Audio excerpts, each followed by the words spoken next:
that moment when hopefully. you don't know if you're... No, I think we are. I think we are live now. Usually there'll be a couple of, as always, there'll be a bit of a delay before we start hearing people. But I think we are live. I'm just gonna adjust my camera so that hopefully people can see me and you don't look like a massive head for once. I'm trying to block out the light behind me. Yeah, that's what I just moved the webcam down, so hopefully that's worked, but I'm not entirely confident. Ah, look, people in the chat. Hello, hello. You're saying that we see and hear you, so that is great news. Wonderful. Hi, everybody. Hello. What did I just do? I just turned off reactions in the chat. Okay, cool. It's only been a week since I've done one of these and already I'm failing. But listen, it's okay guys, because I'm back, but obviously more importantly than me being back, Anna's back. So Anna, welcome back to the show. Would you like to start with an apology for missing yet another week? I'm sorry guys, I'm turning into a very irregular host, but just remember this is the Daily Rings of Power podcast and I don't want to steal all of Harry's thunder all the time, so sometimes I let him have his moment to shine. But let me know if you guys can hear me, because you know what I'm like. I tend to be a bit on the quieter side compared to Harry's booming voice. Yeah, in other words, I have a professional setup, even though we both use the same mic. Anna's just too lazy to actually put it on a stand, get it close enough to your head. I have it on a pile of books. It's currently sitting on the Vampire Lestat, okay, which I haven't read yet, but... There's a thought. Microphone on Lestat. But no, it's you guys let us know if Anna and I are roughly the same volume. If we're a little bit off, then I'm sorry, I can't do anything about that. But if one of us is massively louder than the other, let us know. Yes, I've seen some of the comments that we are very blurry and pixely, say apologies. I mean, I know my connection is never the best, that's British internet for you, but also these last 2 weeks I have been not in my usual apartment, I'm visiting family, so if it looks like I am streaming to you live from a tiny cottage in the middle of nowhere, rural England, well, that's exactly where I'm streaming to you from, so I do apologise. Good, it looks like people are saying... we're roughly the same volume, and Anne has correctly called me out here. Anne says, Harry, you cannot bully Anna for not showing up to every stream when we're missing like 3 episodes from Spotify. It's a very good point, Anne, and I was going to get to the admin section, but we'll just dive in, seeing as Anne's called me out. Yes, I know, guys, I'm sorry I've been so far behind with the podcast version uploads. It's been a little bit tricky these last few weeks, what with me moving between places and just some other stuff that's going on in my life, but I don't want to give you the usual sub-story, so you'll just have to take my apology, and I will try and get it corrected this week. I'll try and, obviously this season's ending this week, but gradually over the next week, 2 weeks, I'll have all the podcast versions up. So for any of you who don't want to look at our blurry faces, that will of course be an option. But as always, these live streams are recorded, so if you miss any of it, if you have to go early, of course the recording is available straight afterwards. Anna, anything else? Have you got any admin you'd like to? I mean, we're not drinking wine today. Maybe that's a piece of admin we should cover. Yeah, we're level-headed today, guys. It's a very serious discussion about the Siege of Eregion. No jokes, no laughs, no smiles, all seriousness. Yeah. I guess the only thing that I have to say is that my thoughts on the finale will be a little bit delayed, because I'm not going to watch it as soon as it airs, because I managed to get tickets to the screening in London on Thursday, so I'll be watching the final 2 episodes on the big screen, which is very, very exciting. So I wonder if that will influence my thoughts on the last episode at all. That's and Harry true. will not be joining me for this one.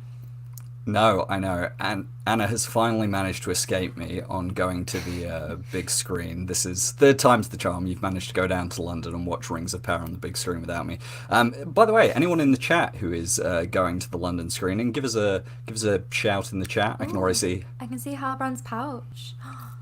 Might And I finally get Louise. to meet Halbrand's pouch? And Louise. Oh my gosh, there's so many people going. I don't like the thought of meeting Halbrand's pouch. That's quite a sentence in itself. Anyway, no, Yeah, no, I won't be going, unfortunately. I am busy next Wednesday. Well, I'm not busy, but I'm not able to travel down to London for various reasons. So, no, I will be just like the rest of you guys in the States and around the world and people who couldn't get tickets or couldn't make it to the London screening. I will be watching it with the rest of you. So, next week, we can all come back and actually we can all be united against Anna because we'll be the common folk and Anna will be the out of touch elite. So I think that's pretty good actually. Actually, we have one person who's just one-upped us, and that is the very own Brandon, who says that he's watching it on a tablet today. So I think we've all just been beat with that one. You know, maybe I need to find I don't know if there's a way in YouTube, but maybe it can scan for people who, you know, have these privileges, these Amazon people, and we can automatically ban them. Also, Brad, actually, it doesn't matter. I'm not gonna start insulting people from Amazon. The day before, 2 days before we watch the season finale. Let's see. Anything else we want to cover in the chat? Louise says there are loads of us coming down from Scotland for some reason, and there's a spare ticket if anyone wants one. Well, if anyone in the chat is still looking to try and get a ticket, there's one there available for you. Katie says, do you think it will hit different watching 7 and 8 together rather than separately? I'm wondering if I should rewatch 7 and then 8 right after, or just watch 8. It's interesting because in the UK these episodes come out pretty early in the morning, about 8 a.m. our time. So I might have done it last season, I can't. Oh no, they came out in the middle of the night last time, but It's just not a good time of day for us to like rewatch one and then go into the next. So I don't know, maybe it will be a different experience. I'm not sure. Well, we'll update everyone who's going in the chat. We'll let you know. Okay. Oh, great. How lovely for you. Anyway, all right, enough of that, enough the admin. And I realised I didn't say it at the start, but thank you everyone who is joining us live and is in the chat and engaging and chatting. It's always so lovely to have you here. I do always notice that there are slightly more of you here when Anna's here, but I think today it's not about that. I think today it's because episode 7 was such a big episode. It's because we're doing it on a Monday, which seems to work better for some people. So I don't think it's... Harry, maybe they are here for me. Let you have something. Every week you're not here, there's someone in the chat saying, where's Anna? I think you've had quite enough already. But nonetheless, let's not devolve into arguing within the first 10 minutes. We've got, another few hours to do that. Anna, episode 7, Doomed to Die.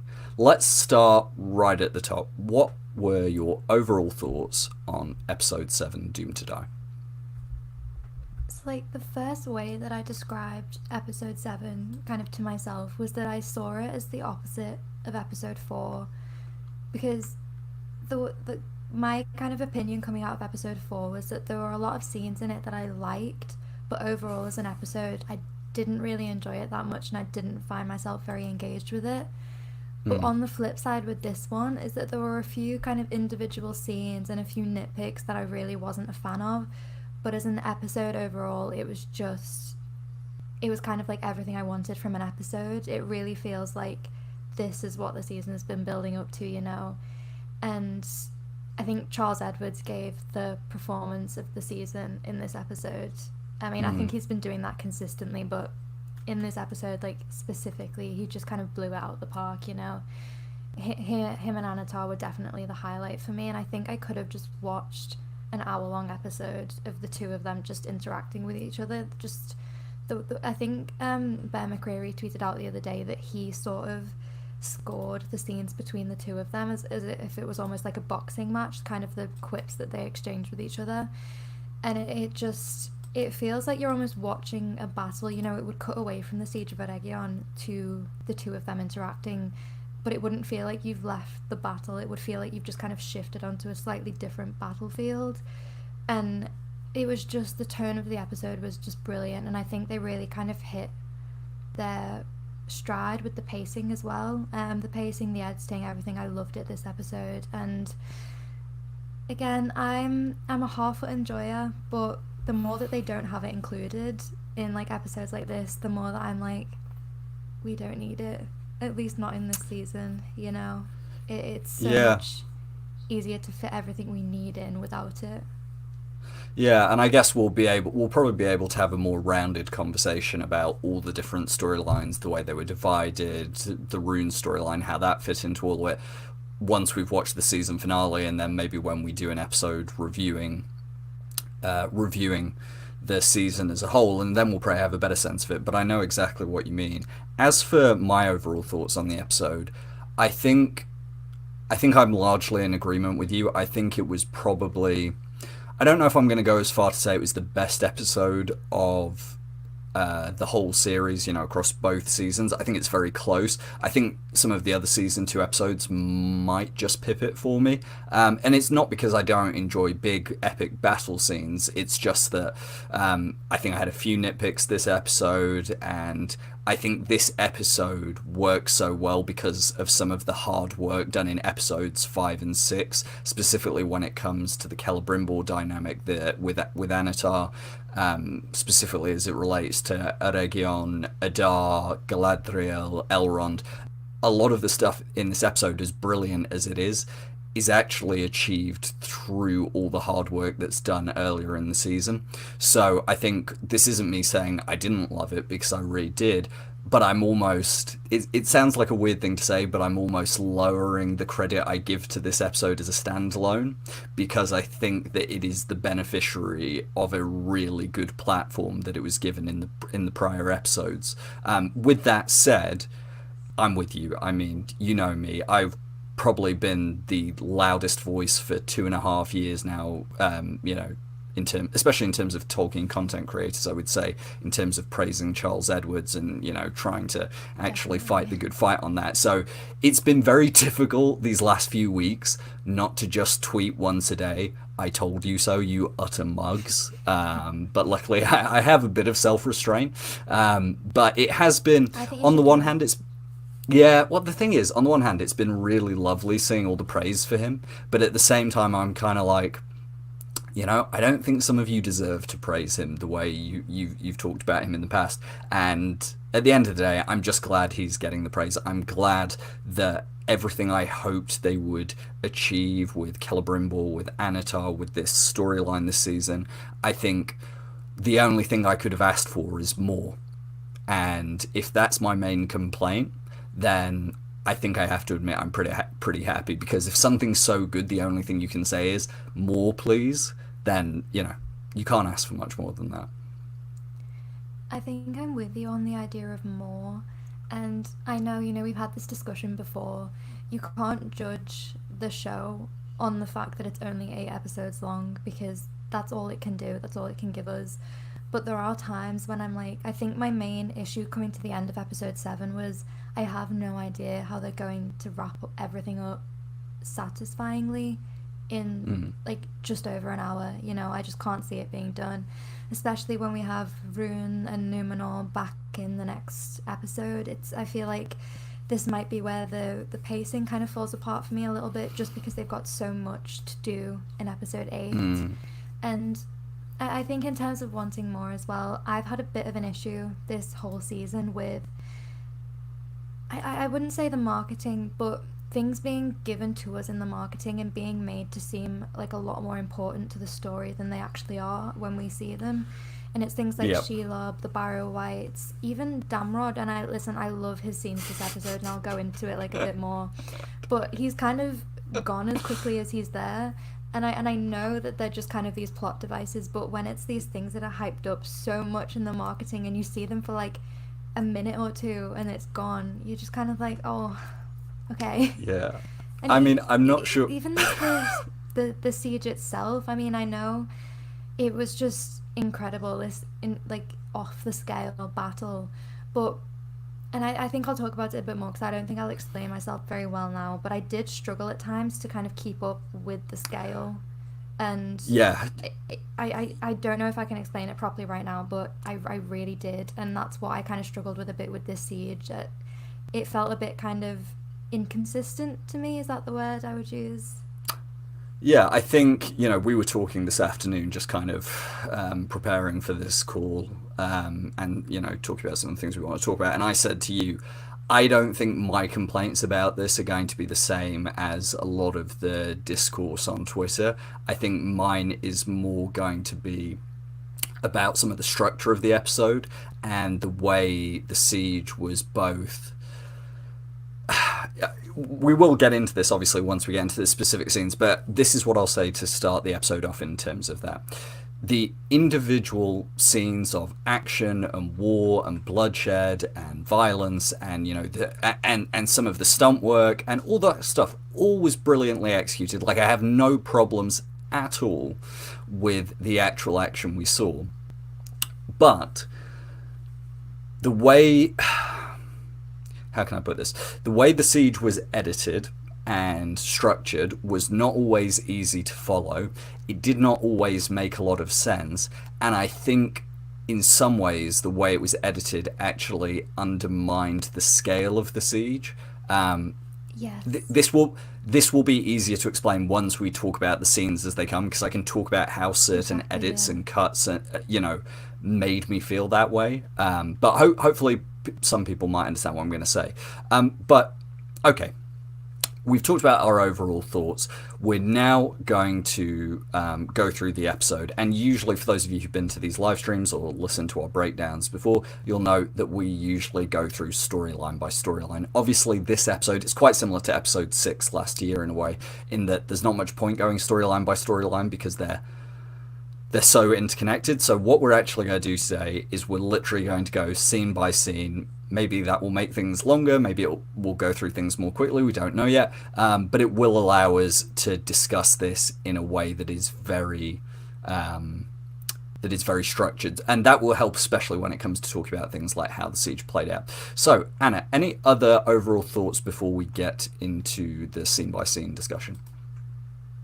I think the only other one that I wanted to say, but I will talk about this more when we talk about the Khazad-dûm plot, because I think naturally that one got a bit lost compared to the siege and Annatar and whatever, but I think Owain Arthur, kind of second to Charles Edwards, was one of my favourite performances. You know, the kind of speech that he gives, it really feels like we've seen the payoff of his character now, and I think it's a little bit of an underrated performance just because he's not at the kind of forefront of this season, you know, so he was one of my kind of highlights from this episode as well. Yeah, I think he was excellent, and when we get to that speech and that scene, I think we'll be able to talk about that in more detail. But it almost shocked me how good it was. Not because I don't know that Owain Arthur is a brilliant actor. We've seen that for 2 seasons, but I don't think he's been given a moment like that before, and he really, really nailed it. He did. Okay, I'll just check if there's anything in the comments before we get into the overall, into the scene by scene. Just a few points which I think are interesting from the chat. Treebeard Nerd says we should never forget that the showrunners, writers do not control the marketing, and it's very obvious the marketing department are playing into certain fan theories. Yeah, I mean, a perpetual frustration of mine is the way certain TV shows and movies are marketed versus what they actually are, but you're right, we can't control that. There was also something I wanted to... Oh, yes. Diomedia says, Harry, can you do another episode with Sarah on the siege at some point? Yes. I should actually say before we get into this, for anyone who wants to know, now that this is now no longer a spoiler episode because obviously the siege has happened largely on the TV, but for those who haven't listened, Sarah Westwick and I did a kind of, before the season, a 3.5 hour, something like that, breakdown of the siege in the books, how we thought they might handle it in the show, and some of the technicalities of it. I have to say, the first thing I messaged Sarah after the episode was, I basically said, I think we gave the writers too much credit for how in-depth they would go into the strategy of it all. So it might read a little bit funny now, but hopefully some of you'll find that interesting, because I know some people wanted to wait until it had been in the show before listening. But to answer your question, Diomedia, yes, we'll try and do another episode during the off season as kind of a post-mortem on the siege. All right.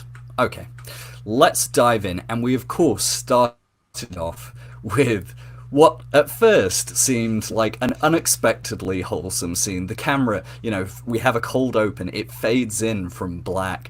It's a beautiful sunny morning. The sun is shining across Eregion, which looks as idyllic as ever. We pan across to Celebrimbor standing on the balcony, drinking what I can only imagine is a lovely cup of chamomile tea, having a real British moment for Celebrimbor. And then we go into this montage of Celebrimbor forging the rings, beautiful shots of the rings being forged. But Anna, I just thought, I know we're gonna literally talk about the first 2 seconds here as if it was worthy of its own discussion. But my first thought was, as soon as this shot came up on screen, I just went, this is cruel. This is so cruel to start us off this way. It's so cool. Like, it's... You want to be glad that amidst all of this horror, he's having a moment of peace. Because, listen, right at this moment, he is content. And I also love the idea of, like, mid-siege, like, Mirdania or one of the elves just looks up to be like, my lord, what is he doing? Is he coming to help us? And he's just kind of sat on his balcony like, yeah, this is wonderful. Seems good. But it's just, I think this episode, and you summed it up really well before, is like the payoff for Annatar's manipulation, and to the point where he kind of eventually turns it around on Celebrimbor and says, this is all your fault, you're the reason I'm doing this. But even in these moments of peace, it's just so cruel, because his city, the city that he built, is being kind of torn to shreds around him, and he has no idea. He's in this kind of mind of subservience. It's horrible. It's you know what this was? This was like the moment where I thought, what's been quite clever about the way they've done the Celebrimbor and Annatar dynamic is that they've allowed us to drift at times between seeing it from Sauron's perspective and seeing it from Celebrimbor's perspective, and quite often this season we've been seeing it way more from Sauron's perspective, and I think that's partly due to the structure of the season, the way the season almost revolves around Sauron. But it's been great when we get these glimpses into the euphoria that Celebrimbor must feel at times with Annatar, because I think that's what they needed to sell as well in this season. It isn't just some deception which is based on trickery. It's this way that Celebrimbor is lured into feeling that this is what he's been dreaming of his whole life. He's going to best Feanor. He's going to, outdo his grandfather. He's standing atop this forge, which, is a monument to all elven creation. He's rebuilt the relationship with dwarves. And so I think it was such a good way at the start of this episode to almost remind us, before we got into the real darkness, what it is that Celebrimbor's been living through. Because otherwise, I think when you get to the later scenes, especially where it starts to get really dark, you'd be going, oh god, what an idiot. How did he not see this guy who's constantly evilly smirking in the background? And so it's this kind of, it's almost putting the wool above our eyes for a second and saying, no, remember, he's being tricked by a god, and we'll come back to that idea later. But of course, this was then followed by our scene with Celebrimbor. He's making the rings. He's got all the 9 kind of rings to a pretty good level, and then suddenly he realizes there's a ruby missing from his hammer, and then he looks under the table and there's Mr. Mouse, which I don't think there's anything more adorable than Charles Edwards on hands and knees going, hello Mr. Mouse. I mean, it was just one of those, I know this isn't high level analysis, but it just warmed my little heart. It does, and I think this is one of those moments where, and the second part of this happens a bit later in the episode, but between this moment and the kind of follow-up to this where he's showing Annatar the mouse, and Annatar just kind of turns around and goes, captivating. It's just that, he's in the midst of this horrible mind control, and Annatar is literally about to bring Eregion down around them, but they still have time for this little physical comedy bit that they have, and it's so good. Just I'm kind of sad that we won't have them playing off each other for longer. They work so well together. Yeah.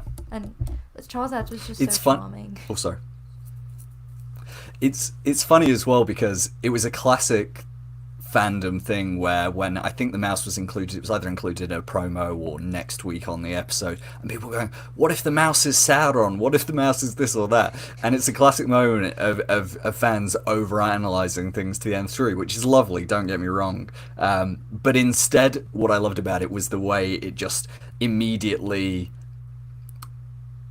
placed us into this idea that something wasn't quite right, and Celebrimbor was sort of noticing it but not picking up on it. And like you say, the payoff is so sweet, but even from the start bit, it's almost misdirection by going, oh, look at this lovely cute mouse, and Celebrimbor's talking to a mouse, where in reality it's almost it's that first thing in the episode where you go, that's weird, why is he obsessing, and why is the ruby out the hammer? But I think where this scene actually turns is obviously when Annatar enters, but I just want to talk about the fact that the first thing Annatar says to him is, have you fallen?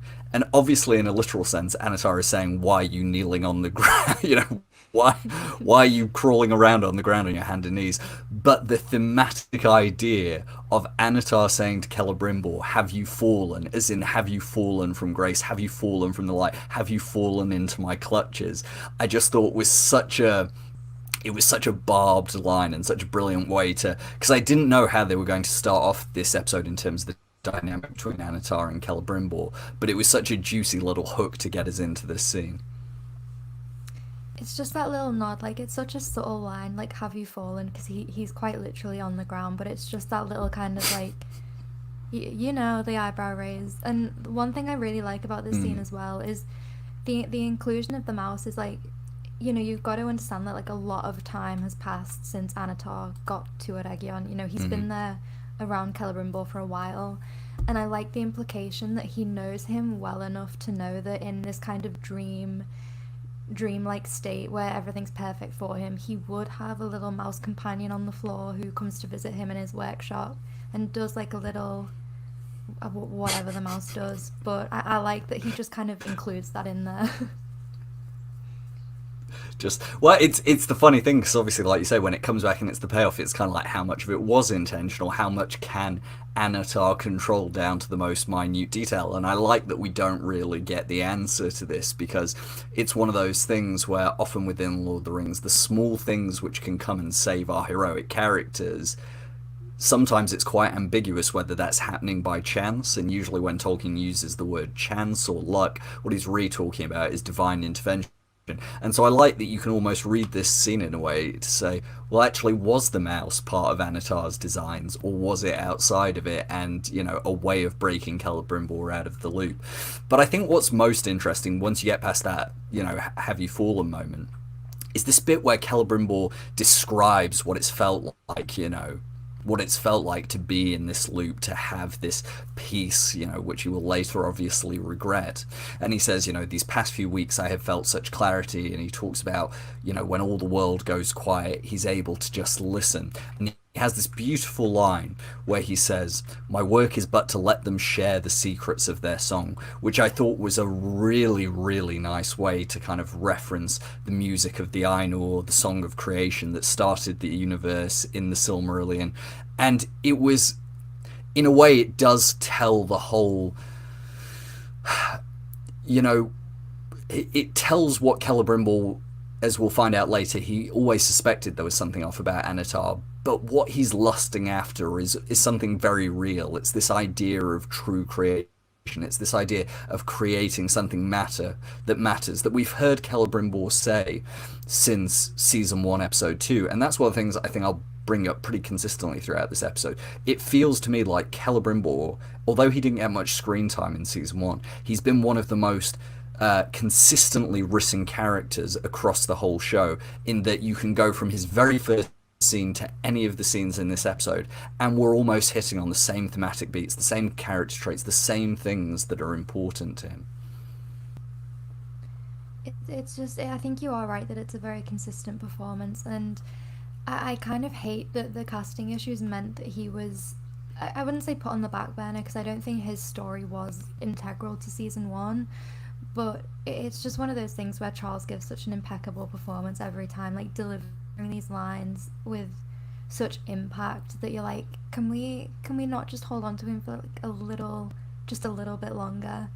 And this, you almost feel sad because it's as you say, we know that he's in this kind of subservient mind state to Annatar, but you almost want him to be able to just stay there and never have to kind of face what's going on outside. And then it makes what happens next worse because he has to go from this sudden clarity and this sudden, his passion has come back for this because we saw his descent over the season into almost, from what the elves were saying, madness. And then it makes that sudden fall even worse because he has to finish these rings in terror and fear when they started out, however unwillingly, with this kind of passion that he has. He doesn't finish it with this desire to let them share the secrets of their song. And it's sad because I think what I like about the dynamic between Annatar and Celebrimbor, and it's something that he does a lot over the season, is that, most of the time when he's talking about Celebrimbor to other people, he says the greatest of elven smiths, the greatest of elven smiths is consumed with his work, the greatest of elven smiths, blah blah blah. And so he does this partly to kind of it feeds into his manipulation. He wants Celebrimbor to think that he can best Feanor with these rings, but there's also this respect for his craft because Celebrimbor is the greatest of elven smiths. And I think one thing they really nail in the Rings of Power is the scenes of him creating and crafting and talking about his passion, because you can really, really feel it come through. You understand why he's consistently referred to with that title. Yeah, and it's interesting as well what you were saying there about both seeing the joy he has in his heart when he's making them at this point versus later in the episode when he's aware that he's being tortured into doing these. And I think it's particularly interesting because obviously it's a change from the books. In the books, the elves make all the rings before they realise who Annatar is, because Annatar, obviously, in the books, Annatar leaves Eregion, Sauron returns to Mordor, makes the One Ring, and that's when the elves realise they've been deceived. And obviously that's a big change they've made. And we'll get into it later with the siege itself, I think some of the issues it's causing them. But I think one of the great advantages it's given is allowed them to explore a much more visceral dynamic between Sauron and Celebrimbor, something that is a lot more back and forth, something that has much more venom and malice to it, and really allows you to see the manipulation and abuse. I think often I've talked about this before. I'm never going to get in the way of people shipping whoever they want, but I often get frustrated when I see people shipping Celebrimbor and Annatar and not recognizing the fundamentally manipulative, abusive, toxic element of it. And I think the way the show has portrayed it has almost allowed that to come to the surface more and reinforce, and we'll obviously see it in later scenes, that it is that much more abusive. And maybe we can use this next shot to talk about that, is the fact that I thought it was very interesting that they decided to have Annatar say as the last thing in this scene. He said, it will be a pity when this is all over. I have so enjoyed our time together. And I thought that was fascinating because you're left a lot like with Halbrand and Galadriel in season 1. It's one of those moments where you go, well, does he mean this genuinely? I think he probably has enjoyed working with Celebrimbor, but does he genuinely mean that he enjoyed it? And does he genuinely mean it'll be a pity when it's all over? And it's one of those things where I walk away kind of going, well, maybe in his own sick and twisted mind, he does think that. But I don't know what your perspective on it was, Anna. I mean, I almost view this performance in the way that he wants the elves to view it. So when he says stuff like this and he refers to Celebrimbor as the greatest of elven smiths, and he says, it's a sad occasion, I've so enjoyed our time together.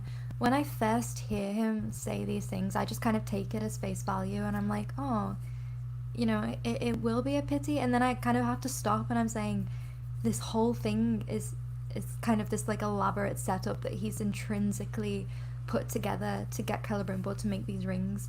So for everything that he could say earnestly, there's 500 things that he could say just to get these rings forged. And it's just kind of what you want to kind of take away from it. It's I went back and forth, before with does he genuinely respect Celebrimbor and his craft? And I think that he does.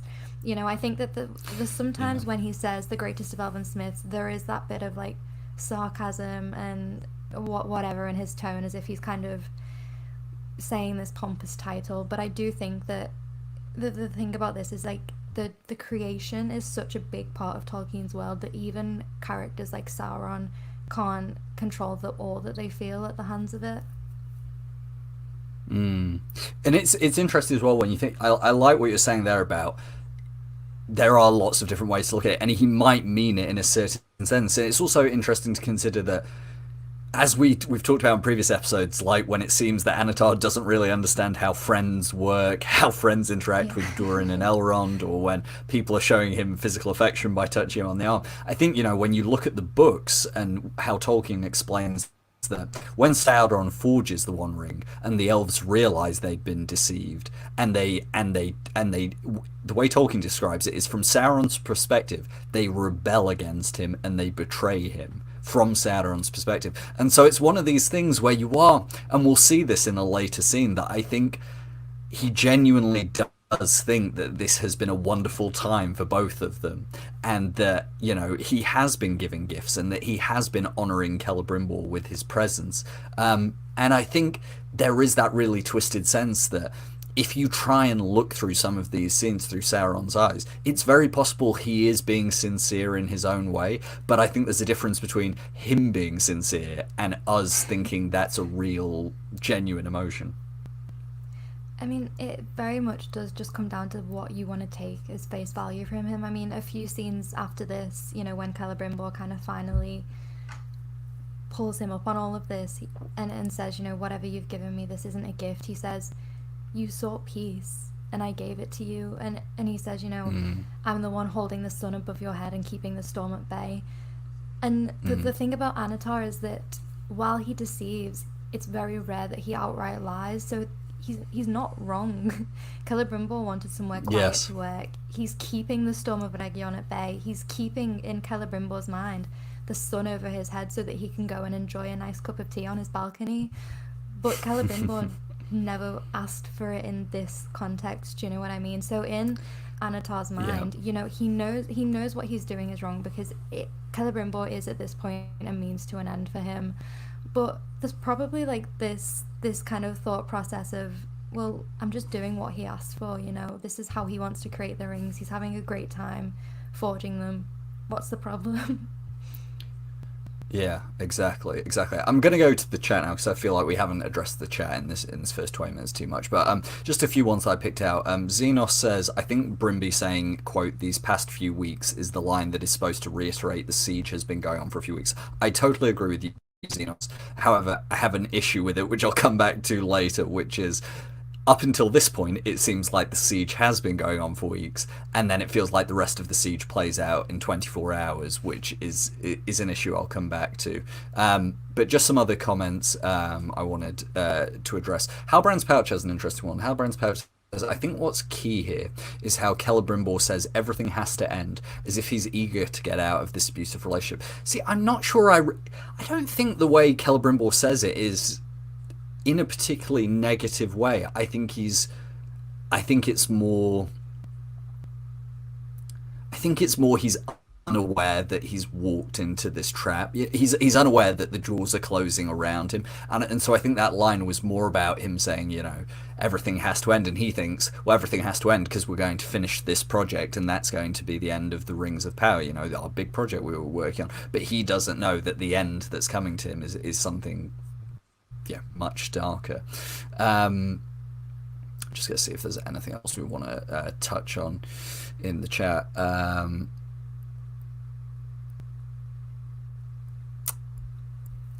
Yes, and Laloon says here. Oh well, actually, this question's interesting. Lowdown says, "Is Annatar that powerful in the books? In the show, it seems like he has Jedi Force powers and more. Is a sorcerer. Well, Sauron is definitely a sorcerer. He's described as a sorcerer. He's described as the master of phantoms. He is an angelic being, like Gandalf, like like Saruman. So yeah, he definitely has power that goes beyond the kind of mortal, what do they call it, the seen and unseen realm. But we obviously Tolkien never goes into detail generally about how magic works, so I think the show is taking a bit of artistic license there. Anna, is there anything else you want to cover in this scene before we go to Annatar walking out into the city and dealing with all that? No, I think you kind of really touched on it well at the end. It's just that kind of sense of dramatic irony, isn't it? Because Celebrimbor just has this throwaway line of all things must end, but when you read it in the context of what's going to happen next week, it almost makes Annatar's reply of a pity, is it not, just that little bit more sinister, you know? Whether he kind of has this plan for Celebrimbor or not, it's one of those things, like those kind of double. I wouldn't say it's necessarily a double meaning, but it's one of those lines where you look back after maybe episode 8 and you're like, it is a pity. It is indeed. I mean, it's a pity that he couldn't just stay in this dream world forever, really, in one sense. We're about 40 minutes in, and I've been told previously that I'm actually very bad at how you're meant to do this whole YouTube live stream content creator thing. So apparently at this sort of point in the video, I should be telling you that if you're not subscribed already, hit that subscribe button and the notification thingy. I don't know what it is. I always turn notifications off on anything I subscribe to, so no hard feelings if you do that. But yeah, if you're not already subscribe to the channel, I think we're pretty close to 500, so I'd really appreciate that, and drop a like on the video as well if you're enjoying what we're talking about despite the blurry resolution. But from this scene with Annatar and Celebrimbor talking, we go into him, you know, just carrying on the lies, carrying on the deception, and I think this scene was good in a way. I'm going to say some negative things about the siege later, but this scene was good in a way to show the real devastation in the city, from that opening shot of Annatar walking along the walls to this ground level stuff. Like, this is a city that clearly has been bombarded for days, if not weeks. You know, there is such thick smoke and dirt and dust in the air. Half the buildings are rubble. There are fires just starting. There are fires going out. You know, it really gave a sense of what it must have been like for these elves to be under siege. But I thought actually, and Anna, I don't know if you're going to get what I'm picking up here, but I thought it was a really interesting line that they had Annatar say, Lord Celebrimbor refuses to permit a counter-attack. And the reason is because in the book version, in Unfinished Tales, when we get a more detailed account of the siege, which character is it that leads a sortie from Eregion to try and fight back the siege lines and push back the attackers? Do you remember who it is, Anna? First of all, I want to say I actually can't remember the book that well. So is sortie your choice of words here, or is that Tolkien's choice of words? Tolkien's choice of words. I mean, it's the correct term for what you do during a siege. Okay, interesting. Why wow? But no, so fill me in. It was none other than Silver Clan man Celeborn. So I thought it was almost quite cruel, and I'm sure the showrunners didn't intend to do this when they wrote it this way, but I thought it was a bit mean to remind book read or people who remember that very small detail from Unfinished Tales, that the person who should be leading the counterattack, the person who should be leading a sortie from the walls, was actually Celeborn. So anyway, it's not important, but I just wanted to bring that up. Weirdly enough, I was thinking about Celeborn before, because I was just kind of, when I was looking at just kind of Celebrimbor as a character, and I was going back through the Unfinished Tales part, and it does make me laugh that he is, you know, in the time that the rings are being forged, he is in Eregion, but Celebrimbor and Annatar just don't really pay him much mind at this point. And so my new crack theory for the Rings of Power is that actually Celeborn has been here the entire time, just nobody cares about him enough to get him any screen time. Yeah, it's kind of like, oh, you know how you guys wanted Celeborn in season 1, and then we mentioned him, and then it seemed like we might be teasing him to appear in season 2. Well, he's not appearing in season 2. But we are going to remind you of something cool that he could have done in our show, but we decided not to. And obviously, I don't really care about Celeborn, so I'm not going to kick up a fuss about it. But I was just sort of like, that was a low blow. It's funny. Someone in the comments said, Oh, Marco said, so I'm going to submit my apology now, and this is a good point because she's on screen now. Marco says, I'm going to submit my apology now. I was wrong. She wasn't Celebrian. Anna, I think I did this, I think I may have done a little bit of this last week, and I've done a bit on Twitter. Would you like to say I told you so to everyone who was doing Celebrian as Mirdania as Celebrian? I'd like to say we told you so because Harry, it's very rare that we agree on something, but we were certain and we knew, and look, we were right. It's just like Valandil all over again. We were right. I know. I know. It's weird. It's weird how we might actually know what we're talking about, because very often it doesn't seem like we know what we're talking about. But it was just on this nice, it's nice for once, and I did get at least one apology on Twitter. I feel like I'm still owed a few outstanding apologies from people, but we're not gonna dwell on it. It's enough to just say, as you said, we told you so. Anything you wanted to mention about this scene before we get to the catapults, doing some geology work?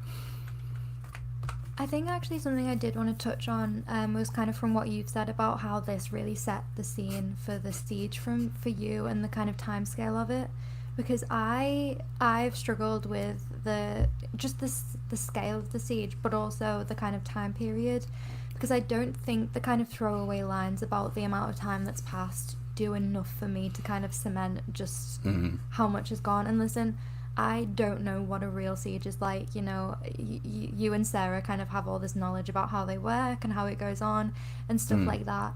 And while I do agree that when you see a scene like this where the kind of city is clearly destroyed, this just doesn't happen overnight. It's been like that for a while. The way that the elves were still kind of sprinting around everywhere and the guards were still in such kind of a state of panic, it made me feel like this was really close after just the initial invasion, just because it seemed like there had been no time for anyone to come up with a plan or to kind of recuperate at all.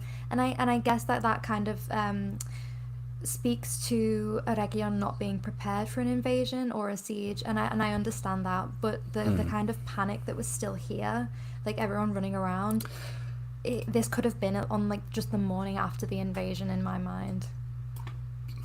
Yeah, that was an issue with it. And obviously some of this is just the limitation of of television, isn't it? You can't actually devote episodes and episodes to this. You can't build 6 different sets across the city to destroy. You can't have hundreds of extras. So I think in that way they were making do. So I don't want to be too critical of that, because really where my complaints about the mechanics of the siege kind of start from this next scene. But I do know what you mean, that it was like, if this bombardment has been going on for weeks, why are there still people running around the streets that they're shocked that this is happening? And I think what we could have done with, if they wanted to keep that scene, fine. I think because the scene itself works well, and you obviously get the moment between Annatar and Mirdania where, he's saying when this is all over, you'll be rewarded, which, very cruel for him to say that, but what a Sauron thing to do.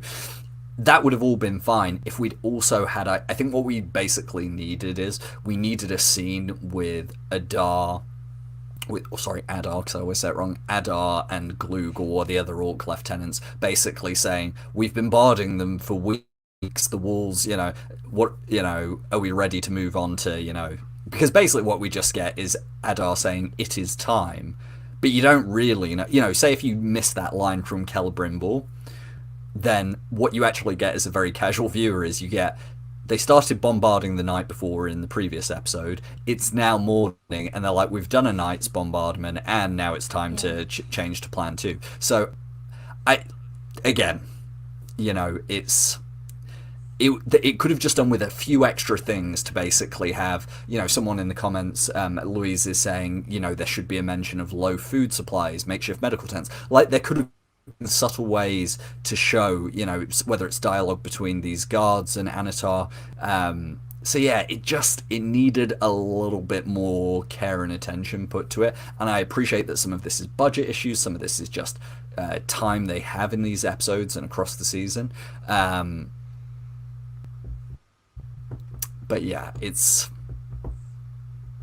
Anyway, let's move on to what happens next, because again, this is where... So, I have to say, when Sarah and I did the Siege episode, I don't think any of the ideas we came up with got it exactly right. I think we did talk about causing some kind of landslide from the mountains, because I mentioned, I think when we were doing that episode, that in the background of Eregion in this season, they always show the mountains by the river. And so I think I did talk about causing, some kind of filling in the river with some kind of landslide or something like that. I suggested that maybe Damrod would be put to work doing something here.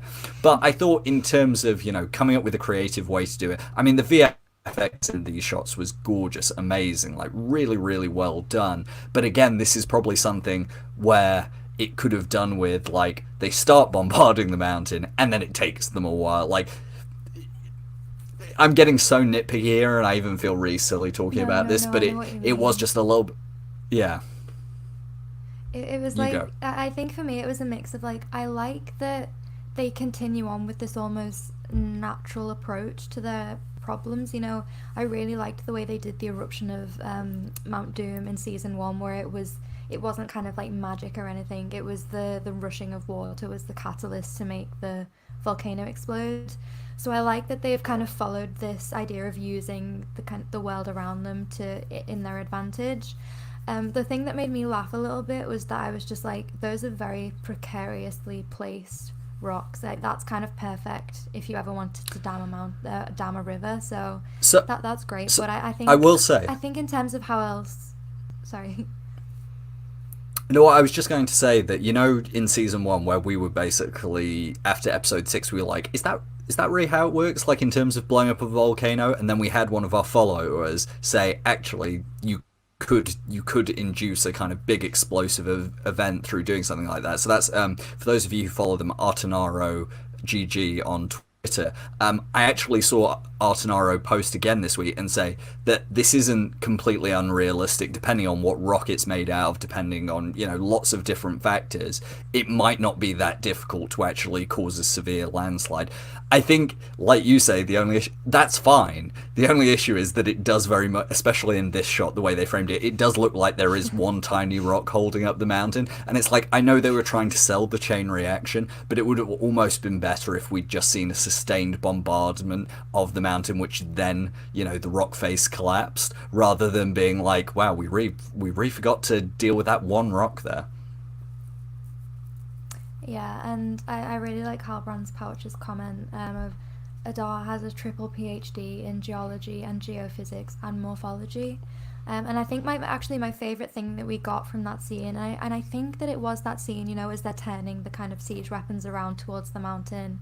I never thought that we'd get to hear an orc say the word trebuchet, but we did, and I love that. I love the little personality traits that they're giving to all of them this season. It's so cool. Anna, I don't know if you remember, but before the season, you didn't even know what the word trebuchet meant. So there's been some real character growth for both you and the orcs.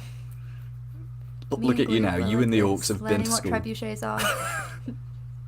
Yeah. So anyway, I thought it was, it was a pretty like, the VFX spectacular, like one of the better things you'll see on TV these days. Again, just a thing that could have done with a little more setup. Again, I could have done with a line from Adar to one of his lieutenants about, okay, we have ruined their morale, the city despairs, time to, close the news. And I'm not suggesting this is actual dialogue, I'm just sort of speaking broadly about some of the things we could have had. And, listen, yeah, no, I really, as anyone knows who's ever had to, actually none of you have ever read any of my writing, because while I have written fiction and it is on the internet, none of you will be able to find it.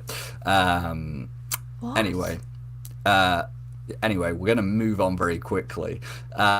Anything in the chat? I mean, I think most people are just having a good joke about this. Anne says something here. Anne says, we have so many mountains in Norway with rocks like this that I didn't really think twice about it. Well, there you go, Anne. Maybe if you have your own trebuchet, you too can start damming up rivers for wherever it is you want to siege in Norway. And I did see another one where Light Blinded Fool says, I don't know how they hit those rocks so high up when they couldn't hit the forge. Well, actually, I think as we found out later, they did hit the forge, but that's a whole separate issue.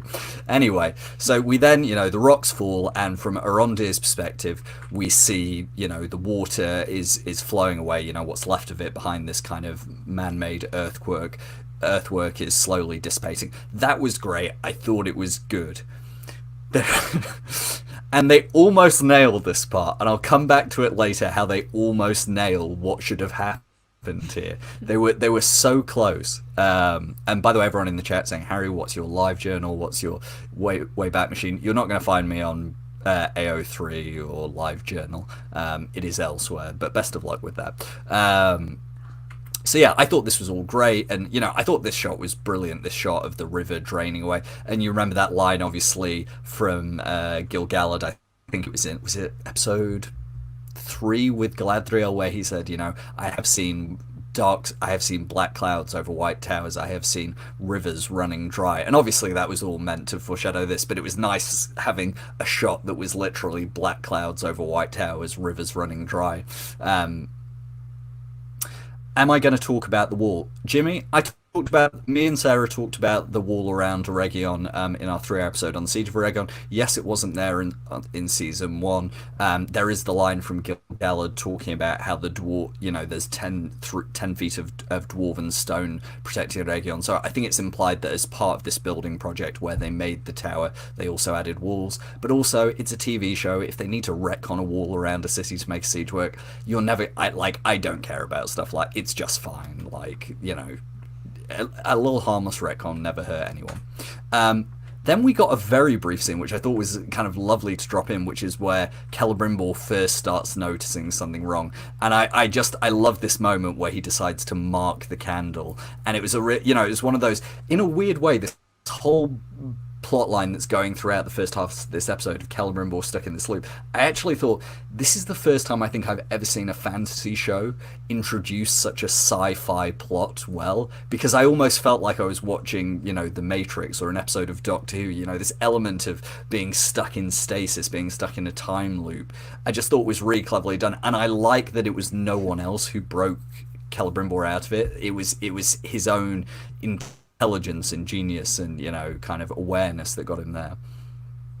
Anyway, I don't know if there's anything you want to add on. This is just on me being stupid, but until he kind of confronts Annatar about it, I had no idea that it was like a time loop of the same day over and over again, and I was so confused when he kind of started marking on the candle that I thought, like, on my first watch, that he was just kind of finally losing the plot.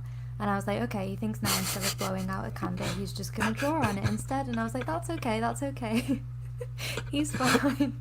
And then he confronts him, and I was like, okay. So really, what we're learning, Anna, what we're learning is that if you were ever tricked and manipulated by Annatar, you would have never got out, because you would have just seen the mouse every day and been like, oh, the mouse has a routine. It likes walking in the same route. It likes standing up in the same place. The candles, they're pretty cool. That was also my first thought. It took me about 2 tries of seeing the mouse to realise that he wasn't just doing like a little dance every time he saw Celebrimbor. I was like, okay, that's the exact same image over and over again. So yes, what we're getting from this is I would be very easily manipulated into like a mind palace time loop, whatever. Yeah, it's and you know what? It's nice that it.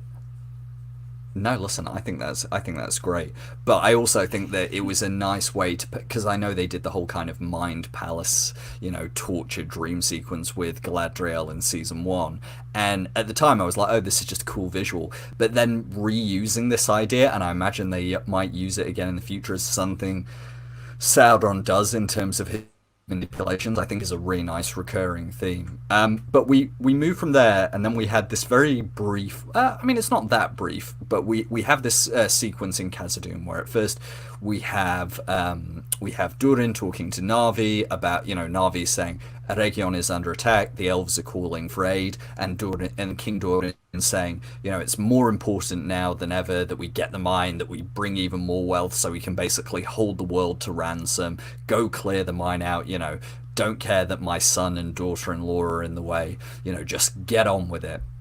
And then we have the scene of Navi telling Prince Durin that he's going to join his side and that someone's waiting at the gate for him. Did you have anything you want to say on those kind of 2 short scenes, or do we want to dive straight into Durin and Elrond?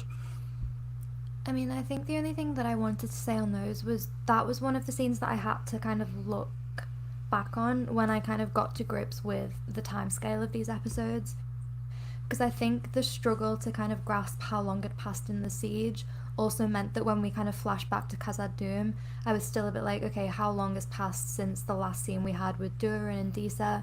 And then you have to think, you know, he says that Durin and Disa are still down guarding the mine, and it's not like your initial, okay, they've been down there for a few days, it's been like weeks at this point. So I think that's just one of those little things that I myself didn't pick up on at first.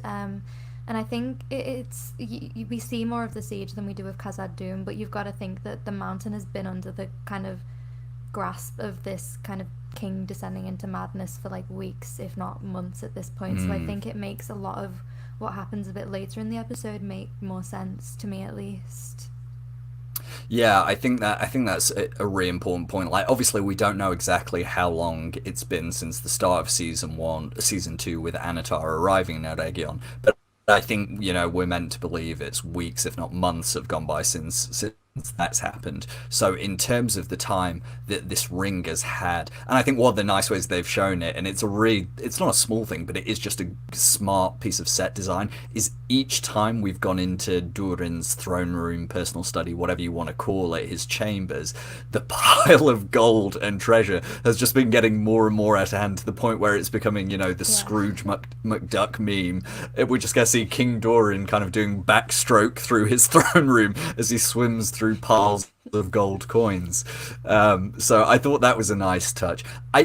I also like that they've given Na'vi something to do in these scenes, because obviously we've talked about it on previous episodes, how disappointed we were that they shortchanged Celebrimbor and Na'vi's relationship. And I want to say, with a few weeks hindsight, I do want to say one thing that we probably didn't admit enough at the time, which is that the idea of Celebrimbor and Na'vi being like besties and spending all this time together is a bit of a fan headcanon, but it's just so accepted and we all believe it and we all want it to be true, and we just all assumed that the show would use that common interpretation, that the reason they worked on the doors together was because they were so close. But it has been nice that they've at least given Na'vi something to do in these scenes, I guess, but I am still a little disappointed that he's basically been not reduced, because it is an interesting role, him playing kind of right hand to the king and being this kind of middling force between Durin the Younger and Durin the Elder, but it is something, at least, I think we can say. I'm with you on that, and I think you're right that it's like one of those fun things. You know, Tolkien never said that they were best friends, but they are to me. But it's one of the kind of only things that we really know about Na'vi's character, apart from the fact that he's kind of a craftsman, that he was from Khazad-dûm and that he spent his time there. And I think that when they say that they're kind of introducing Na'vi in a season where Celebrimbor is the main focus, and we're also getting the Doors of Durin, they should know where our minds are going to go with that. So when they give us that flyaway scene of, oh, here's Celebrimbor, here's Na'vi, here are the Doors of Durin, and we're never going to see them together again, you're just like, oh, come on.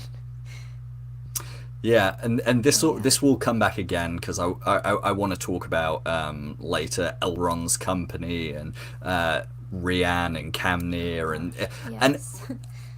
you know, there's been a lot of interesting discourse on Twitter, but the main thing I've taken away from it is, Amazon, you really don't need to announce cast members who are going to be in the show for, like, you know, 10 minutes total screen time. Like, it actually is. I know they didn't have a lot they could use as marketing a year, you know, 18, 20 months ago, whenever they first announced these cast members, but I think you either don't announce these cast members, or you announce that, you know, they're playing a sporting character or a guest character, or just do the normal thing and just announce what characters they're playing, and, you know, but we'll come back to that later, I think, because that's a bigger discussion. But we then got, I mean, the reunion to make all reunions. I didn't think there was going to be anything in this episode that could make me happy, because obviously it was such a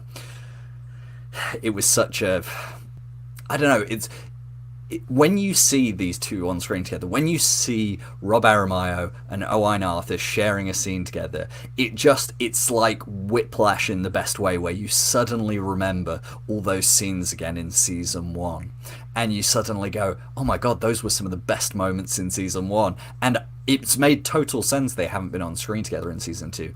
But it was literally, for me, as soon as they did that behind shot of Elrond, which I thought was a gorgeous shot of Elrond turned away, silhouetted against the kind of archway and the tree in the background, I almost just, it was just like tear to my eye moment.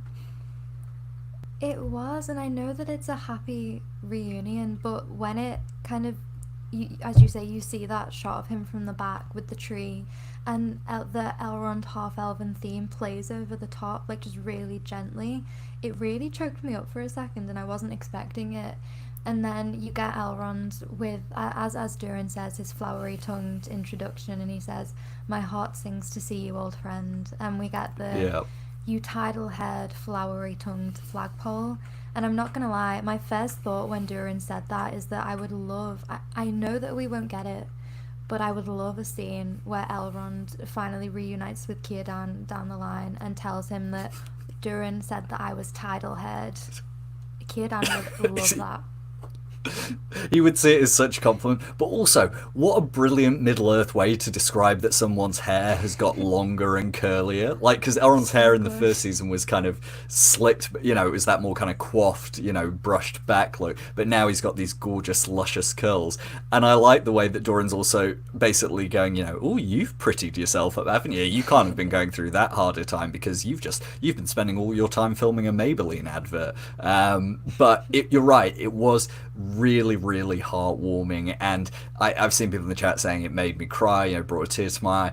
And for those of you who've listened to this podcast since the very start, you'll know that after I came out of the season 1 premiere, the scene that had actually made me cry in the first 2 episodes was Elrond and Durin's conversation on the elevator, on the lift, when Durin's pouring his heart out about how it might be the blink of an eye for an elf, but 20 years is a whole lifetime for him.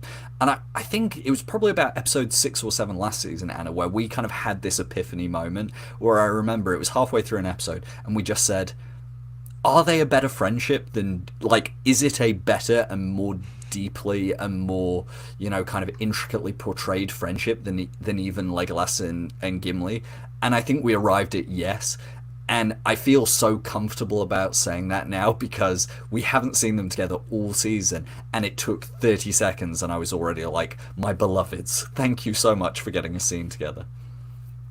Yeah, and I still stick with that. If I compare Legolas and Gimli from the Peter Jackson films, and listen, I love them and I think they're great in those films, but they don't even hold a light to Durin and Elrond for me. If we're going by these kind of live action comparisons, oh my god, it just, I laugh when I see Legolas and Gimli. I get a bit choked up when they have that, side by side with a friend moment. But every time Durin and Elrond are in a scene together, I have to kind of actively try not to cry, even if it's a happy scene. And especially, I know it's this nice little reunion, but I do wish we had Disa there as well, just to say hello to Elrond before he leaves. Exactly. And just to address a couple of the comments in the chat, someone said, "Have you seen Robert's long hair in the behind the scenes video on Prime Video?" And I have been trying to tell people for 2 years now.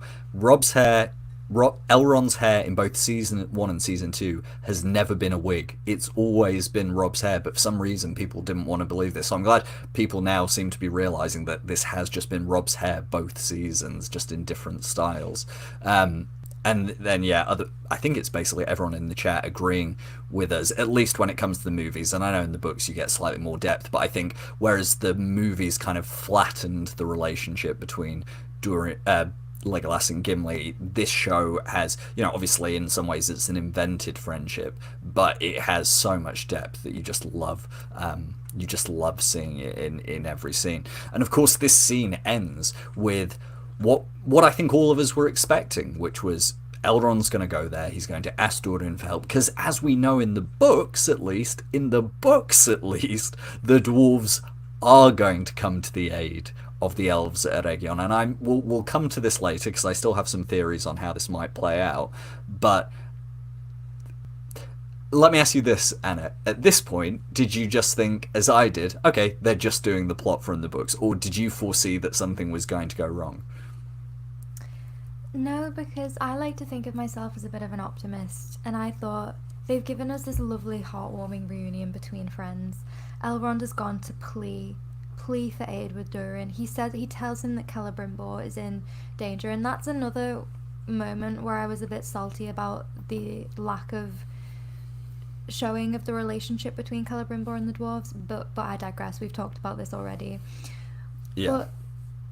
But there was no part of my mind where I thought he's not going to show up. And listen, we have an episode left. But it did. We'll talk about it a bit later. The place they left us did feel very final, and I know that Tolkien likes a eucatastrophe, but it feels like it should have happened at the end of episode 7 if it was going to happen. So, who knows? Yeah, I agree with you. There's still time, and guys, I can see you in the chat saying, "Do we think they're going to come in episode 8?" Don't worry, we'll discuss this when we get to the end. Otherwise, we'll get stuck on this scene and we won't move forward. But yes, we will discuss that later. I have 2 answers in my head, so perhaps I'll leave it there for now. But then we got really into the meat of the siege, I would say, at this point. We go back, and I included this screen cap, the screen cap of our happy drummer orc banging away on his drum. I believe the subtitle said something like screaming and laughing, because it's a bit of both. But I re-put the screen cap in here because Anna has tweeted about this guy, I think, at least a couple of times. Anna, what do you love so much about this orc banging his drum? Just look how happy he is. His family is marching off to war, and he's seeing them off. And yeah, the one thing that I'll say about this in like a serious manner is that I do love how Bear McCreary incorporates the score into kind of the real-time story. So I like that the drums in the Army of Orcs track, kind of, you see it happening. But listen, I love the personalities that they've given to the orcs this season. You know, we've got the drummer orc, we've got the orc with the family, we have the orc who builds cages, we have the orc who talks about trebuchets. No, Anna, we do not have the orc who builds cages. That is a complete invention in your head. Let's get that straight. Someone had to build that cage, and I don't think that Adar is going to sit there himself and build it. So, it has to be an orc. Right. Can you argue with that? No, I can't argue with that, but you're making out that, like, it was as you were requesting prior to the season, you had imagined that this cage builder orc was going to be... In fact, I think you requested that they show a scene of either the cage being built or orcs discussing how to build a cage. So let's be quite clear that the show did not give you what you want, and we're not going to suddenly retcon what happened to try and make you happy. That's all I'm saying. I'm just going to come up with my own OC. I'm going to pick a random orc. After we get off this live stream, I'm going to pick an orc from one of the background shots, name them, and that's going to be my cage builder. And also, Lavender just said they got the cage from Orkia, which is just... that's where I'm going to leave that, because I can't do any better than that.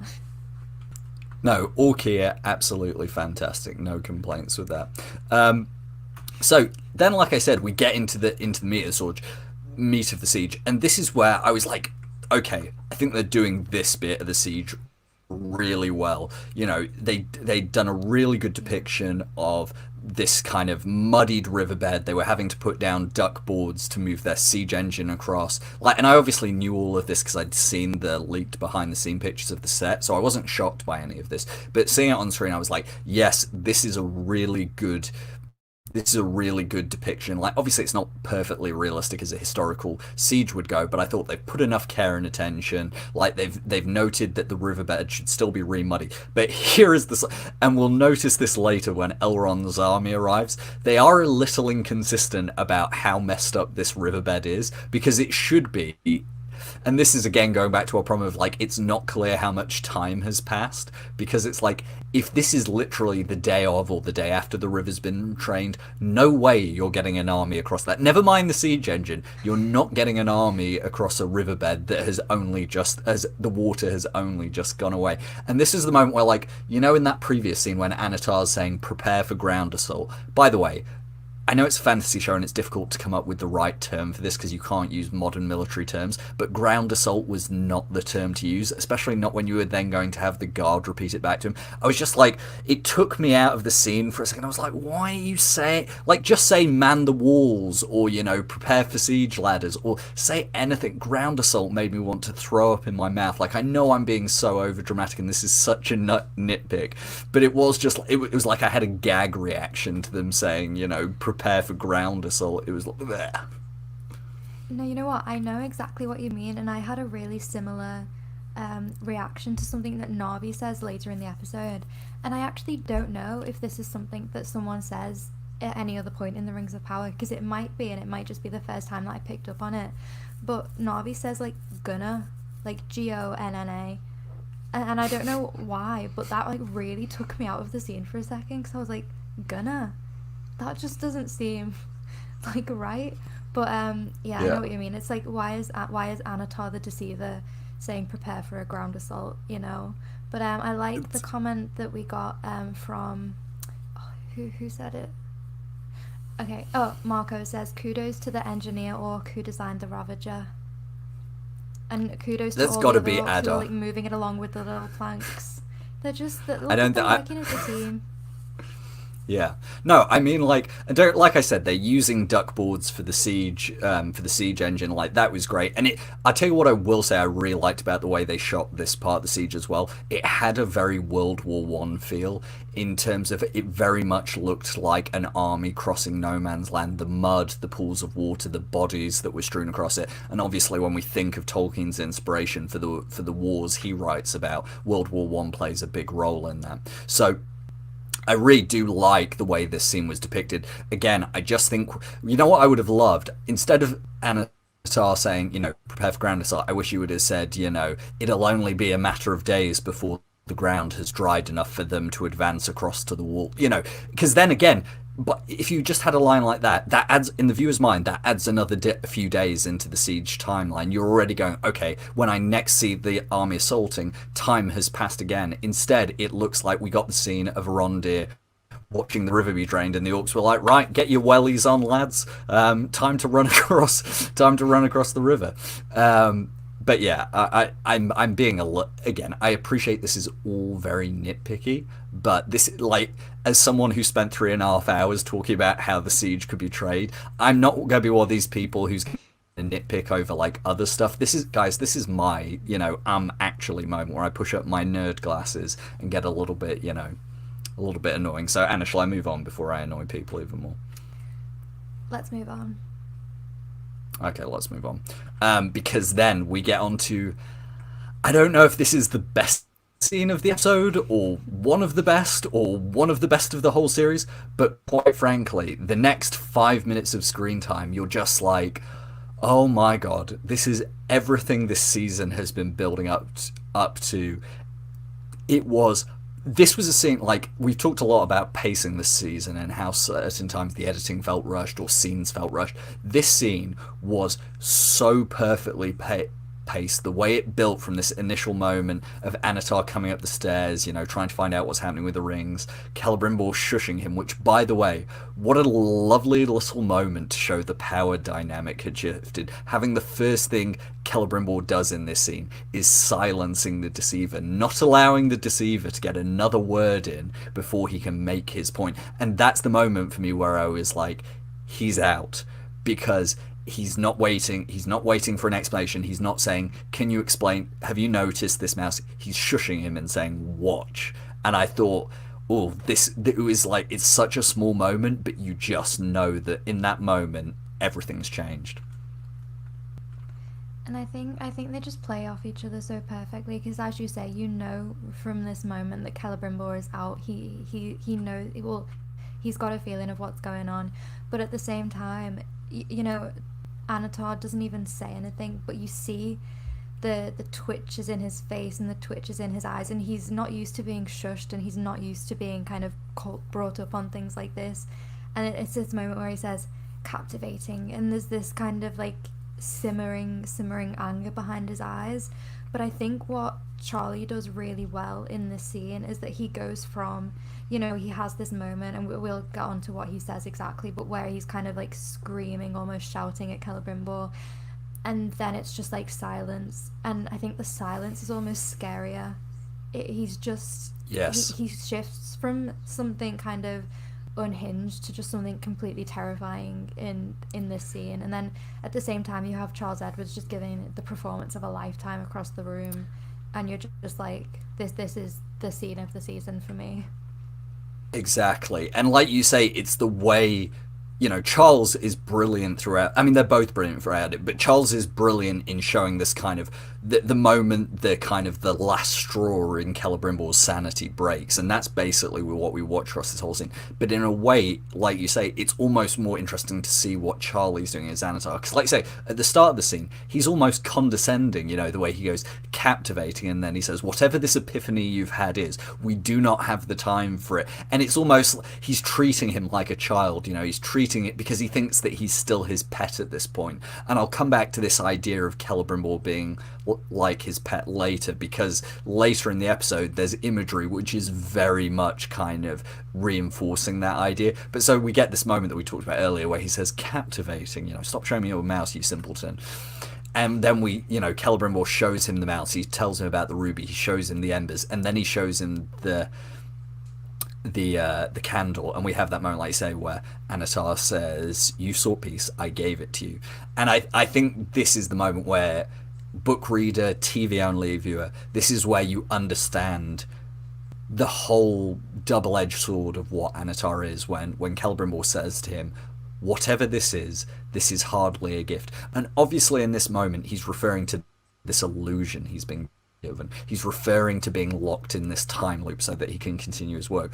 But really what this line is about is that all of Annatar's gifts, they're not really gifts. They're not really blessings. They are all poisoned pills that he hands out and dresses up and makes them look and smell lovely. But all of them are poisoned. And it's this moment where Celebrimbor is both telling the audience, and we are also Celebrimbor in this moment, saying, no, none of these were gifts in reality. Nothing that the Lord of Gifts, none of them are real. And I know we get, one of my favourite moments we got of in the trailers before we got any of the episodes was this kind of explosive, what have you done to me, from Charles.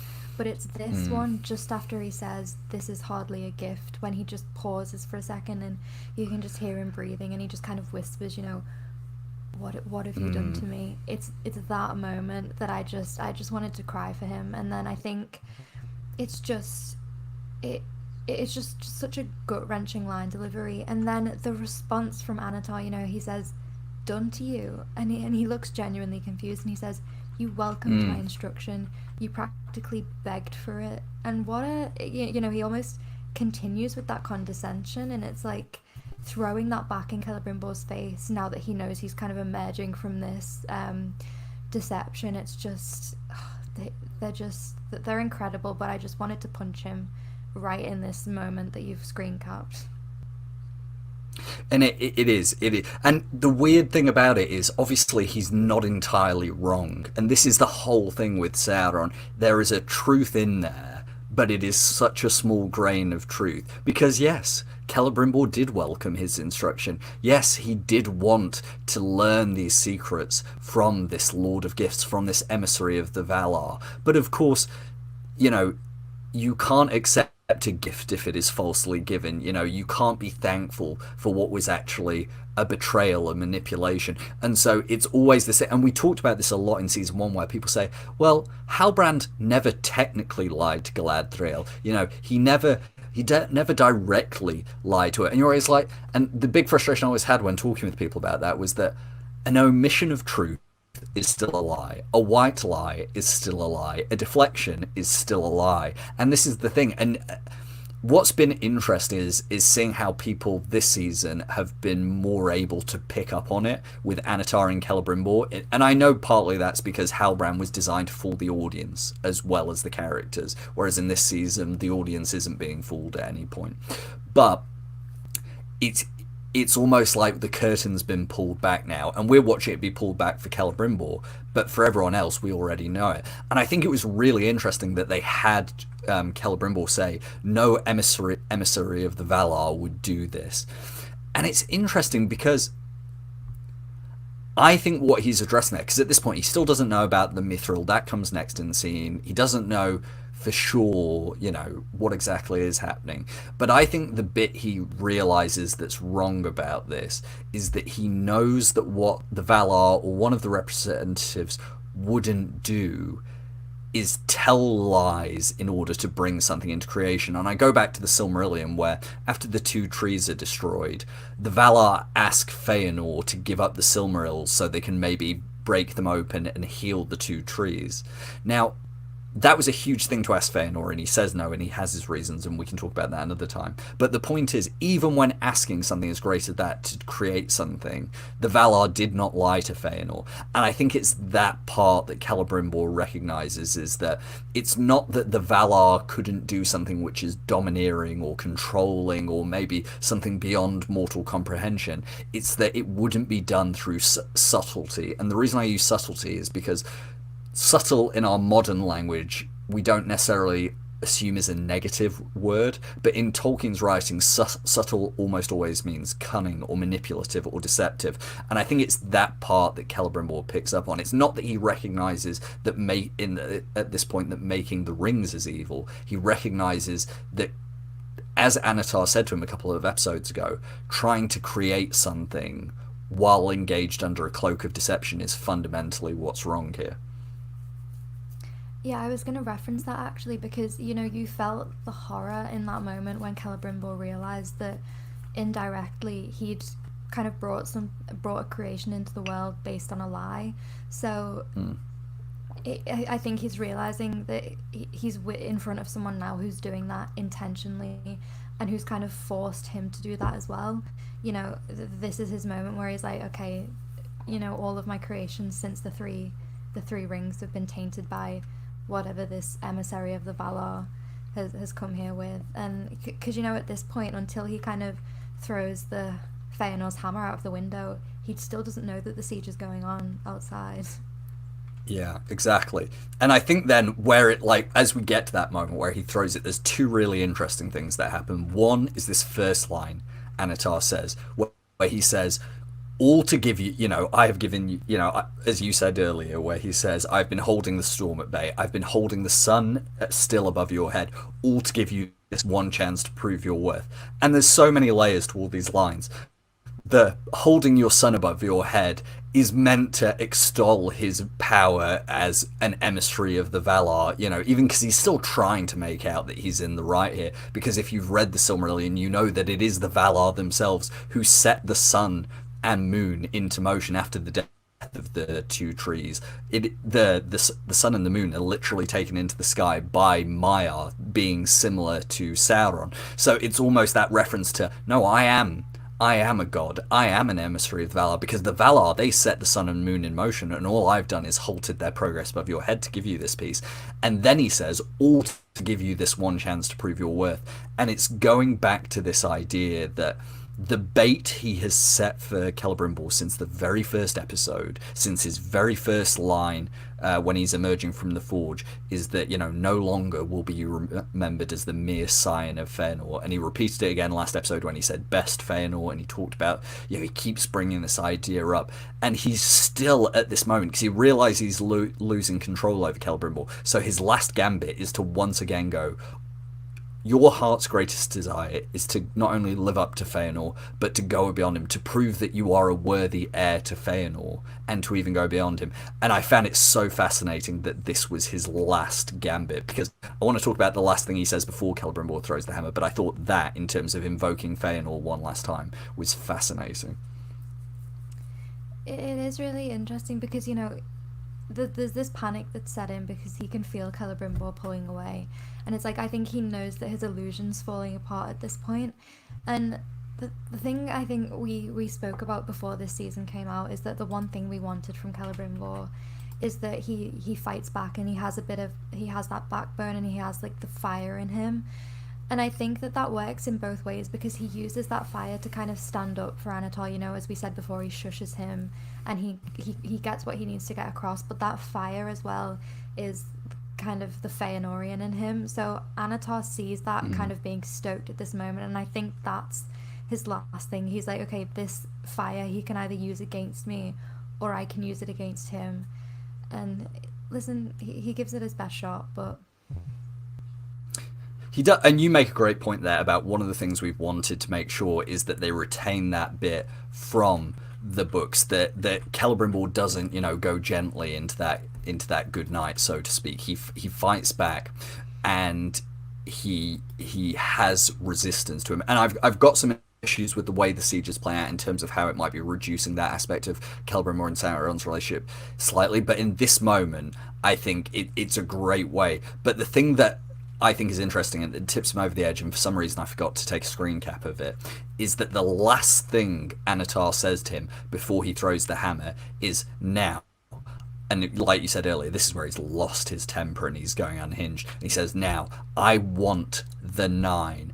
And do you know what this exactly reminded me of? It reminded me of the moment in the Silmarillion where Melkor has been feeding Feanor lies and lies, and they've largely been working. He's got Feanor to turn against his half-brother Fingolfin. He's retreated to Formenos with his father. He's isolated. He's in his forge. He's alone. And then Morgoth comes to his gates. And in this moment where he's pushing and pushing, and he's trying to, you know, weave in even these more doubts about the Valar, trying to make Feanor believe that the Valar are holding them as thralls. And the last thing he says to Feanor before Feanor reacts, he says this. He says, here is a strong place, well and well guarded, but think not that the Silmarils will lie safe in any treasury within the realm of the Valar. And then Tolkien says this.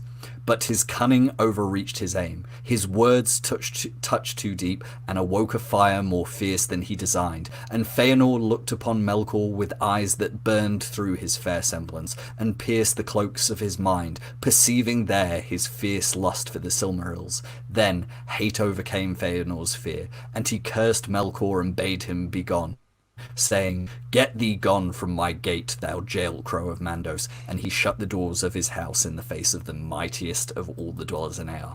And I don't know whether the writers were intentionally trying to do that, but all I could think when the last thing he says to them is, give me the 9, is it's that scene, but being replayed in a different age.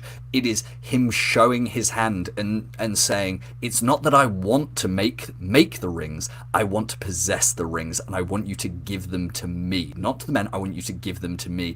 And it's in that moment where the final straw breaks and Celebrimbor sees through it and the beautiful facade falls away. And obviously in this version, doors aren't shut, but a window is smashed and the doors are open. And so I just thought this was a beautiful kind of almost inverse parallel, a rhyme to that scene. But I don't know if that makes sense, or if maybe I'm going a little too far there, Anna, so you can probably check me on that. No, I think that makes perfect sense. It's like you said, whether it is an intentional callback or not, you can't deny the similarities. And I like that. I think this one might be unintentional as well, but I do like the nod that when that fire does take over Celebrimbor and he finally lets himself snap, it's Feanor's hammer that he throws towards Annatar. You know, it's not just any old thing that he picks up from beside him. So I like that. And just that scene, I think, you know, I think we've said a lot about how Charles and Charlie did in this scene, but one of the things that really struck me was the camera work in this scene.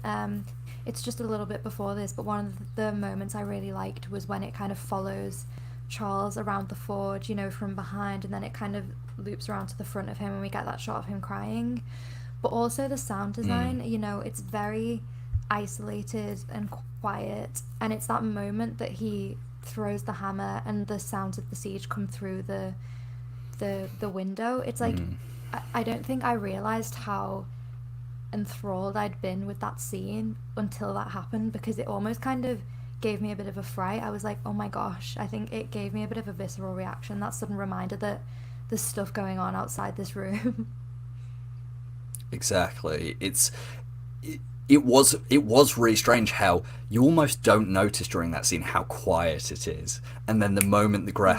the glass breaks, you immediately, like, the sound floods in. And I think Bear McCreary made a great choice by really underscoring the scene. Like, he didn't at any point, there are periods of it where there's no backing music, there are periods of it where it's just very subtle, and just the way you're left to sit there, and marinate in that silence, and then having it broken. And then obviously we get these shots of Celebrimbor going out into the balcony, seeing the destruction of the city. And there's a brilliant moment, I couldn't show it very well through screen cap, but you guys can watch it, how they very well hidden the cut so that when he goes out onto the balcony, it's actually transitioning to a different set of filming, so that they can do all the makeup so that Celebrimbor can be portrayed. But it all looks like a one shot between Celebrimbor walking out onto the balcony and then walking back. And I don't know why, because obviously I'd seen it in the trailers and stuff. I'd obviously realised that Celebrimbor wasn't aware of what was going on, but I hadn't thought at all that he was going to come back in and seeing the forge all ruined. And yes, it was horrible seeing Celebrimbor all bloodied and bedraggled, and him dealing with this, but it almost broke my heart a little bit to see this gorgeous forge that we had spent all season kind of marveling at. And, because it's a real set that has been built, it's not horrible VFX and blue screen or the crappy volume that other shows use. Seeing this physical set so damaged and the beautiful, I mean, don't get me wrong, Charles broke my heart far more than a building being damaged, but it was almost like that outer manifestation of Celebrimbor's inner ruin being shown. Yeah, and I think you almost fall a little bit into Annatar's deception in that I think we got a comment before saying, why wasn't the forge hit by any of these kind of attacks from the outside? And it's like, clearly it is affected, but you just don't see any of that for like the first half of the episode. And Celebrimbor's in this state of, what he's saying clearly isn't real. But I didn't really think to question kind of his surroundings or anything. Like, in my mind, the forge was fine because that's where he was forging the ring. So Annatar would kind of try and protect it. But it is like, and it's this like manifestation of his safe space to create things that he loves is gone now because, as he was saying before, he finds such a joy in creation. I think this is just that physical manifestation of the fact that Annatar has taken that away from him. And then, of course, as I alluded to, it's weird in a sense. Like, I don't think people should be saying Charles should get awards for crying so well, because I actually think it's all the rest of his performance that has been the really clever part. But then hitting these depths of despair and just raw emotion, the way his body is racked with the sobbing, the way he kind of collapses over the table, and we'll obviously talk about what happens when he knocks the mithril pot over, and maybe that's what we should talk about next. But just the Oh God, I mean, I know in a way, I don't know how you feel about this, Anna, but I really wish we hadn't seen Celebrimbor sobbing like this in the trailer. Like, don't get me wrong, when I saw it in the trailer, I was like, Yes. in a way, it filled me with huge confidence in the season. And so, like, on the one hand, it's hard for me now to, in hindsight, say I wish they hadn't put it in. But I'm just trying to imagine if I hadn't seen this. And so for the first time I saw it during the episode, Celebrimbor having this breakdown. I mean, it broke me seeing it in this episode, but I also knew it was coming in a sense, if you know what I mean. I know, and it's so tragic. And I tried to, when I was kind of going through my thoughts on the episode, I tried to sum up how I felt about just this moment of Charles. And here are the kind of bedraggled thoughts that I managed to get down. My favourite things about this. There's just the shock as he looks down on the city burning, seeing his people suffering. Just the pure sobs as he gazes at the wrecked workshop. We only saw him complete the workshop at the beginning of the season. He worked so hard to get it up and running. The realization as well that he'd been amongst these ruins the whole time, he must have been thinking that as well. And the failed attempt to ask kind of why, what have you done this, because it's something that I caught on my first watch, was that he turns around and looks at Annatar for a second and says, like, he starts to speak, but then kind of like his words almost fail him, and then he glimpses at himself in the mirror, and this kind of like mix between a sob and a scream just kind of erupts from him as he sees his reflection. And it's just, I've got to know how many Yeah. takes that took for Charles to do, because that was just, Oh, this is what I mean about the performance of the season for me. And I think I've said it before, it's hard to compare them because they're all so great in their own ways, but it was just this moment from him. I don't think I can sum up just how much it like affected me seeing it. yeah. I mean, I couldn't say it any better than you have there. I want to draw out some comments from the chat because I feel like it's been a while since we've touched on them. I think Treebeard Nerd made a really lovely point here where Treebeard Nerd says, in my opinion, he also lets go of this Feanorian idea of perfection and becomes the Lord of Eregion, the man who will do anything to protect his people. He hears the screams of his people, and that becomes his main focus for the rest of the episode. And that's just a really lovely comment. I just wanted to share that one out. But there's a lot of other great ones in here. Halbrand's Pouch says Charles Edwards said he wished he could take the forge home and place it in his garden. I mean, I'm always a bit, I feel a bit icky about saying, oh, they should make a Lord of the Rings theme park and you should be able to visit it. I don't need that, but I would like them to do an exhibition with some of the sets or props or costumes, because I really would like to walk around this forge. I know that's never going to be possible, but still. And Beric said the forge was built with so much hope. Seeing it destroyed was like walking into a nightmare.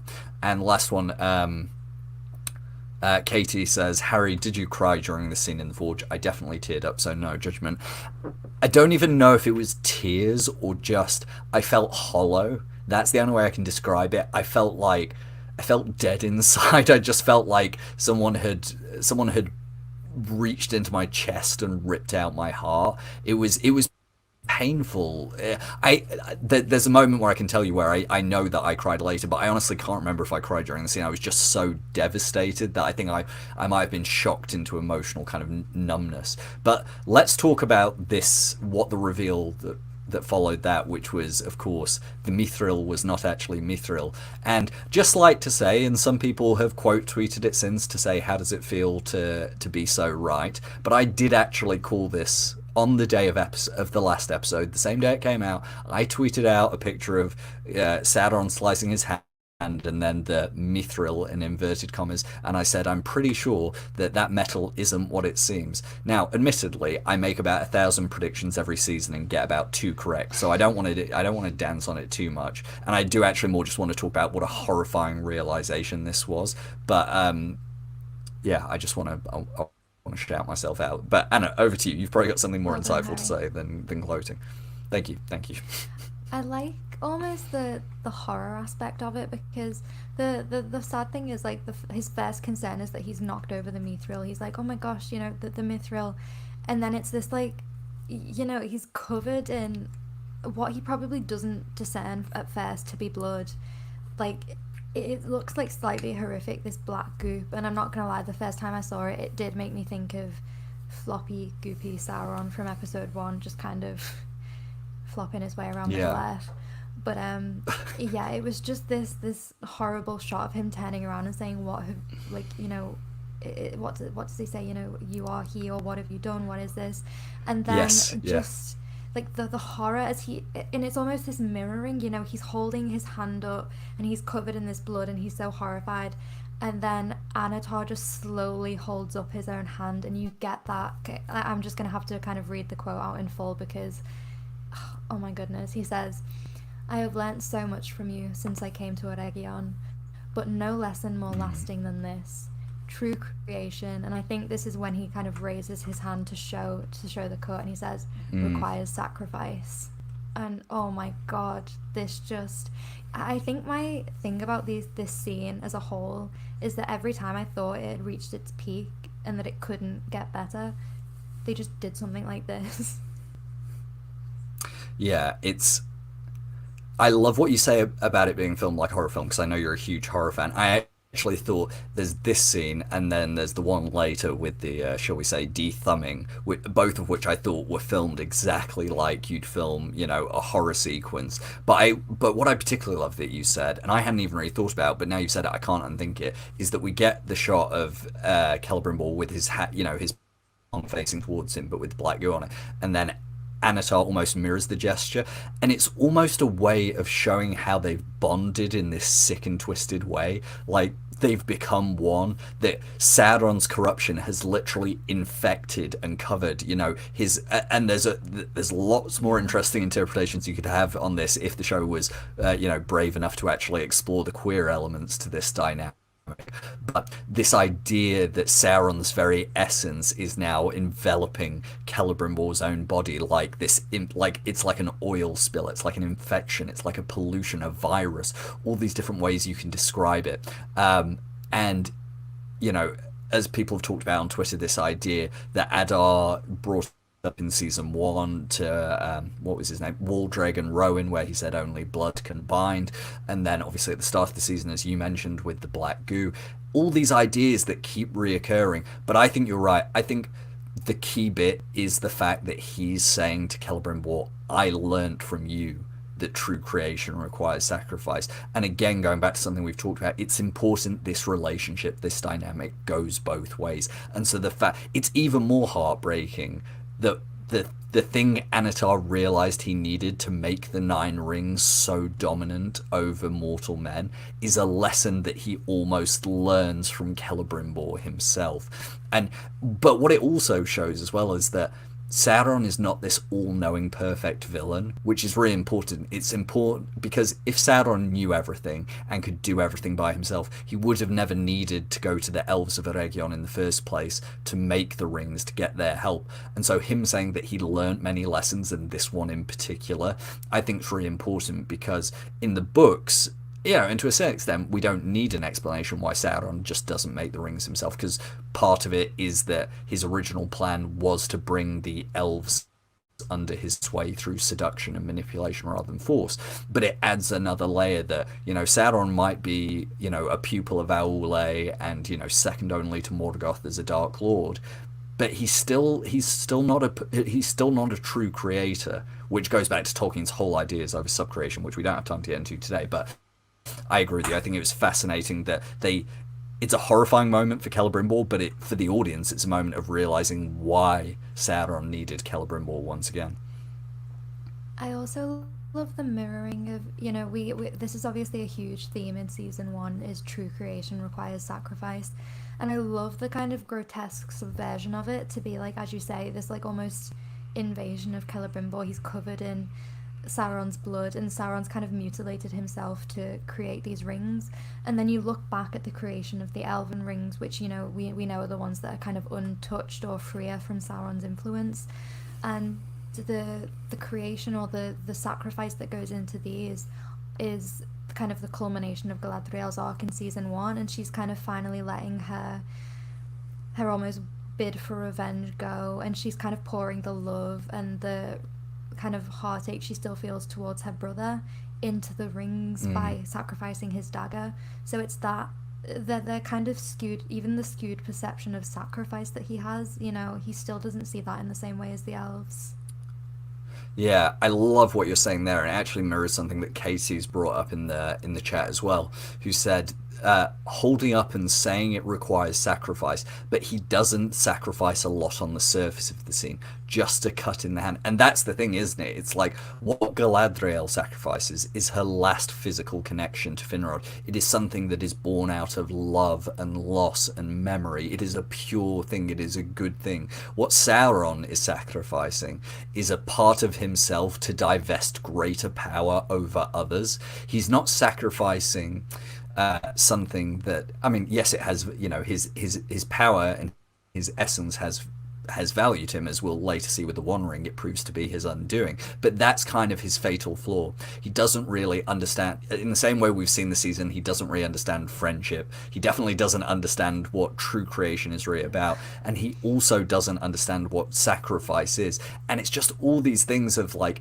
he is the twisted mirror to Celebrimbor throughout this season. They're both creating things, they're both involved in this process, but all of, as Annatar himself said in that previous episode when they were talking about why the Seven Rings quote unquote failed and why there's a problem with them, Annatar's half telling the truth when he's saying it's about spirit and it's about intention, but obviously he's disguising the real issue there. But as you've said and as Katie has said, this is a superficial sacrifice to him. And then, of course, Celebrimbor goes outside, gets knocked over by some flying debris, which, as it turns out, we didn't realize at the time, but this will be a recurring theme in this episode for Celebrimbor. And he goes out onto the balcony. He goes out onto the walls, and he finds Mirdania.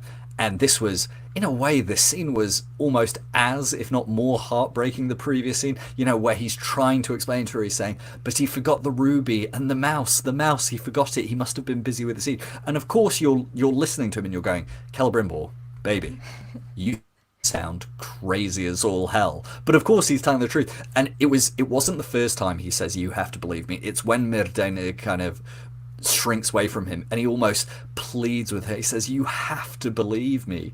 And it's the pain in his voice that he knows that he sounds, completely insane. But all he can do at this point is plead. And in a way, that's almost more heartbreaking because it's shown what Annatar has done to him in the eyes of others. He's made others think that the greatest of elven smiths, the Lord Veregion, his mind has gone. And so see him pleading with his apprentice, I mean, just horrible. Like, that really upset me because I was like, imagine how everyone used to look at Celebrimbor and Eregion and now see how they respond to him. See, the only respite to me for this is the kind of, and I'm getting a bit ahead of myself, but the way that his guards are almost won back to his cause at the end. That's the only only respite for this, because listen, I don't mind that Mirdania died. I think that she was a good character for this season, but obviously she is a dual smith of Eregion. She probably wasn't going to make out of this season, and I never thought that she was Celebrian, so but I do find it very heartbreaking that she not only died thinking that Celebrimbor had lost his mind, but she died thinking that he was the one who pushed her off the tower. And I think that that's just, and I think that he probably thought that he did as well, because I know that he's aware of who Sauron is now, but in that moment it's such a subtle movement that in the panic he's gonna think that he shoved her off, it's just the poor guy. And it's like this, the screen cap that you've got up now, it's like this kind of eureka moment that he has. He's like, right, I've got him now. He's smiling again. He's like, he can't get out of this one. His blood is black. And then it's this, Charlie Vickers is just, he's such a good actor, because it pans to him again, and in this like really serious moment where you're like, this is make or break for Celebrimbor, he just does that same little, but there's just such a look of disbelief on his face, as if he's looking around at everyone and being like, are you guys seeing Celebrimbor right now? As he just shows this like red blood on his hand. And I was torn between being really amused, but also just like the look on Celebrimbor's face as he realizes he's been deceived again, but also everyone around him has been deceived while he's been locked up in his tower. It's just, it's like, this is what I meant by at the start of the episode when I said I almost wish he could have just stayed in his nice little sunny day on his balcony sipping some tea, because from here on out it's just blow after blow. He's not going to catch a break at all. And it's, even the way he says, if you do not believe me, cut him open. He sounds insane. Like, if you're watching this and you don't have any context, like if your Commander Malland or whatever his name is next to him, you are literally looking at this guy saying, oh, if you don't believe me, stab the emissary of the Valar. Like, stab the guy who I've been telling you is here to help us for the past few months. You sound like you really do. And there's, there were two comments I wanted to address from the chat that are both really good. Katie said the heartbreaking reality of someone having to plead with others that they're being abused when folks only see their golden exterior. And I think we've all, even, I hope that most of us haven't been in abusive relationships, but you can relate to this even in small ways in your life, where you see someone be a real dick to someone, behind someone's back, and you try to explain to this person that they're not the nice person they pretend to be around you, but because they don't see it, they don't believe you. But this is this is kind of to the nth degree of it, to the of that kind of situation. And then someone else, Chris said, the fact that he's telling them to cut him open, and then Annatar shows his hand bleeding. Chris makes a great point. It's the way Sauron is implying that Celebrimbor attacked him too. It makes it look like Celebrimbor has already attacked him and has tried to cut him open. It's brilliant. But as we said, heartbreaking to lose Mirdania that way. I thought her death. I will have to say, I think her death was really well handled. Like, I think she is that perfect one-season character where she's got an arc. She plays as a great added bonus character to the main two players in all their scenes, and then having her death be the it's that you almost don't need it, but it's that way of showing just how cruel Sauron can be. It's that way to show that he's already taken everything from Celebrimbor, but in this moment he just twists the knife a little bit deeper. And he doesn't have to, but he does it because he wants to put Celebrimbor in this position of no return. He doesn't want to leave the guards in any doubt that this is who Celebrimbor is, and then kind of following that death scene with, saying, finish the rings and I'll save your city. And then Celebrimbor says, what will you do with them? And this is where you get a classic Sauron truth that is really a lie, which is when he says, create a perfect and lasting peace. Because much like when Galadriel says, to him at the end of season 1, to save Middle-earth or rule it, and he says, I see no difference. It's the same here. Creating a perfect and lasting peace for him, he sees no difference between a peace organically coming about and a peace which he enforces through his own tyranny. It's all the same to Sauron. So I'm with you. I think Mirdania's death was handled really well. One thing that I actually heard about it, and I want to run it past you to see if you can confirm, because I literally just saw one tweet about this, so I don't know how accurate it is. But apparently, though her death was kind of supposed to be extended and be slightly more brutal, and there's a shot apparently of it shown in the very quick flashes we get of Gil-galad's vision when he's kind of that he gets through Vilya, and apparently her arm is cut off and an orc kind of holds it up and starts to drink her blood. Is that kind of what we were going to get originally? I think so, yeah. And it's so cool. It's a smart moment for the show. One thing this show has consistently done well, and that would all good filmmaking television, unless you're going for an R-rated horror film that is purposefully gory, you have to know when to cut away. And this is something that Rings of Power has done consistently well across both seasons, is knowing when to cut away. It was the same with Theo's friend Rowan's death in season 1. They cut away as you saw Waldreg coming towards the knife, and all you heard is the screams. And on this one, you cut away as the orc brings down his axe, and you see Celebrimbor's reaction to it. And that's for me, that is effective visual storytelling. You don't need to hit people over the head with the gore, unless you are that sort of, if you are a Game of Thrones, or you are a Hannibal or a horror show or whatever. So I think it was a smart cut. I agree, and I'm sorry to everyone who's kind of a consistent watcher here, because I still haven't watched Hannibal, but I have seen a lot of screen caps of it on Twitter, and some of the screen caps that I've seen, I do think to myself, how has this been allowed on television? But also, the more that I see, the more intrigued that I am. And I also want to give a little shout out to Stanley, who's in the chat. My favourite. Welcome back. And I'm back as well. What a reunion. Stanley the Aniston. Do you know what's pathetic about that? Do you know what's really pathetic about that? I've seen Stanley's message, and he's, leaving a thought about Mirdania, and your thought is not, oh, he's leaving a comment about Mirdania. You're just trying to bait him to say, I'm only here because Anna's back. You're so transparent with your, If you had been keeping up with the chat, you would know that earlier he said, yay, great to see Anna, ! Oh, I rest my case. Bollocks. All right, let's move on then. Into that Lovely one. to have I did. Lovely to see you too, Stanley. Brilliant to have you as always. I'm a big fan of you too, even if it isn't reciprocated.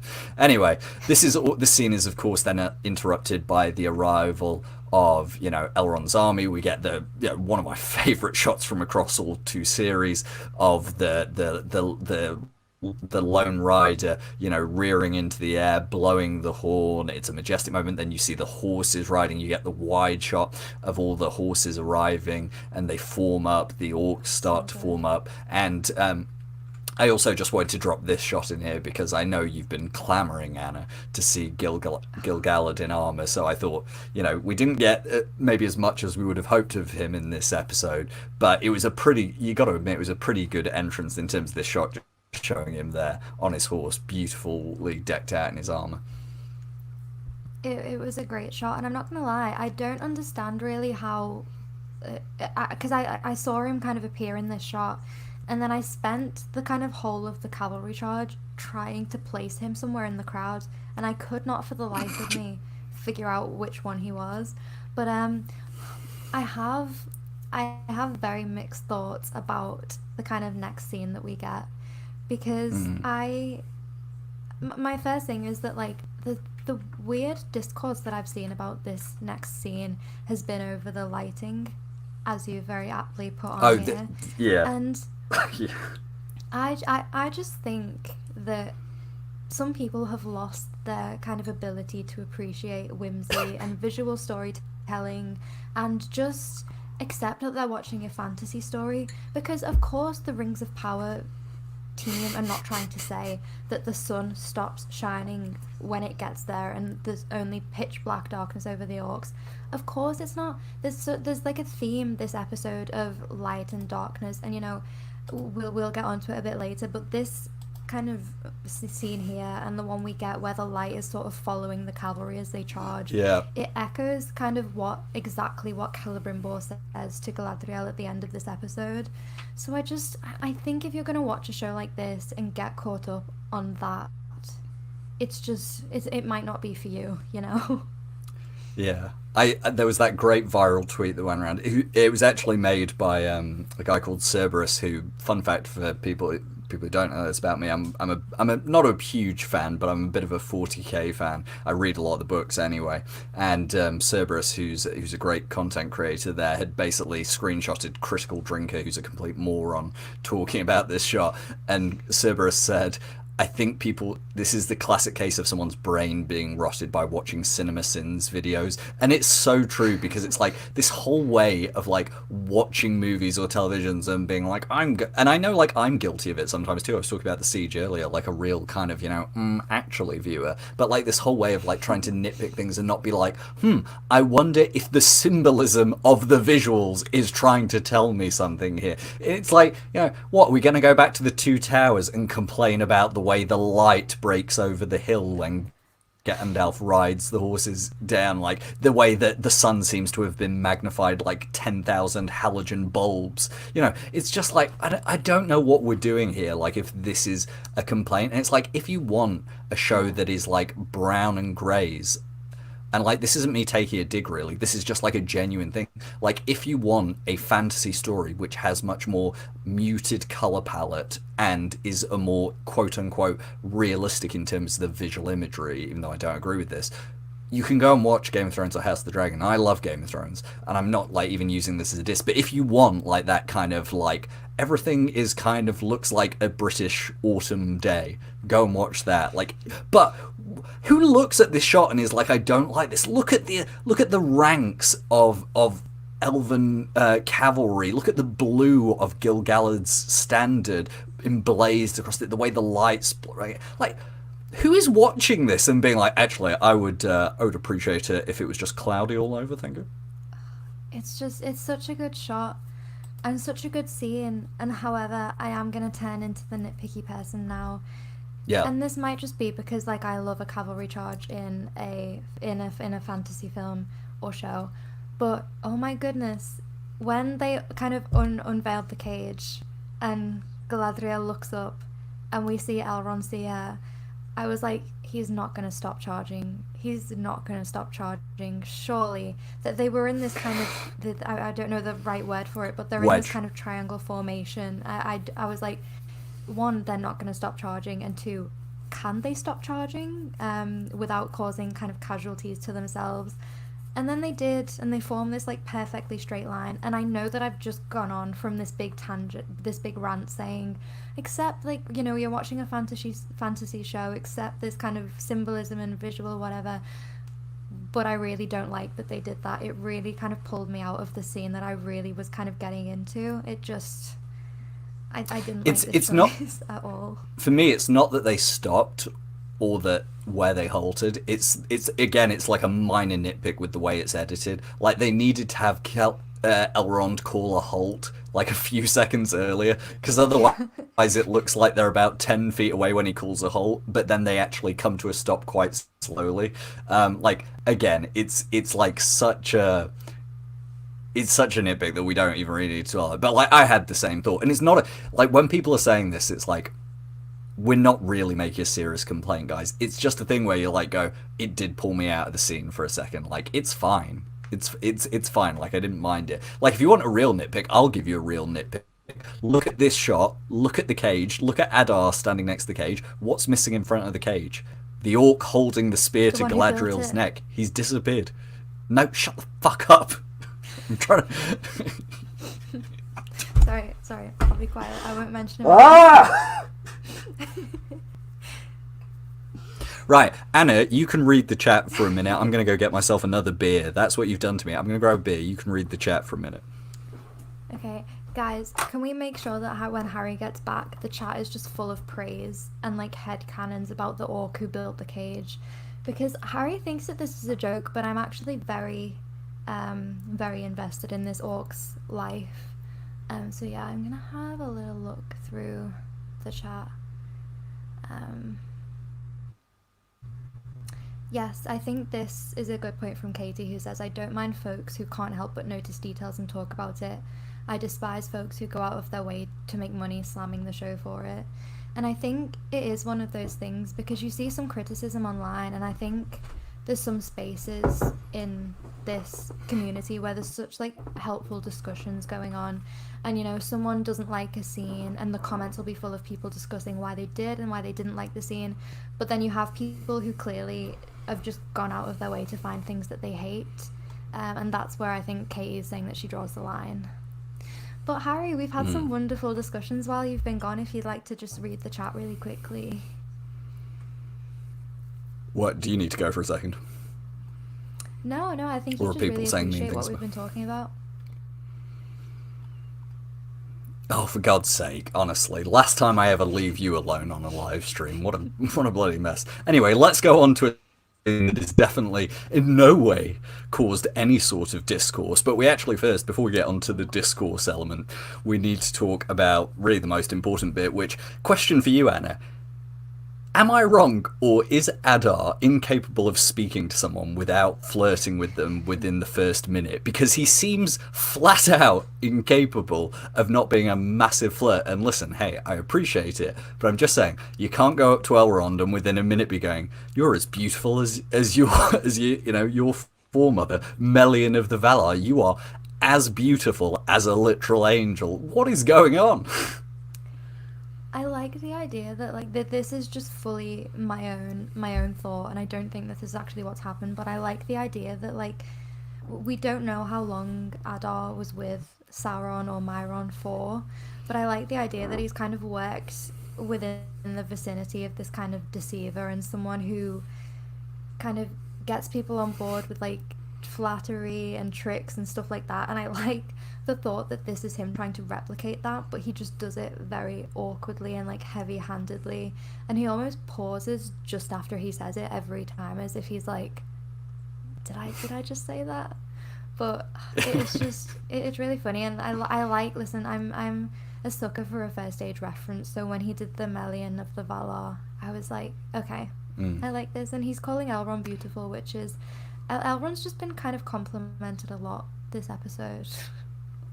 Yeah, they knew he was going to go through hell, so they were like, first we need to have Durin comment on his hair, then we'll have Adar say how beautiful he is. I mean, Adar, he was, tell me if I'm wrong, but it felt like he had some real chemistry with Galadriel. And then at the start of this season, when he was saying, when he saw Sauron's face when he was chained to the mountain, it was beautiful. Yeah, he's even got him and Arondir have got some real tension, whether it's more of a hate thing than a love thing, but still, I mean, he is, especially Sam's, Sam Hazeldene's Adar, is really just capable of flirting with anyone. But on a serious point, what I will say about the scene, I also appreciated that he referenced Melian's wisdom. He said, if you have, whatever he said, if you have even an ounce of Melian's wisdom, then you'll agree to my terms.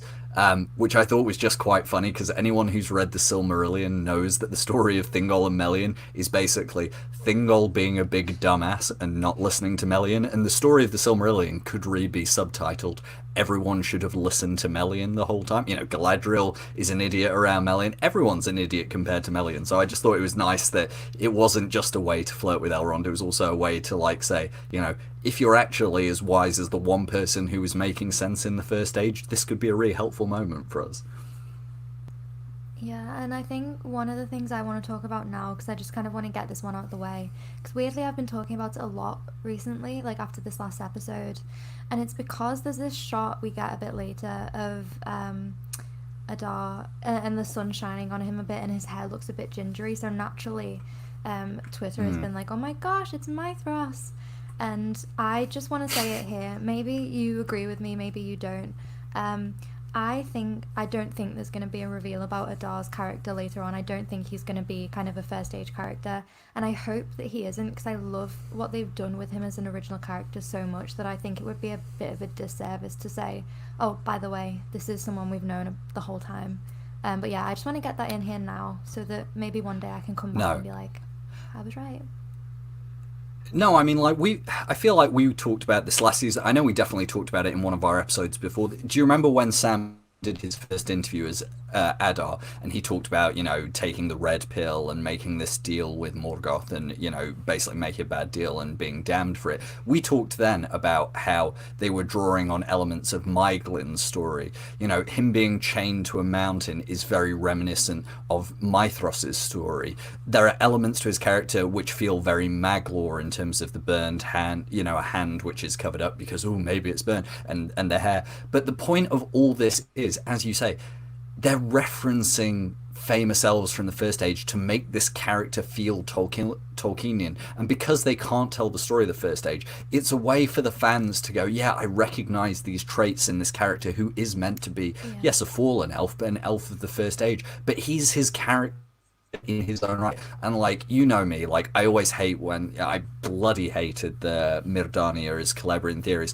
I hated a lot of the theories in season 1 when it was like Theo is Arondir's child, or just every time we get one of these theories, I'm just like, let a character be their character. I know it's fun to theorycraft, and I really don't want to be like a killjoy, but it's also like, Adar, as you said on Twitter, Adar is a brilliant character, and he should be appreciated as that on his own. Yes, his character is incorporating elements of canonical elves from the First Age, but that's just good writing. It's not because there's going to be, and he takes off his glove and he goes, and you will remember me, Celebrimbor, because it is I, your uncle, It's just, that's not what's happening here. No, and I think, one of the things I said the other day was that I think... What? So, sorry, I just looked at the chat, and I think because I brought up the Mirdania as Celebrium one, Jessica has just put in capitals. Jessica's put, "We get it, Harry," and then said, "We used to be able to have fun in this country." Jessica, I don't know if you live in the UK, but actually in the UK we have outlawed fun, so you're not allowed it over here. Anyway, sorry, Anna, carry on. And Sianat says, let the cage builder orc just be himself. I'm really sorry, Harry. I think I might have stopped with this cage building orc. But yeah, you might. I'm sorry, but he's catching on. Maybe he could be like a thing in season 3. But what was I'll be shocked if. Oh yeah. I was just gonna say I'll be shocked if by the end of by the end of this week someone hasn't sent you even a crudely done fan art of Cage Builder Orc. I'll be shocked. that would actually make my whole life. See, I wish that I could draw. Like, I wish that I was blessed with the gift to be able to draw, because that would exist already if I could draw. That there would be a lot of fan art of him. But yeah, I think the only point I wanted to add on to that was that, like, I think that the original characters are something that the Rings of Power has just done so well through season 1 and season 2. I mean, even when we get on to the fate of Arondir a bit later on, it's one of those things where, like, the original characters to me feel so integral to the story now, at least within the Rings of Power, that they're almost kind of, they're holding their own against the main established characters for me. And I don't even feel like, you know, a lot of people over on Twitter would have something to say about that opinion. But I don't even feel bad saying that, because I think they're just wonderful characters, and they feel very Tolkienian to me. They feel very grounded within Middle-earth. Yeah, I agree totally. So the rest of the scene, I think, has some interesting tidbits as well, like the moment where we get you know, Elrond baiting Adar with this point about, you know, because Adar's basically saying, I've got more men than you, I can outmaneuver you, I can outfight you. And Elrond basically says, okay, are you willing to spend your children's lives so freely, and are they? And this is really interesting, because there's 2 times in this episode where someone uses Adar's name, you know, his just Adar, in a really pointed way. This time, and then later in a scene we'll obviously be talking about, where his you know, where Glug is trying to plead with him about the siege, and both times it's used in a pointed way, of course, because his name literally translates to father. So the way Elrond stresses Adar here, I think, is just, you know, we often get these glimpses and reminders that Elrond is a bit of a politician and a diplomat, and he knows how to use words as weapons. And so him stressing, you know, choosing to use, rather than, you know, using an insulting name like Galadriel might, or, you know, just not using his name at all, it's a really smart moment for him. And it's just so good. Like, I love it's, you know, what I think the inclusion of Adar's character has been able to explore is this relationship between the orcs, and whether it's, like, okay for the good guys to just go around killing them as if they're just these kind of mindless killing machines that don't have this agency of their own. And listen, you know how I feel about the orcs this season. I love them, but it's this reminder because I think I still hold to my belief that Adar lacks that tenderness that I wanted from him this season, but I think that's just because of the way the story's gone. No, listen, let me finish, okay? I think that he lacks the tenderness, and I think that he's colder this season, but I think that's because he has to be. And I think that he sums it up very well when he says, my children have endured cruelties your bravest couldn't bear to hear spoken aloud. And I think that at this point, you know, so close to this kind of make or break moment of, is Sauron going to continue to exist within Middle-earth?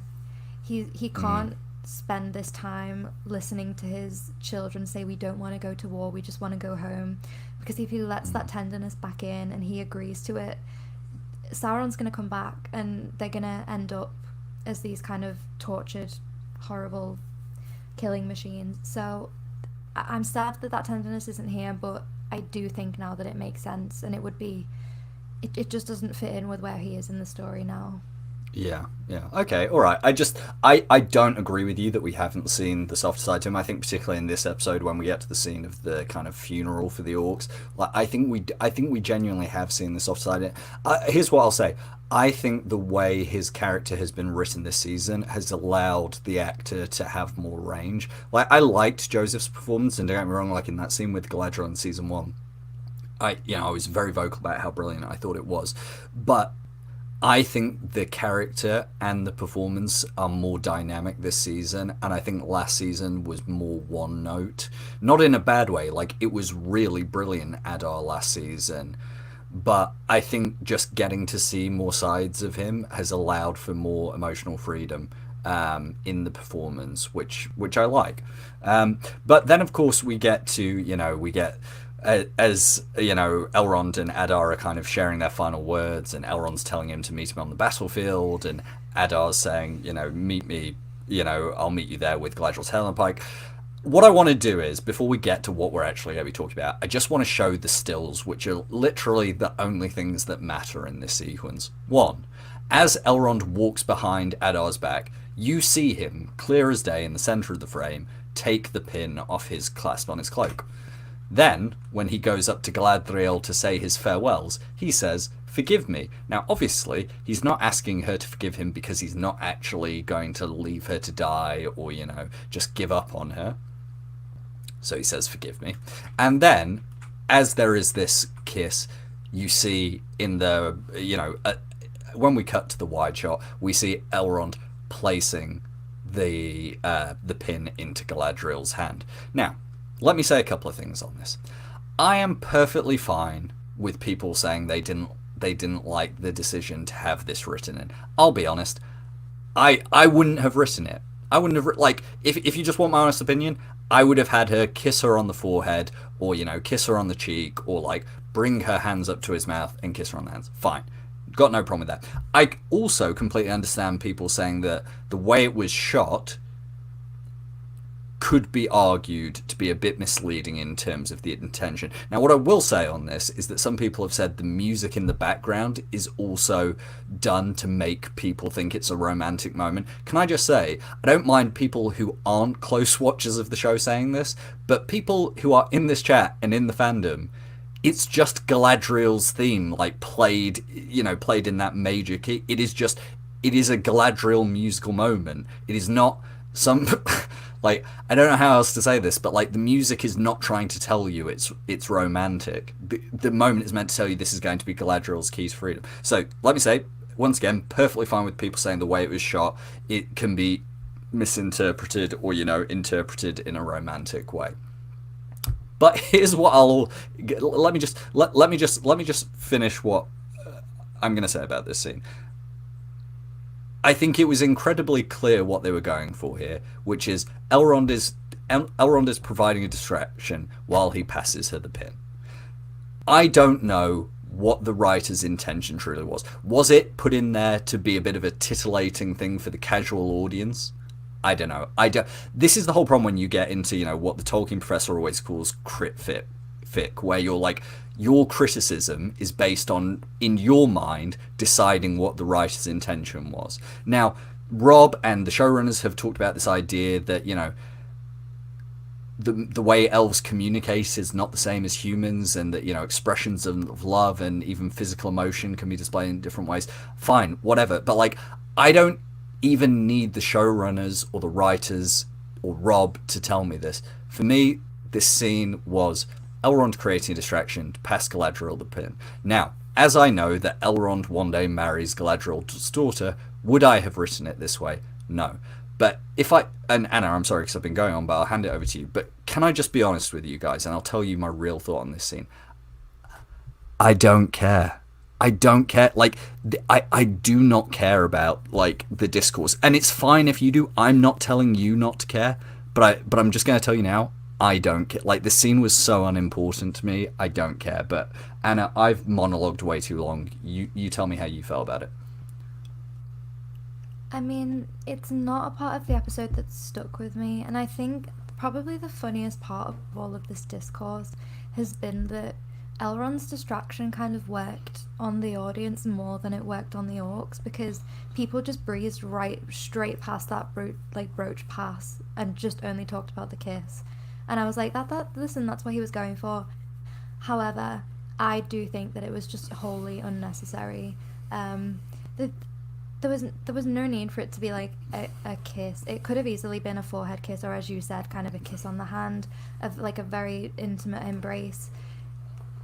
I don't know why they went for a kiss, and there's no point dwelling on it because it's happened. You can't kind of go back and unwrite that. And listen, there's a thing in Tolkien, isn't there, of just platonic love and affection and hugging your friends and giving them forehead kisses, all of this. But just the kiss seemed a little bit too far for me, and as you say, I wouldn't have written it in.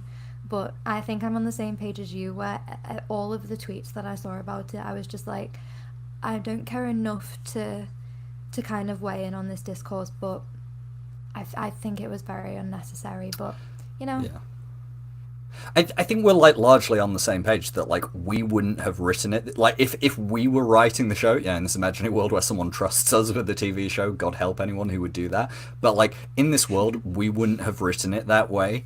But I literally don't like, as you said, it's almost more amazing that people missed what Elrond was doing, because he literally does the same thing we see Halbrand do in season 1, where Halbrand steals the, you know, the crest off the Númenórean smith. It's almost like a mirror of that scene, and in that scene it's Sauron being a deceiver. In this one it's Elrond obviously trying to create a distraction and pass something to Galadriel. And I just want to say one thing, because like, I've seen people saying like, oh yeah, the big thing wasn't the kiss itself, it was the fandom discourse. But let me just say this about like some of the fandom discourse.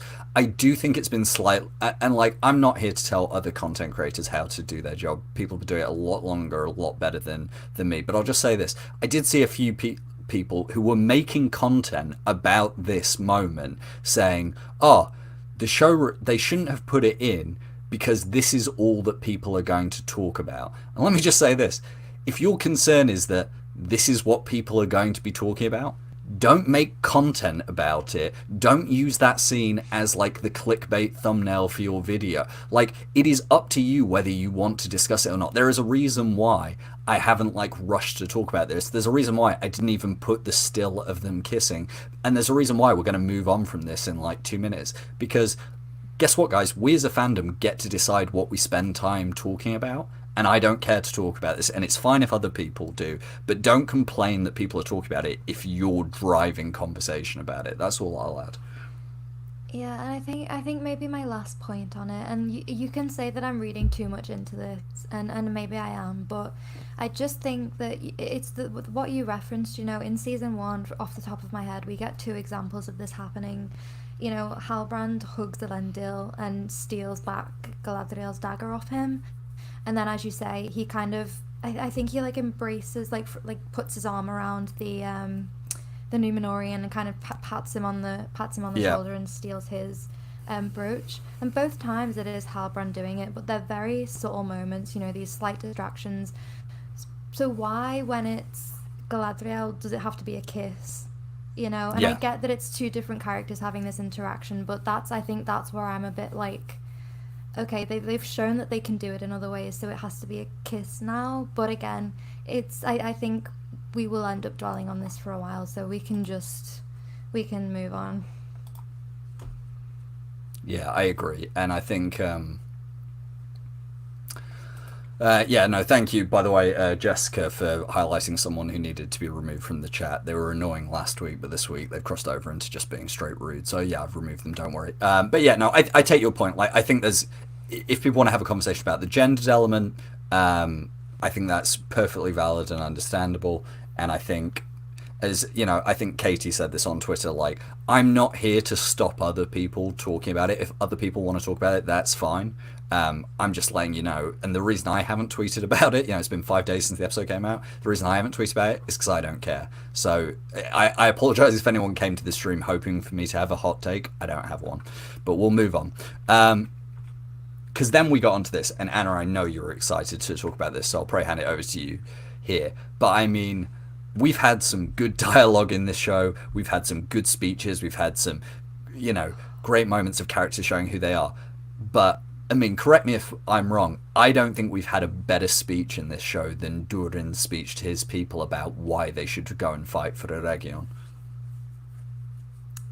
I don't think we have, and this might be a controversial take in an episode that's literally dedicated to the Siege of Eregion, but after the scene that we discussed before, you know, that really long scene when kind of Annatar's deception is revealed, this was my favourite moment from the whole episode, and I think Owain Arthur just, he just shines here.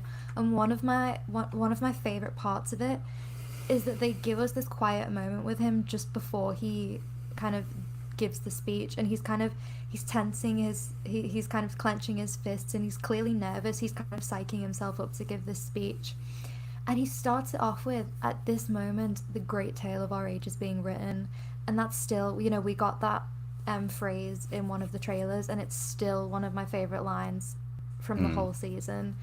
and it just the kind of intertwining we got of Galadriel's escape and Elrond riding back into battle as Durin is kind of rallying the dwarves, and then it kind of gets to this climax with fight with me so all the world can see that dwarven loyalty is a force stronger than any sorcery. And he's saying, you know, the elves need our help, they can't do this without us. And then just that kind of the shout from all the dwarves in agreement, you know, they say Baruch Khazad, and then it's like at that moment Durin realizes just how much support he has, and then he goes out, sees all the people, and they do that Khazad-dûm, and it's just it's almost like a perfect scene for me. Like, oh, it's like the peak of the Khazad-dûm plot this season, and it's just it's so perfect. There's a couple of... I mean, I agree with everything you've said, but a couple of points I just want to add. One, I think the specific language he uses here in the writing for this is brilliant because, one, he starts off by, you know, saying that Sauron thinks by stoking our greed. And it's that... We discussed this the last time you were on the stream for episode 5, this idea, the thing the show has done really well is showing that they've kind of played with this idea that Tolkien maybe simplifies a little too much, that the dwarves are just naturally greedy people, and instead the show has gone with this interpretation that it's really the rings that are bringing out this bad side of them and stoking this greed. And the fact that he when he said, you know, sorry, I'll just get the next slide up. But when he says, "For there is something that all dwarves prize," I actually had a moment where I was thinking, like, what is he going to say? Is it honor? Or is it friendship? Is it, you know, what is he going to say that the things that all dwarves prize? And having it be loyalty, I just thought was the most and like, I think we said this last season, but I will fight anyone who says that any other Tolkien adaptation has done a better job with the dwarves. I don't think I've ever seen the dwarves, dwarvish culture, dwarvish characters brought to life so comprehensively, with so much nuance, with such love and care to what makes the dwarves lovable and special than the Rings of Power has. And this scene, you know, brought all of that to life. And it is this point that Durin makes that Sauron only sees the bad in people. You know, it's his line to Galadriel in season 1, you know, find out what your enemy fears and give them a means to master it. Well, Sauron thinks that what the dwarves care about is riches and gives them a way to exploit that greed. And instead, Durin reinforces the point that loyalty above all else is what matters. And, you know, he gets that great line where he says, deeper than the bones of the earth. And it's almost a parallel to Galadriel's, you know, speech in Fellowship of the Ring that they kind of used a little bit last season about, you know, stronger than the foundations of the earth. It's this... Everything about dwarvish culture is tied up in this scene. And I've seen people saying, like, oh, it's kind of undermined by the fact Durin doesn't go to Elrond. I actually have an answer for that, but I'll wait until we get to the scene with Durin and Narvi later when he makes that decision. But I think he does fulfill the promise of dwarven loyalty being above all else, but it plays with our expectations. But I loved it. And the final thing I'll say on this is I loved that I saw some people saying, like, it's weird that he doesn't speak to the wider crowd from the start. Like, it's weird he's not speaking from the balcony. But I'll tell you a really good reason why they did this. Because watch how Owain Arthur uses his body in this speech. The way he moves about that space. He looks like a theatre performer on the stage, like at the, at the Shakespeare's Globe. Like, I know... Tristan Gravel, who plays Pharazôn, has talked about the Númenórean court set being like a stage, but Owain Arthur owned this space like a stage, and he moved around and he used his gestures, and that's what made that speech so good. If he'd stood still the whole time and just addressed it from the balcony, like, compare how good this speech is to his father's speech in episode 4 or 5, whichever one it is, and it's like, it's done intentionally. I'm not in any way denigrating Peter Mullen's speech, but just look how Owain Arthur works the crowd, works the like. It's genuinely. I've always known I could never be an actor, but if there are those among you who like acting and, you know, who maybe do acting on the side or would like a career in acting, just watch this scene on repeat, because this was a masterclass from Owain Arthur. It's just wonderful, and I'm really glad that you brought up King Durin's speech as well, because I did want to mention that this is essentially kind of the antithesis of it within the season, because, you know, kind of taking just a little bit from King Durin's speech, he says something along the lines of, you know, pity the ones who dwell above. They're slaves to the sun, chained to its ceaseless rhythm. And it's like Prince Durin flips that on his head, and he's like, we're not going to pity the people above, we're going to help them because we're dwarves and we're not greedy, we're loyal. And I think that's, as you say, that's where the... And listen, I love the Peter Jackson films and I will cherish them forever. But I think that if you took this scene and put it into a Peter Jackson film, he would have found a moment within this to still kind of make the dwarves the butt of the joke. So like something would have gone wrong in Durin's speech, and this would have been played like a little bit for laughs at some point. And I think this is where like the portrayal of dwarves here just really differs. They give them these moments of just kind of they just make them a lot more nuanced, and they give them their time to shine, really. Yeah, I'll use two contrasting examples to follow up on that point you made about the Peter Jackson films. Richard Armitage's final speech in Battle of the Five Armies before he leads, his company out. That's pretty good. It's pretty good. Like, it's not great, but it's pretty good, and it has got this emotion.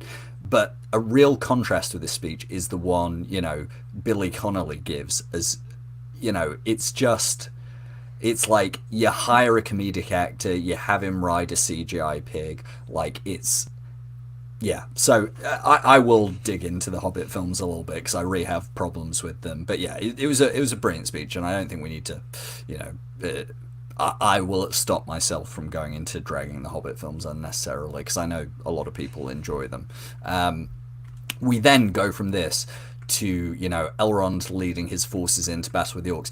And this is where, like, when I said at the start of the episode that the way the siege and the battle is edited and portrayed is weak at times, this is, like, this next section of the siege is, like, let me say this, I'll preface it with this. It did not hinder my enjoyment of it. All the choreography is brilliant. All the individual scenes of action happening is brilliant. The way the battle is shot is brilliant. No complaints on any of that. But the way it is edited and the flow of the battle is told is muddled, unclear, and doesn't really make any sense. And it starts here because we've had Elrond, leave Adar's camp and say, okay, I'm going to try and hold them off for a day until the dwarves arrive. And then the next time we see them, they're just in the forest fighting. Now, what happened? Did the orcs maintain that infantry line outside the trees? Did they retreat back into their siege lines with the trees? Where did Elrond's forces attack from? Did they catch them unaware? Like, there is no, like... And this is me being real nitpicky, but like I'm a very boring nerd who's watched a lot of historical films like that revolve around war, whether it's like Kingdom of Heaven or Gladiator. I know I'm using Ridley Scott examples, but you can choose millions of examples. This was just not clearly told, like, and it's not a critique of the director, it's not a critique of the actor, it's not a critique of the cinematographer or the stunt directors. It's just the editing is... It's not helpful for the viewer at all. I mean, you tell me if you disagree, Anna, but I found it a little bit frustrating. No, I agree with you, and I think when you have like hour-long episodes as well, you need to make sure that you're kind of signposting where you are, as you go through. And I think that to me, as you say, like how did this kind of next kind of skirmish between Elrond's forces and the orcs come about? The last time we see him, he's walking out of Adar's camp, and the orcs are letting him walk out, but it almost seems as if he's kind of just left the camp on his horse, and as soon as he's out, all the orcs are like, now we fight, now we attack. And then there's just these kind of there's these shots, and I don't really know where to look. There's kind of, it's as you say before with this before they were rolling this ravager across the drained river, but now horses are trying to cross it, and they're kind of getting pulled into the mud. There's no surface for them to like walk across. And then the one thing that I do love about these kind of few shots we get though are I didn't like the shot of the horse getting its throat slit. I had to kind of look away. I'm not good with stuff like that. But the moment where Elrond just tells the orc to die in Sindarin and then catapults it into the wall of Eregion, I thought that was just a really funny moment to put in. Yeah, amidst all the kind of random shots that I didn't know how to keep up with. it's like I say, the individual shots of battle are great. Like the moment where you see the horse, the rider surrounded, and like then it leaps and kicks one of the orcs. Moment, like even just these initial scenes where Elrond's leading his force through the forest and shouting to the wall, and you get all these great shots of battle. All really, really, really well done. And I see people saying in the chat, I've seen Cyanat and Blue Wizard on Wheels saying like, the show captured the chaos of how close battle can be and how little you can see, and the fog wall, and that is all true, and you should show that. But what you have to show first to a viewer is how the battle starts, or at least where the forces are, where they enter from. Like, I'm sorry, this isn't like I'm not telling other people how to feel. Obviously, I'm just saying like it's not like go watch any great war movie. It will not be. Yes, the middle of the battle may be shot like this and edited like this, and that's great. And like I said, the middle of the battle, like, what I'm watching inside the battle is great, but you do, for an audience, need to show, like, at least for me, I guess, maybe you're right, I should turn this back. I'm doing a bit too prescriptive in saying how others should feel. But for me, you should show, like, the flow of a battle. Otherwise, you don't know I don't know what happened between Elrond leaving Adar's camp and then basically the night scenes. I don't know what happened. And that I don't think is good. Like, I'm like, no one's going to convince me that, like, that's good storytelling. Like, and this is a nitpicky complaint, but I'm sorry, I just don't see another way around of saying this. Like, the editing, for so much great work that went into the battle, and like I say, the individual scenes. And listen, I loved Elrond attaching the orc to the catapult. I predicted it a year and a half ago where we got that leak. People might have seen it on Twitter, but I quote tweeted it. I predicted that Elrond was going to launch an orc on a trebuchet. I have the gift of foresight. That's fine. But yeah, it's just, anyway, it's fine. I don't want to keep going on about this, but yeah. No, I think you make a really good point, and I don't think it is a nitpicky scene, because Katie makes a reference to Helm's Deep, and I think that is quite a good comparison, because granted they probably had a bit more kind of time and resource to work with for Helm's Deep, but it's a battle with so many different characters in different places. And for example, you have this moment of kind of Theoden and his men kind of trying to keep the door barred, and then you have Aragorn and Gimli kind of going around the side to ambush the orcs from the back. Legolas is coming over the top to save them, but at all points you know how the characters have got to where they are, and you know why they're there, so you're never kind of questioning why that happens. Kind of two more points I have about this. One of them actually is a positive. I feel like I've been quite negative today. But one of my like biggest gripes with season 1 is that I thought that Nolwa Matar was really underutilized as a track. But oh my goodness, I love that it's sort of this recurring theme for the elves in battle now, and every time it plays in the background, I feel so vindicated. I'm like, this is finally being used how I wanted it to be. And yeah, that's my thing. And then the last thing that I had, and I think I felt it a little bit here, but I did feel it a bit more with the nighttime scenes, is that this is where the scale of the siege and the battles started to feel a bit confusing to me. And I don't mean like the time scales at this point, I mean like the size of the battle and kind of what was going on, because we would get these huge wide shots of the scene, but then every then singular condensed shot of the action would be kind of Elrond or of the same people every time, and it felt like the whole battle was kind of happening in one place. And I know that that's obviously not the case, and I know that we're going to follow the same characters the whole time, but I couldn't kind of shake that feeling that we were going from these really wide shots to just these single point of views, and I don't think that they put anything in between to help me with that transition, and that might just be me, but I don't know. No, I totally agree. And like, again, this goes back to my thing of like, a way you could have avoided that is like, because obviously we know between the daytime and the nighttime, after Elrond gets through to these siege lines and they destroy a few of the trebuchets, the elves, we do know what their strategy is. I'm not criticising the show for that. That was good. They had Elrond say to the walls, we know their plan is basically to form a defensive barrier between the walls, stop the walls being breached, all clear. But a way you could have addressed that issue is have us follow Elrond and his men into the, kind of drained river. And then all you need to be aware of is you need one panning shot showing that other groups of elves are doing the same along the riverbed, along the walls.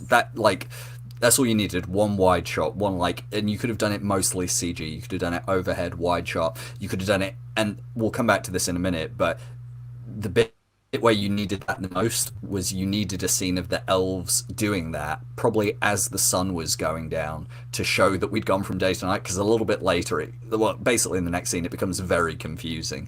And I think as well, if you wanted to show the scale of that, a clever way to do that would have been to utilize Rian and Camnir and the other members of Elrond's company to give us different point of views in the battle. Now, let me say that while we're saying all this, one thing I want to be really clear is I appreciate you can't do what you do on films on TV, even on a show with as big a budget as The Rings of Power, because people say Rings of Power's got a huge budget, but films have huge budgets for 2 to 3 hours of screen time. Rings of Power has a big budget. It is spread across 9 hours of TV a season. So I totally and I'm in no way undermining the effort that went into the siege. I know it was months of filming. I know Alex and Charlotte and Vic Armstrong and all the cast and all the extras spent months, probably cold and muddy and miserable on these sets. So this is not undermining it. Again, it is mainly the editing where there are issues. And that'll transition us into this next scene where, and it's a really brilliant scene between Glug and Adar, but the bit I haven't included in the screen caps is when Glug is saying, the walls are holding, they've destroyed 5 of our trebuchet, the elf is doing better than expected. But we literally go to that from a shot of Elrond in daylight, having just shot the orc on the catapult, so he's at the edge of the siege lines. But then it's like, okay, what happened over that next 5-6 hours? Did the elves have to fight their way across the river to the walls? Did they, break a gap in the orc lines and then form a kind of... it's just unclear to me. But anyway, we're not going to focus on that anymore. We're going to talk about this scene. Because, my God, if you told me 2.5 years ago that I would have been getting emotional over an orc talking to a fallen elf about their love for one another, I would have said, you're having a laugh. There's no way. But this was... I'll hand it... Because I know you're a huge Adar fan. I'll hand it over to you, Anna. It's just so good. And I think these are the moments where the doubts that I had about him being recast, because I think I said at the end of season 1, I was so aghast at the thought of anyone else playing Adar. I was I wish they just killed him off instead of recasting him and bringing him over to season 2. But then we wouldn't have scenes like this with Sam's Adar and Robert Strange's Glug kind of having these really open conversations. And when you hear Glug say something along the lines of, Adar, you told us that you loved us, and that he's thinking of his little orc wife and his orc baby back at home, and it's just so much more depth. And I think, and listen, I know people have their own opinions on what Tolkien meant about the kind of morality of the orcs and the fact that they reproduced, but I love the way that the Rings of Power has portrayed it, and I think that it just really all culminates here. And it's that thing that we said, it's he has this decision of, does he kind of spare the lives of his children now, send them home and let them be happy temporarily until they eventually become Sauron's servants and they get tortured for all eternity? Or does he just sacrifice a few for the greater good? Because then, as we can see with Glug here, he's gonna lose the love that they have for him, because he's not, in their eyes, he's not acting like a father here. He's acting like kind of the commander of an army, And I think this is fundamentally what the show has been working up to for 2 seasons. And I remember we praised how good that season 1 episode 6 scene was, when Adar was talking about his children, saying, they may be slaves, but they each have a heart, a name, created by the same master of the secret fire, the One. They are all creations of the One. And I always thought that was a really brave thing to do, but it was going to be hard to make that work in following seasons where we needed to see the orcs as the enemies. But they've pulled it off. They pulled it off really well, because we still don't want Eregion to fall, and we still see the orcs doing monstrous things because of their corruption and because of what Morgoth has done to them and because of this situation they've been put in. But then we're allowed to draw back for a second and say, like, for Adar, for some of these orcs that he is closest to, this is a pivotal moment in their future for them as well. And, obviously Adar says that line in response where he says, with all that is left of my heart, which is, it's heartbreaking both in terms of how he feels about his children, but also that he knows there's a part of him that's lost. There's a lot of who he once was that has been lost. This is as much a sad statement for Adar about himself as for the orcs. So there's that.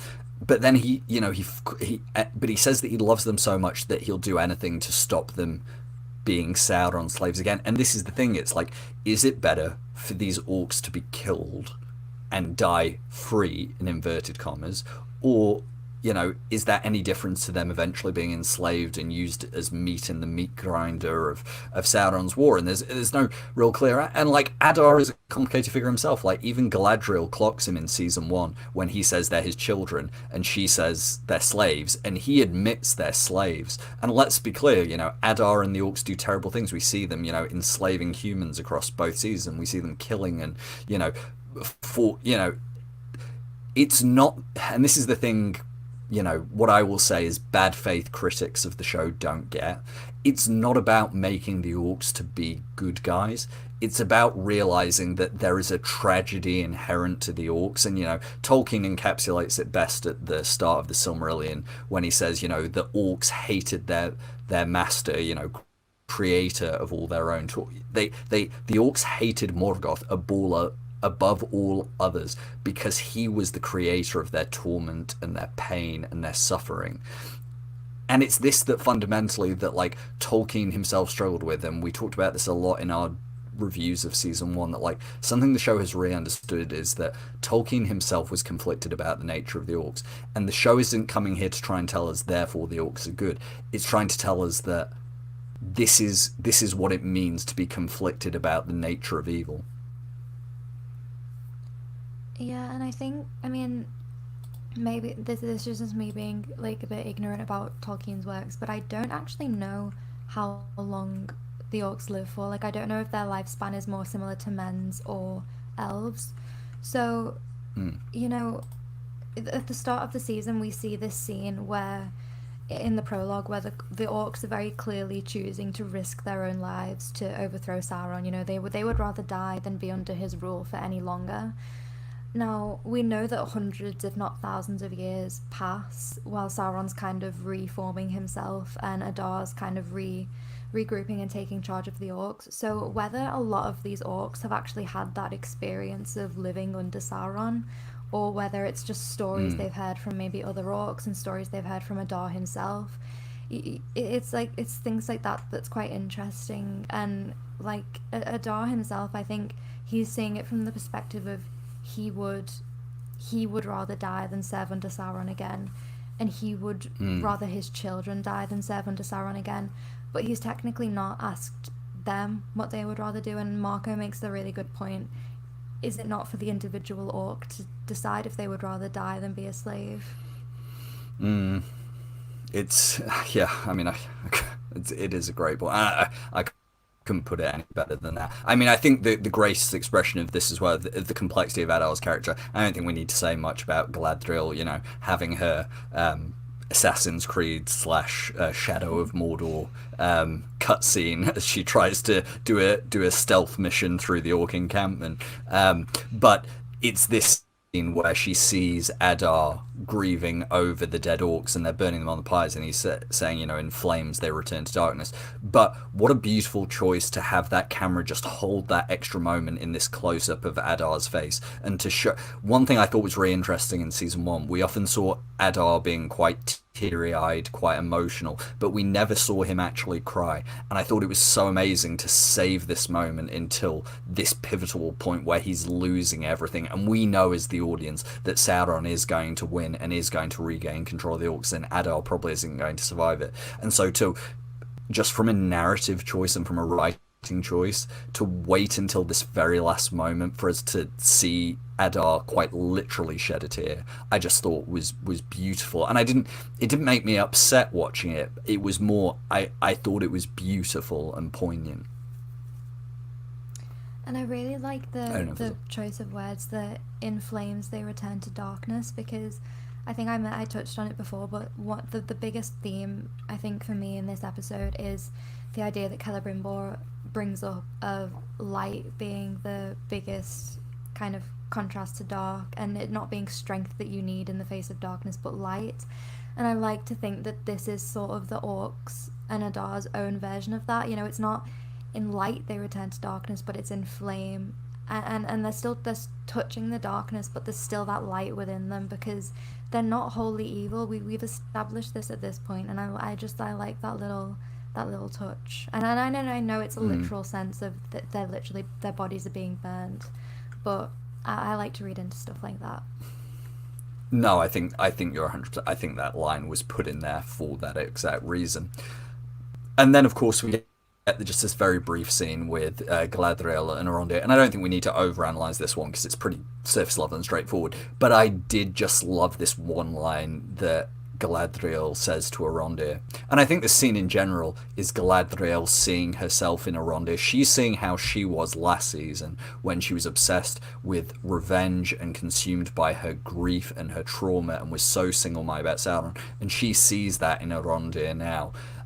But I thought it was so beautiful that she didn't appeal to him by trying to tell him that revenge was wrong, or that, you know, wanting to avenge his loved ones was, you know, somehow unjust. She simply says that there is a dearth of elven heroes this night. It would be it would be a shame to lose another. And I just think it's, again, we've talked about this a lot in the first half of this season. Galadriel, Elrond, so many characters, Prince Durin in this episode, they're growing into their own ideas of what kind of leader they want to be, and seeing Galadriel take her own pain and loss and journey to overcome that, and telling Elrond that the path through that is not through revenge, but through acts of heroism and saving others. That, I think, is, you know, it's both a beautiful moment for Elrond, but I also think it tells us a lot about how far Galadriel has grown across these 2 seasons. And I think I probably just speak for everyone when I say I'd love more scenes of just the 2 of them. And the way Galadriel pronounces Elrond's name is just, it's everything. So I'd like to see more of them interacting in the future, because Elrond is going to live. Okay, guys, I have no doubts about that. Yeah, I don't actually know why people were worried about that. It's just the most obvious death fake out I've ever seen. And then we got this very brief scene. We got this, very brief scene of Na'vi coming to Durin and saying, you can't go. Your father cut through my men who were protecting the mine. He's gonna dig. He's gonna loose that beast. And I'll be honest, I think we both feel the same way. We both still wish the Balrog hadn't been introduced in season 1. We both kind of wish it wasn't being used as a plot device in season 2. But for all of that, because I don't want to spend yet another episode complaining about that, I love that what it allowed them to do was give Durin this moment, where Na'vi says, if you take that army to Eregion, Khazad-dûm might not be here when you return. And when I talked earlier about people saying, oh, well, did Durin live up to his promise about loyalty when he breaks that to stay in Khazad-dûm and, protect his people and go to his father? I think the key point here is that, who should Durin be loyal to above all else? In an idea, because we have an emotional connection to Elrond, we feel like the answer is Elrond. We feel like, Durin should say, well, this is my father's fault and I'm going to leave him to it. But Durin's first loyalty is to his wife, his people, his kingdom. We saw in that previous scene he is becoming a leader in Khazad-dûm. So the value of loyalty is not just about blind loyalty. It is about recognizing where one's first principles of loyalty belong to. And so, let me be clear. I do not like this whole Balrog plot point. I'm absolutely terrified how they're going to mess it up in episode 8. Don't get me started on it. But I did like that this was an interesting, in the same way season 1 explored what Elrond's oath to Durin was worth against the fate of his own people. We're almost flipping that on its head here now, where Durin's promise to Elrond is being tested, and both of them must choose their own people, because fundamentally that is who their responsibility is first. And I mean, we've just had this scene of durin giving this like wonderful speech to his people. And granted, the reason we love this speech is because he's doing it in support of Elrond, and he's saying we'll fight for our friends. But he's talking about Dwarven loyalty, and he's talking about Khazad-dûm. And if he gives this huge speech and then marches off with an army and leaves the rest of the dwarves to fend for themselves when they're clearly in danger, he's basically saying Dwarven loyalty runs kind of deeper than stone for the elves and for Elrond. And for for me, yeah. For me, for my friendship. Yeah, I think that's exactly right. But it was a little bit of a gut punch, and I still held out hope even at the end when he said Durin will come. I was like, it's fine. We've got like 5 minutes left of the runtime. It's fine. Well, as we'll come to at the end, I'm still holding out hope that episode 8 has a nice surprise in store for us. And then we get on to, I know I said earlier that I think, the scene where Celebrimbor breaks Sauron's spell and the reveal happens was maybe my favourite scene. But my God, it's this and one other, but this was another one. No shock that all 3 of my favourite scenes involve Celebrimbor, but my God, this one was like, I don't know if we've ever seen... I mean, I'm sure there are other shows that have done it as well, don't get me wrong, but I don't know that I've ever seen as powerful a depiction of the gaslighting, the manipulation, the victim blaming, the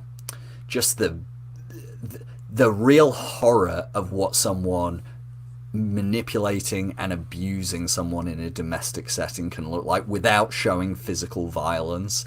Like, the way this scene is written, and we can talk about like the Sauron and Morgoth stuff and all that, but just on a whole level, this scene between Annatar, Sauron and Celebrimbor, I mean, it was, if you to describe the scene in one sentence, it was Sauron saying to Celebrimbor, "Why are you making me hurt you?" And it was horrifying and disgusting in equal measure to watch.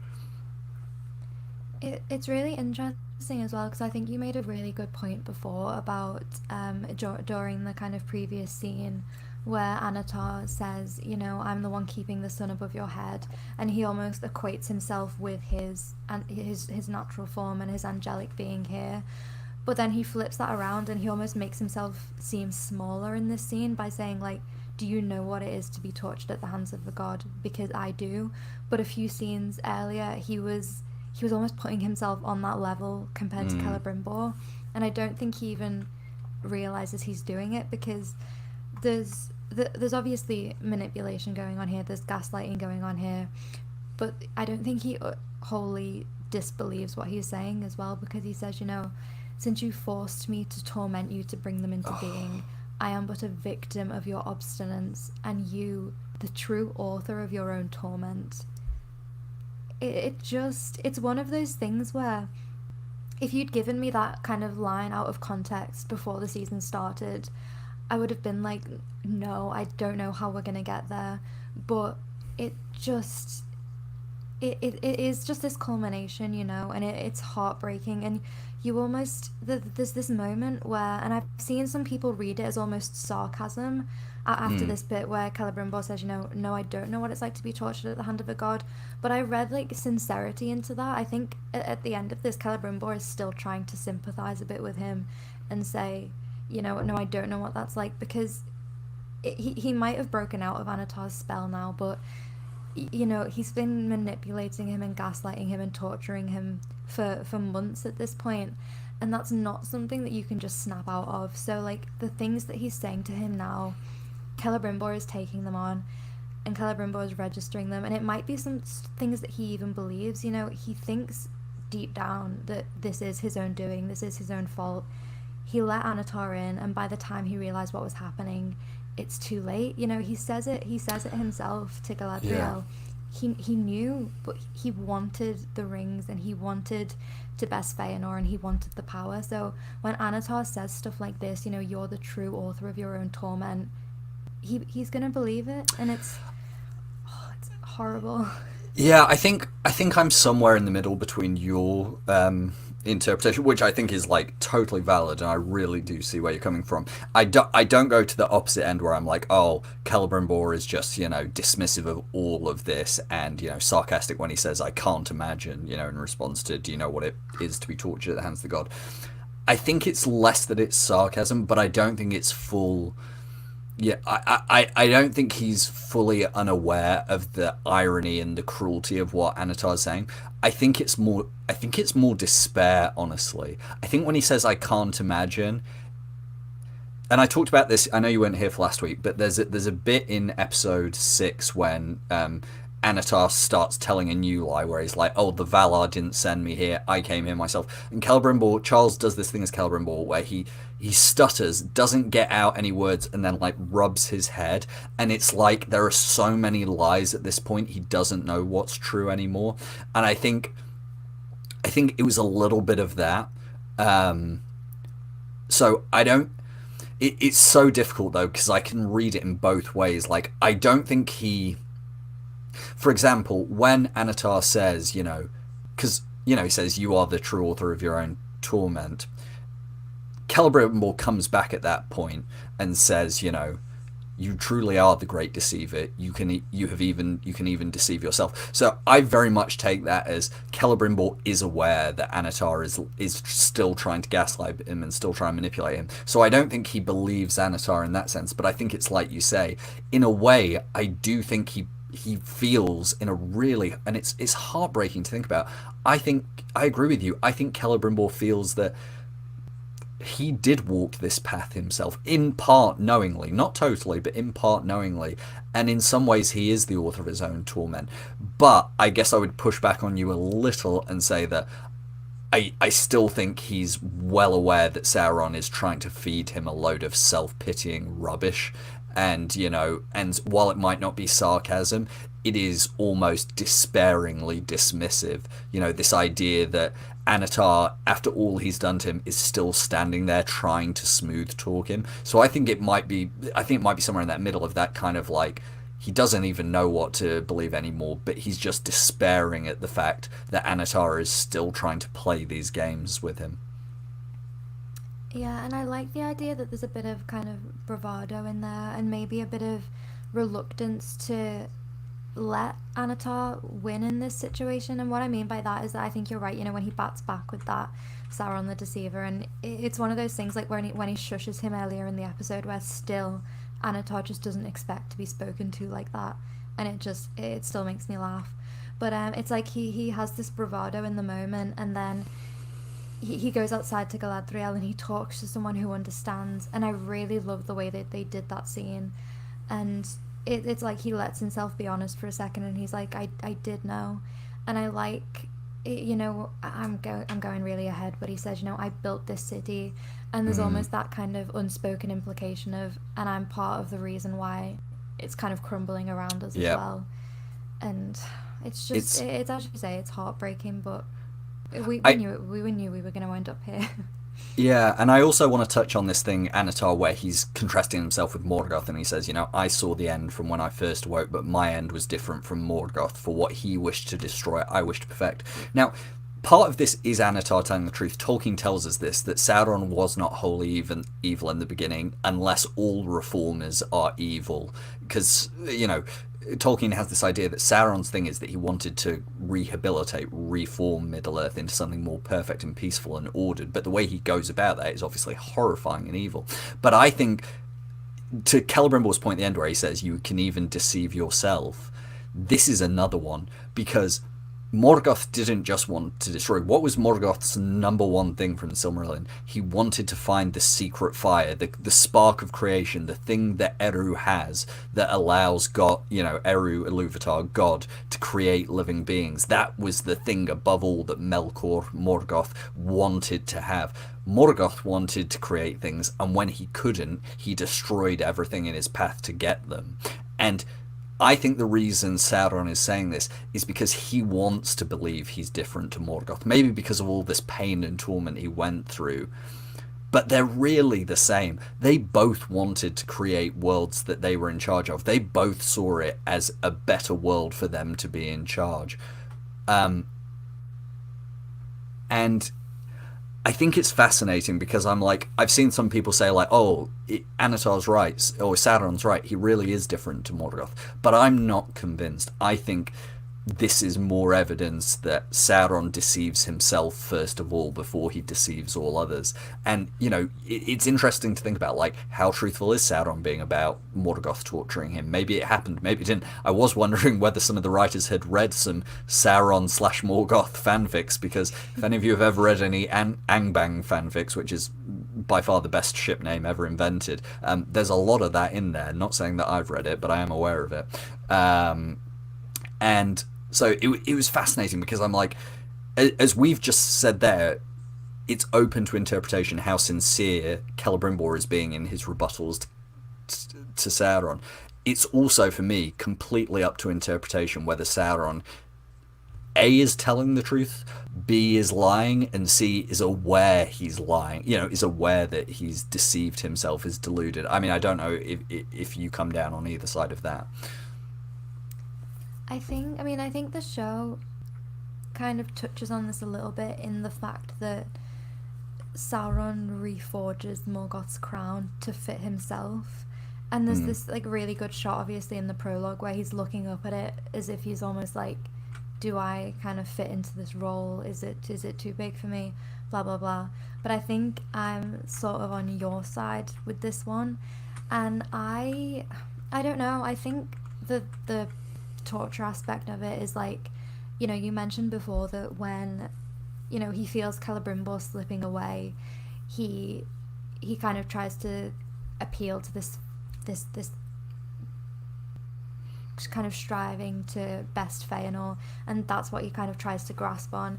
And it's like, in this moment, does he maybe think that this has failed, and he tries to instead kind of speak to Celebrimbor's empathy and his sympathy, and, you know, clearly that fails, and he just goes to full-on gaslighting and victim blaming and guilting or whatever. But I like this idea that he is a bit desperate at this point, because Celebrimbor is the only one that can finish the rings, you know. So I like the idea that he's just sort of grasping at straws and trying to do whatever he can to just kind of make the rest of this as smooth sailing as possible. Yeah, and I think on that whole, like, Sauron Morgoth torment thing, like, part of me says, like, well, the show has been very kind of cautious about going near the, like, other interpretations of seduction when it comes to Celebrimbor and Annatar, so they're pretty, and they seem to take this more. No, I'm not saying they take a more sympathetic view, actually, but I think they perceive Sauron as telling this sympathetic story about himself. Not that he could have ever been deceived by Morgoth. Not that he could have ever been seduced. No, I was tortured and forced to serve under him. And again, I think it's one of these things. It's like, is that true, Sauron? Were you really? Were you really that deceived? Were you tortured and punished, or were you deceived and seduced like you've done to Celebrimbor? And it's just this fascinating back and forth. I will just say to all the people in the chat losing their minds and shouting about me having read Angbang fanfic, listen, I was on Tumblr in the early 2010s. I read a lot of stuff that I didn't know I was getting into, and I'll just say the early day, you know, those days of Tumblr, it was a wild place. Twitter fandom has nothing on it. Anyway, we've been going for a long time, so let's. I just want to touch on one comment from Beric, who says Harry wrote them on his live journal. Harry, would you care to comment on the fact that you used to tell us that you wrote fiction, and all of a sudden you're mentioning Angbang fanfictions? Is there a correlation here? No, I can actually be honest about this. I've never written any Tolkien fanfiction. That's not actually in any way a deflection or a lie. I've genuinely never written any Tolkien fanfiction. I would in general find Tolkien hard to write fanfiction for, just because of his writing style. There are certain works that I would find very difficult to write fanfiction for. Have I wrote fanfiction for other things in my younger and more irresponsible days? Yes, I absolutely have. But that's, you know, not the point. You know I have. Yeah. Oh, can I tell? No, I won't tell them about that. I won't tell them about that. But guys, if any of you are going to the London event and meet Anna, ask Anna to tell you what fan fiction she wrote, because you will not be able to guess it now, and it is the best possible answer. It's so good. It's so good. Yeah, I gave Harry a little quote I found from one of my old fan fictions the other day, and I think you wrote it down, didn't you? Like, so you wouldn't forget it. I did. I don't think I could say it out now without dying of cringe, but Yeah, it's no. Listen, if anyone at the London event, after like a glass of wine or two, I will tell all.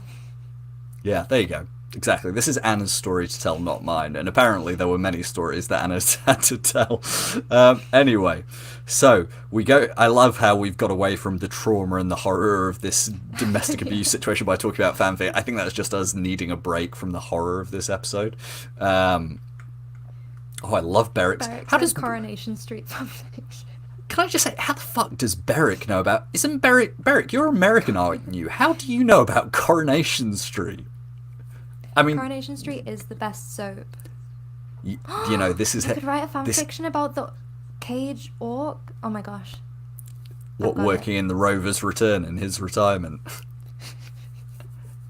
I tell you, this is a fun fact about me. I guess it's because you're from the north and I'm from the Midlands, but Coronation Street was the only soap, the only soap that my family watched when I was a child. So I would say from like a young age till probably around the age of 10, 11, I watched Coronation Street every week, and it was a wild ride, I have to be honest.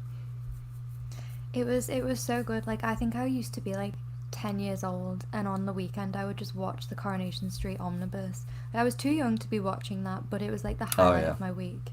It was wonderful. Harry said, Anna, I've drawn a cage builder orc OC. Listen, if this is real, please tag me in it on Twitter, and I'll have a look after this live stream.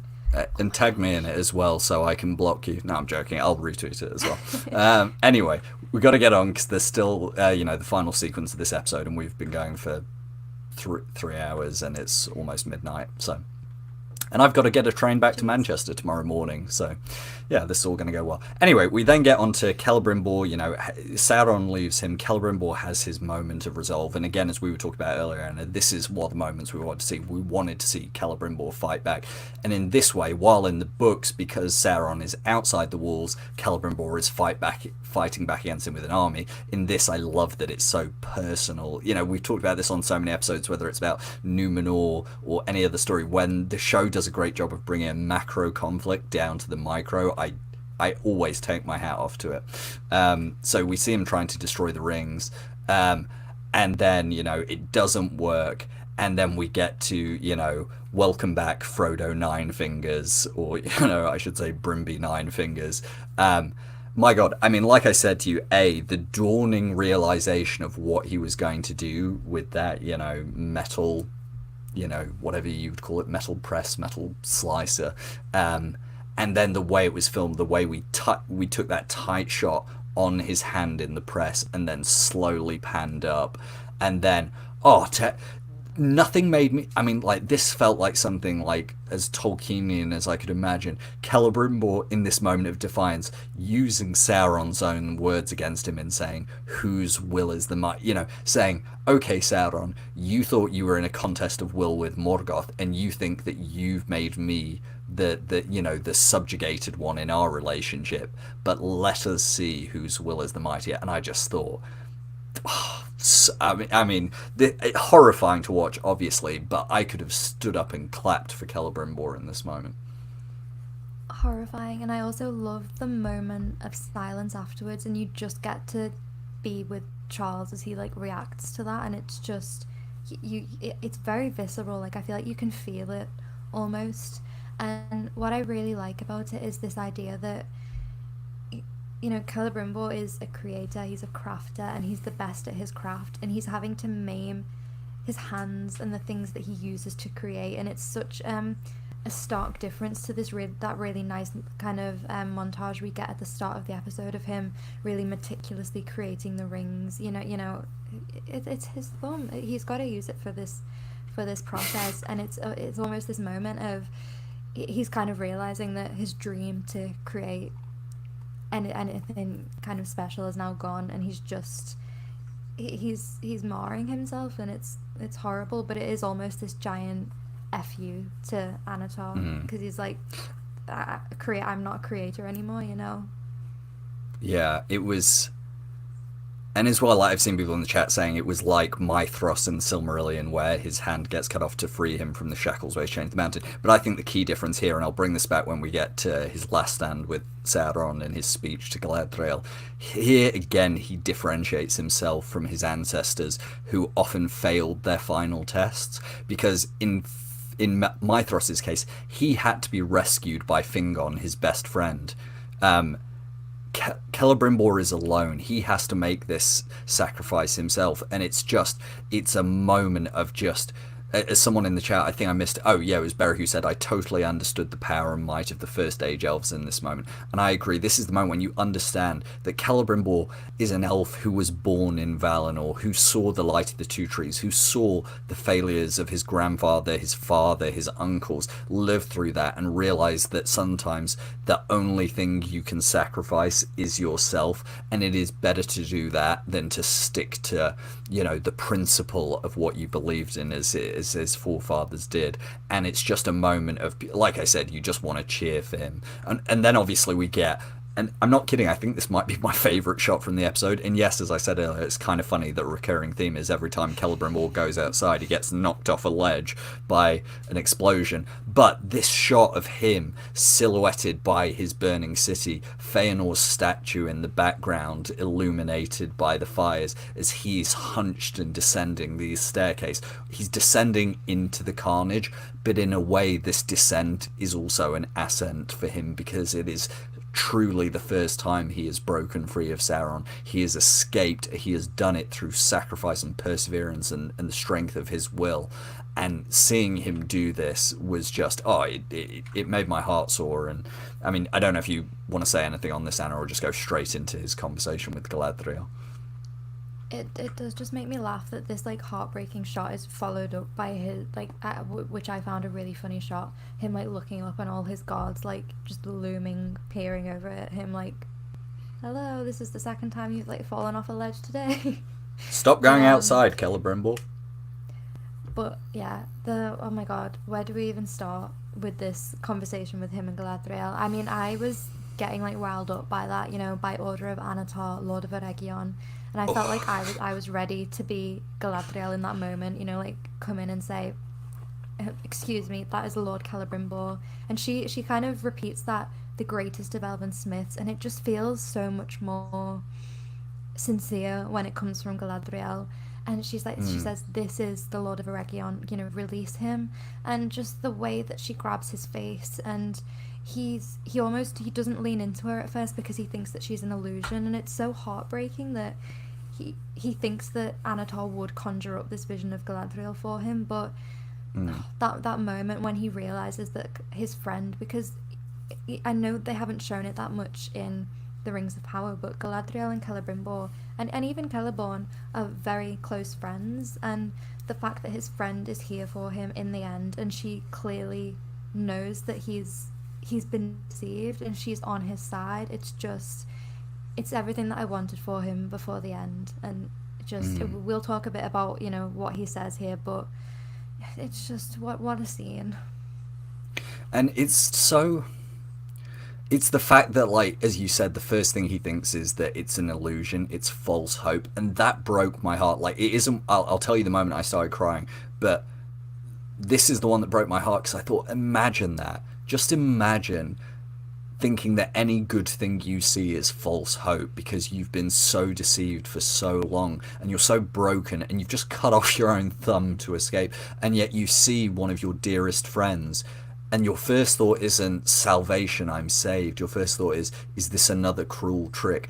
And if anything, that shows you the depth of Sauron's cruelty more than anything else, the way it can break people and reduce them to a shell of their former selves.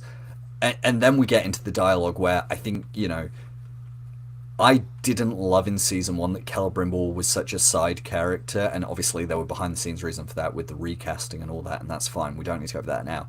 And Galadriel obviously took centre stage, and she was the one being deceived by Sauron in the first season.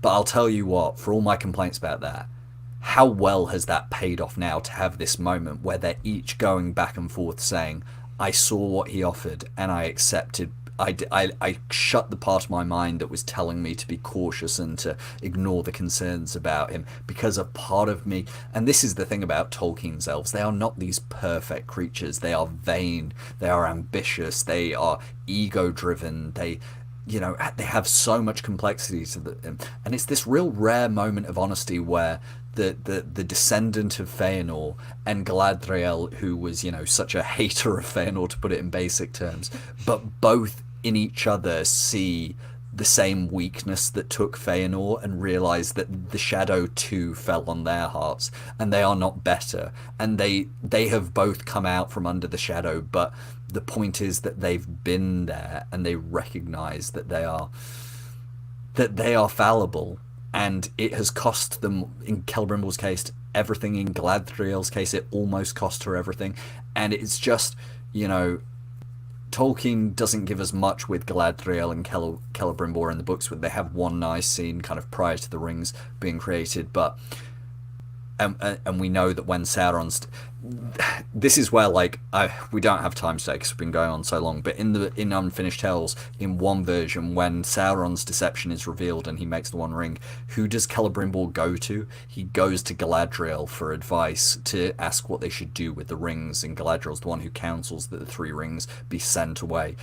But I know they couldn't do that in the show, but I still love that after Sauron's deception is revealed, who is the first person Celebrimbor finds? It's Galadriel, and it's in a totally different context here, and I'm not saying it's accurate in that way, but it is, one thing the show does well, it sticks to the spirit even when it can't stick to the letter of the books, I guess is what I'm saying. I agree, and I think I was on a similar vein to you, that I didn't like that she was deceived in season 1, but it feels almost worth it for this payoff. And I like the fact that, in season 1, towards the end of the season, she was very reluctant to admit that she'd been deceived, but she's so open about it with Celebrimbor, because, they're sharing this experience, but you take one look at him and you know that he needs the comfort, and he needs that kind of, to know that he's not alone in this. And I like the idea. I know that this probably isn't what they were going for, but, Galadriel, the Lady of Light, she's got this kind of glowing blonde hair, and he's walking through the darkness of his fallen city, and he sees Galadriel, and that's almost like his light in the darkness, so much so that he thinks that it's this illusion at first. Mm-hmm. And I think, I think Charles Edwards, I don't think he had a break this episode. Everything he says this episode is my new favorite quote. I don't think I can choose one from this episode, but the short little monologue that he gives about light and strength and darkness, it just I've got it written here if you want me to do a bit of a semi-dramatic reading of it. Yes, but can I hold you on that for a second? Because there's the bit that you referenced earlier that I want to touch on before we get to that, and then we'll go to that. And it's the bit where, Galadriel's saying, okay, take the old Dwarven tunnel, and as someone in the chat said, it's very reminiscent of the Silmarillion when the survivors escape Gondolin because the battle is lost, and it's interesting how they're kind of paralleling that. And Celebrimbor says, no, I built this city, my place is here. And I tweeted this the day of the episode, but this for me is why I love Celebrimbor in the books, in the show, in everything, because Celebrimbor is in many ways the shadow of Feanor. He makes a lot of the same mistakes as Feanor, but in the end, he stays alone to face Sauron. Both in the books and in the show, he stands alone, and we might see, a more literal version of that in next week's episode, I think, closer to the book version. But the point is that in the end, recognizing his failings, recognizing that he can do no more, recognizing that he can't undo what he's done, he stays, and he doesn't doom anyone else to his fate. And I just want to briefly, it'll just be a couple of lines, but when Feanor dies, after the Noldor return to Middle-earth, Tolkien tells us this. His sons carry him away, And then Tolkien says this, and looking out from the slopes of Ered Wethrin, with his last sight he beheld the far-off peaks of Thrangarodrim, mightiest of the towers of Middle-earth, and knew with the knowledge of death that no power of the Noldor would ever overthrow them. But he cursed the name of Morgoth thrice, and laid it upon his sons to hold to their oath, and to avenge their father. There's two things in that. One, Feanor sees the strength of evil, and realizes it can't be defeated through strength of arms, like Celebrimbor does here, and you're going to lead us through that bit in a moment. But the more important bit for my places here is that what does Feanor do with his dying breath? He condemns his sons to the same fate as him. He doesn't in any way tell them to abandon the oath of Feanor. He doesn't say, go back to the Valar, ask for repentance, our cause here is lost. He dooms them to his own fate. What does Feanor do? He says to everyone else, save yourself. Let me sacrifice myself because I must atone for my mistakes. And here's the spoiler that isn't a spoiler. When he says, I built the city, my place is here, that's when I broke down and cried, because I just thought, I'm lost, I'm done. But anyway, Anna, you take us through that speech. That's just what I wanted to say on that line. No, I think that was a really good comparison to Feanor as well. And I think it's also interesting, actually, that earlier in the episode, Annatar basically says to the commanders, your lord has abandoned you, he's not coming down to help. But then he gets this moment of redemption where they all see him say, no, I'm not going to leave, I built the city and I'm going to stay here. And then, that, as I said before, that's the moment when they won me back, when they said, and he won't be alone, and they go up with him. So they won me back, because I hated the moment that they all kind of grabbed him and walked him back as if he was like this criminal. And I know that they were deceived as well, but this felt like a nice little payoff to that scene. But yeah, we get to this moment, and oh my goodness, I'm just gonna go straight into the quote. And he says, do it. I mean Galadriel starts off with kind of an equally gut-wrenching quote. She says, I'm sorry I brought him here, I'm sorry I wasn't stronger. To which Celebrimbor replies, neither of us was strong enough. There might not be anyone in Middle-earth who is, but perhaps the elves need only remember that it is not strength that overcomes darkness, but light. Armies may rise, hearts may fail, yet still, light endures, and is mightier than strength, for in its presence all darkness must flee. Namarie. And oh my goodness, what a way to end it with Namarie. I think that was the moment that got me. The Namarie was when I couldn't do it anymore. It's, for anyone who listens or has listened to the podcast, you'll know from the very first episode I end every episode of my podcast by saying Namarie. That's the final thing I say on every episode. And that was before I knew about the scene with Elrond and Durin in season 1, and that added a layer of emotion to it. I don't know how I'm going to say Namarie at the end of every episode now without my heart breaking. And it's like you say, it's this speech he gives. Not only does it feel like something Tolkien himself could have written, but it is almost exactly the words Galadriel needs to hear after the last 2 seasons. And I think we know that Celebrimbor is rapidly approaching his fate in the next episode. We know we have mere moments left with him. But for me, Celebrimbor doesn't have the greatest legacy in the books. There's no lasting legacy for Celebrimbor beyond his act of heroism and defiance at the end. The show giving him this moment to say to Galadriel, and through Galadriel to all the other elves, that the thing they need to remember from the First Age is that armies alone cannot defeat the darkness, that it is light. And through light, he is talking there about faith, about hope, about Estelle, not Amdir in terms of hope. It's Celebrimbor's legacy within the show and within this version will be one of reminding the elves of what it is to stand against the darkness. And it is not about trying to cut off the head of the snake. It is not about trying to kill every orc in existence like Galadriel said in season 1. It's about holding true to light and to hope and to faith. And it goes back to Finrod's quotes in season 1 about, sometimes to find the light we must first touch the darkness, and they have now both been through that darkness to arrive here. But in many ways it is about the First Age. It's about the fact that what saved the elves in the First Age was Beron's heroism, was Eärendil's bravery to try and save Tir Valinor. It was small acts, not small acts, but big acts of courage to go and find the light and follow the light and love and hope and faith. And in the end, yes, Morgoth was defeated through strength of arms, but the only reason that ever happened was because the heroes of the First Age stayed true to this belief in the fundamental hope in the Valar, in God, in a better tomorrow, in the shadow being but a mere passing thing. And so, for all that Celebrimbor was shortchanged in season 1, I probably can never say anything bad now about the way they've treated Celebrimbor in season 2, because I could never expect him to be given this moment, which Tolkien does not give him. And for me, it's just it. I've already said why I love Celebrimbor about this final moment, but this adds a whole new layer that I could have never hoped for. And it's just, I mean, this.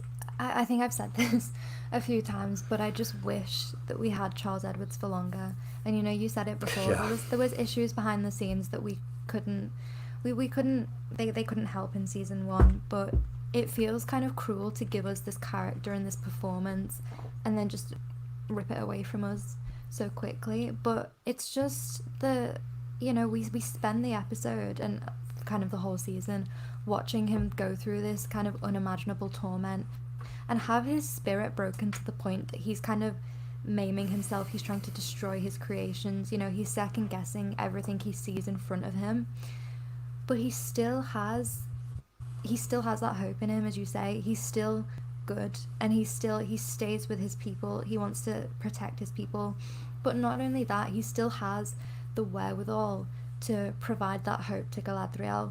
Whether he's there's some truth to the words that he's saying, but I doubt that in this moment in time he's fully like, yeah, there's light and there's hope and everything's going to be fine.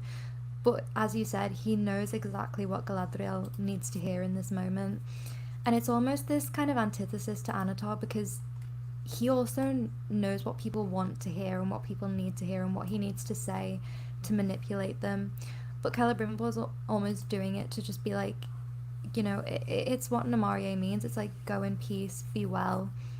I'm probably not going to be fine, but I'll be in my home, in the city that I built. And he's almost saying that he'll be kind of proud of himself at the end. And I think that's the thing. You mentioned his legacy was this last act of heroism, and I think that the Rings of Power has given him a bigger legacy.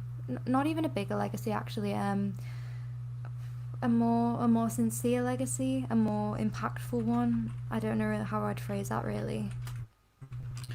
Yeah, it's, Katie makes a great point in the chat. Katie says, can we already say that they've earned our broken hearts next episode? We've talked in other live streams about if they have earned it or not, gotten us that attached to him, but they have. And I think that's the overwhelming thing I come away from this. Like, I already know how I'm going to feel on Thursday about this finale. Like, I'm not worried. Like, I know it's going to be heartbreaking, but for me, in some ways it will be easier because Celebrimbor got this moment. And the last thing I want to say about his final speech and his, what you brought up there about him saying, I built this city and I stay it. Let's just remember Legolas's poem brief. He describes this lament of the stones of Eregion when the Fellowship passes through Hollin and sees the ruins of Eregion, and Legolas says he hears this lament from the stones, and he says, deep they delved us, fair they wrought us, high they builded us, but they are gone. And in general there he's talking about the elves, but in many ways, deep Celebrimbor delved, high he built, he soon will be gone. Anyway, let's not start crying now, because we've got to get through the end of the episode. Anyway, rest of the episode, and guys, if it feels like we're shortchanging the battle scenes, it's just you don't actually need to do like high level analysis on scenes of people killing each other. Like, it's great, it was very entertaining, I loved it. Got to give a shout out to Rianne, who went out like an absolute boss. Boromir on steroids in terms of the number of arrows she took down. Uh, not sure where not sure where all those orc archers suddenly came from to shoot her like that. There we go. But even though she was just a bit character, I was glad she got this heroic moment. I mean, it also gave us some of our best shots from this episode. This shot here, the one where she's silhouetted by the fireball explosion. Some real powerful imagery, if nothing else. Yeah, and I think we touched on it a bit before, but I don't know why you do kind of not magazine, like article features about a new character and kind of pose them as if they're going to be a bit of a regular within the season, just to have her longest scene be her death scene. I don't like the way they've done that with Elrond's whole company. I think they made out that they were going to be this kind of like ragtag band of warriors who go on an adventure together this season, but that's not what we got at all. I mean, two of the company were kind of killed off. I mean, one of them was kind of killed off straight away, dragged away by the Barrow Whites, and then terrible horror movie trope included. Very terrible horror movies trope, and I don't like to kind of say things like that, but you do have to kind of raise an eyebrow a bit at the characters they are choosing to kill off, the characters that they do keep on. And then you have it's like even characters like Rian and Camnir and everyone got these like article spreads introducing them as these main characters, but then arguably is it Varohil or something like that? Yes, Varohil, got more screen time than them, but wasn't even introduced as kind of the main character this season. So the way that they've just marketed these characters really confuses me. Yeah, it's like, for me, I totally get what people are saying about like oh, they got us so excited about these characters, but let's be honest, the writers didn't, the episodes didn't. It was just like, again, I know I said this earlier in the live stream in the episode, but you don't actually need to do this kind of cast announcement about 18 new cast. Like, I'll be honest, of the 18 new cast, about 3, I mean, Adar obviously a recast, so Sam makes sense announcing him. Rory Kinnear as Tom Bombadil, pretty significant, although only for a couple of episodes. You could argue that Will Keane as Lord Belzegar, Pharazon's advisor, he's probably going to be a recurring character in future seasons, so he probably needed an announcement of his own. Did the rest need announcing? I don't really think so, and I think if you are going to announce them, just make clear they're playing guest characters, supporting characters. And like, I've totally seen the criticism around like POC characters getting killed off, and like, while I hear that, I don't actually think the issue is with them being killed off. The issue is not casting any main characters with that kind of same diverse approach, outside of Miriel, obviously, which I'm not trying to take away from Cynthia in any way, she's brilliant. It's totally fine to kill off side characters like this, by the way. Like, I mean, I'm not one of these people who thinks like, okay, because Rianne was a cool archer, she should have stayed on for another season. Like, that's not, with all respect to Selena Lowe, like, you can tell from her background she was brought in because she had a martial arts experience, like 100%. Like, that's what they touted on the announcement. That's what her background is.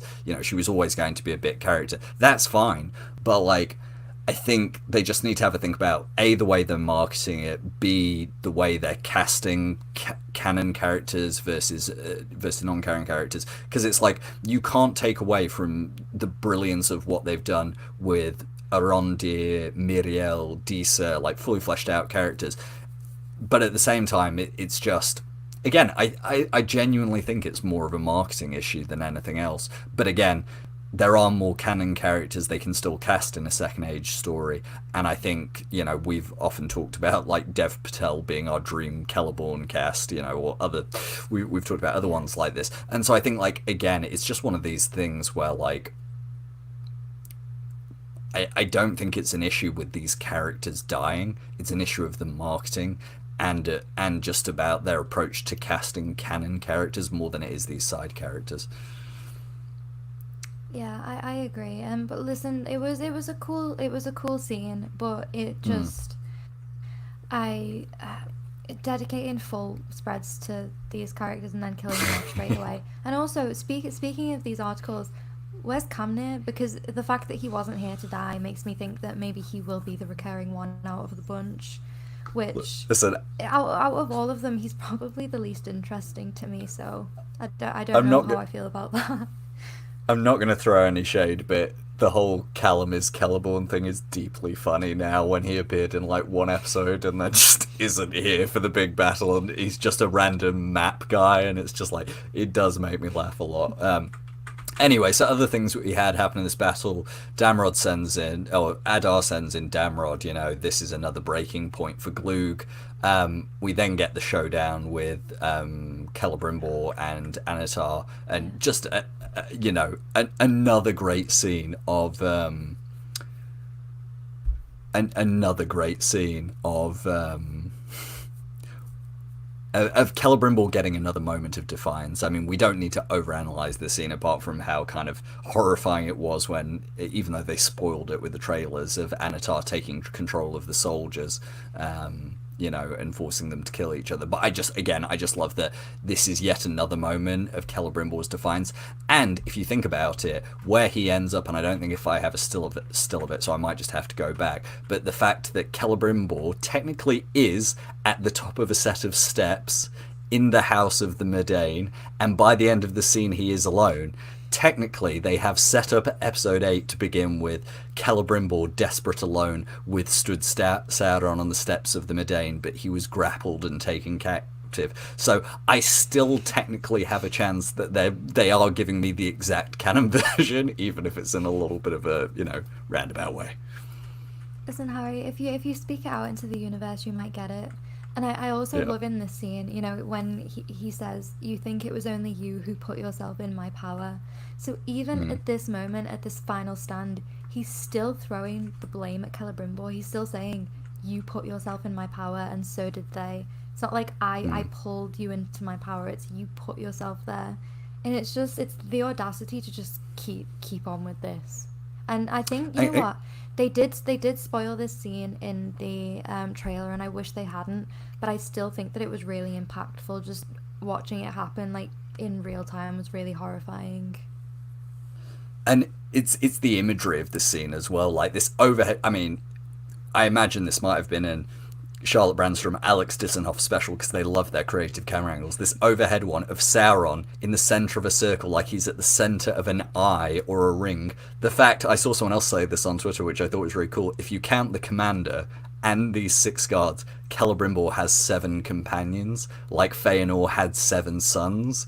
And so it's like, it's probably not intentional in any way, but what a cool, like, little, I mean, just the imagery of the way they're surrounded. I mean, just, short scene, but absolutely great.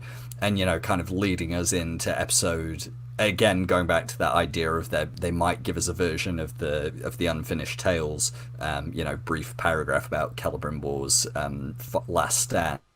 The fact that we're getting Celebrimbor alone on the steps of the Myrdain with Sauron wanting the rings and asking him to give up the rings, I think is, I have to give credit, despite the way they've changed it around with Halbrand, with Sauron coming with the 3 rings already having been made. And I do have questions about how they're going to pull that off in episode 8, because obviously in the books, Celebrimbor gives up the location of at least the 9, maybe the 7, depending on the version, but withholds the location of the 3, whereas this time it's the 9 he's trying to withhold. So I'm very fascinated to see how they'll play that out in the, in the final episode, but I guess we'll have to wait and see. Yeah, I like in terms of the number of people in the room as well, obviously that point about the Sons of Feanor, but if you actually count the number of people in the room, there are 9 people, which is just a little interesting touch to put in there. Maths.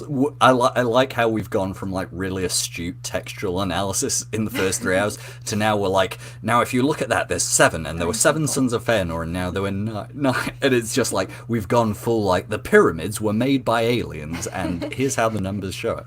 But that's how you know it's past midnight. Anyway, so we got Damrod's last stand. I feel like I've got to hand Damrod's last stand over to you, Anna.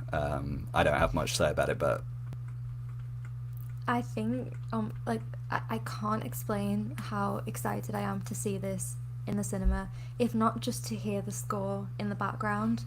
But listen, I think I wanted a bit too much out of the very side monstery characters this season. But I was hoping for a little bit more from Damrod. I'm sorry, I was, but he's just so cool. I'm sorry. He marches onto the battlefield with heavy metal music in the background. He's fully just crushing orcs and elves to death, and then he lifts these two orcs up as a shield. And once they're dead, he throws them at the walls of the city, and Aronde has to jump out the way. It's so brutal, and you can see in that moment why Glug was like, he's gonna kill our own kind, if you send him in. And he's not just doing it by accident, like he's using them as shields. But and then to make it even better, when he finally gets taken down, it's an Elrond, Aronde, and Gil-galad team up. I feel like this scene was like tailor-made for me. It was just everything. And you have Gil-galad with his little one-liner, because we didn't get that much combat from him, but then he turns around with like a spear in the air and he says, "Go back to your hill and be buried." And also the fact that he is that there we go. You're really on the ball with this PowerPoint. I told you I had over, I think it's 80 something slides ready. Oh no, 90 slides ready for this stream. I told you I was ready. But yeah, what a scene. And then Damrod dies with a wonderful laugh. And I don't think that they gave Benjamin Walker as much time to shine with Damrod as they should have, but he did an impeccable job with the time he got. Just look at him go. If you notice, I also have a slide for Damrod laughing as he died. But no, it was a brilliant kind of boss battle scene, and it was a great, like, as you say, like, if you were expecting Damrod to be a meaningful character, sure, like maybe you felt a bit shortchanged, but otherwise it was like a really brilliant, like, proper kind of, it's cheesy in a little bit of way, but in a good way, where it's like, yeah, the heroes have to combine and do different things. Gil-galad takes him out at the ankles. He also gets hit by the flying piece of the siege engine. Like, it's all it's all great. As Beric says here, in humid mold, troll dies alone. Quite an apt ending. But like, say, him dying laughing, it's just like, what a guy. The troll goes out with a troll death. Although I will say, talking about Gil-galad, here's the issue with this scene. Elrond says to him, "You should not be here," and Gil-galad says, "A king's place is wherever the need is greatest." Both great lines. Gil-galad entering the battle, great. But this is where we go back to like our complaint for an hour and a half ago.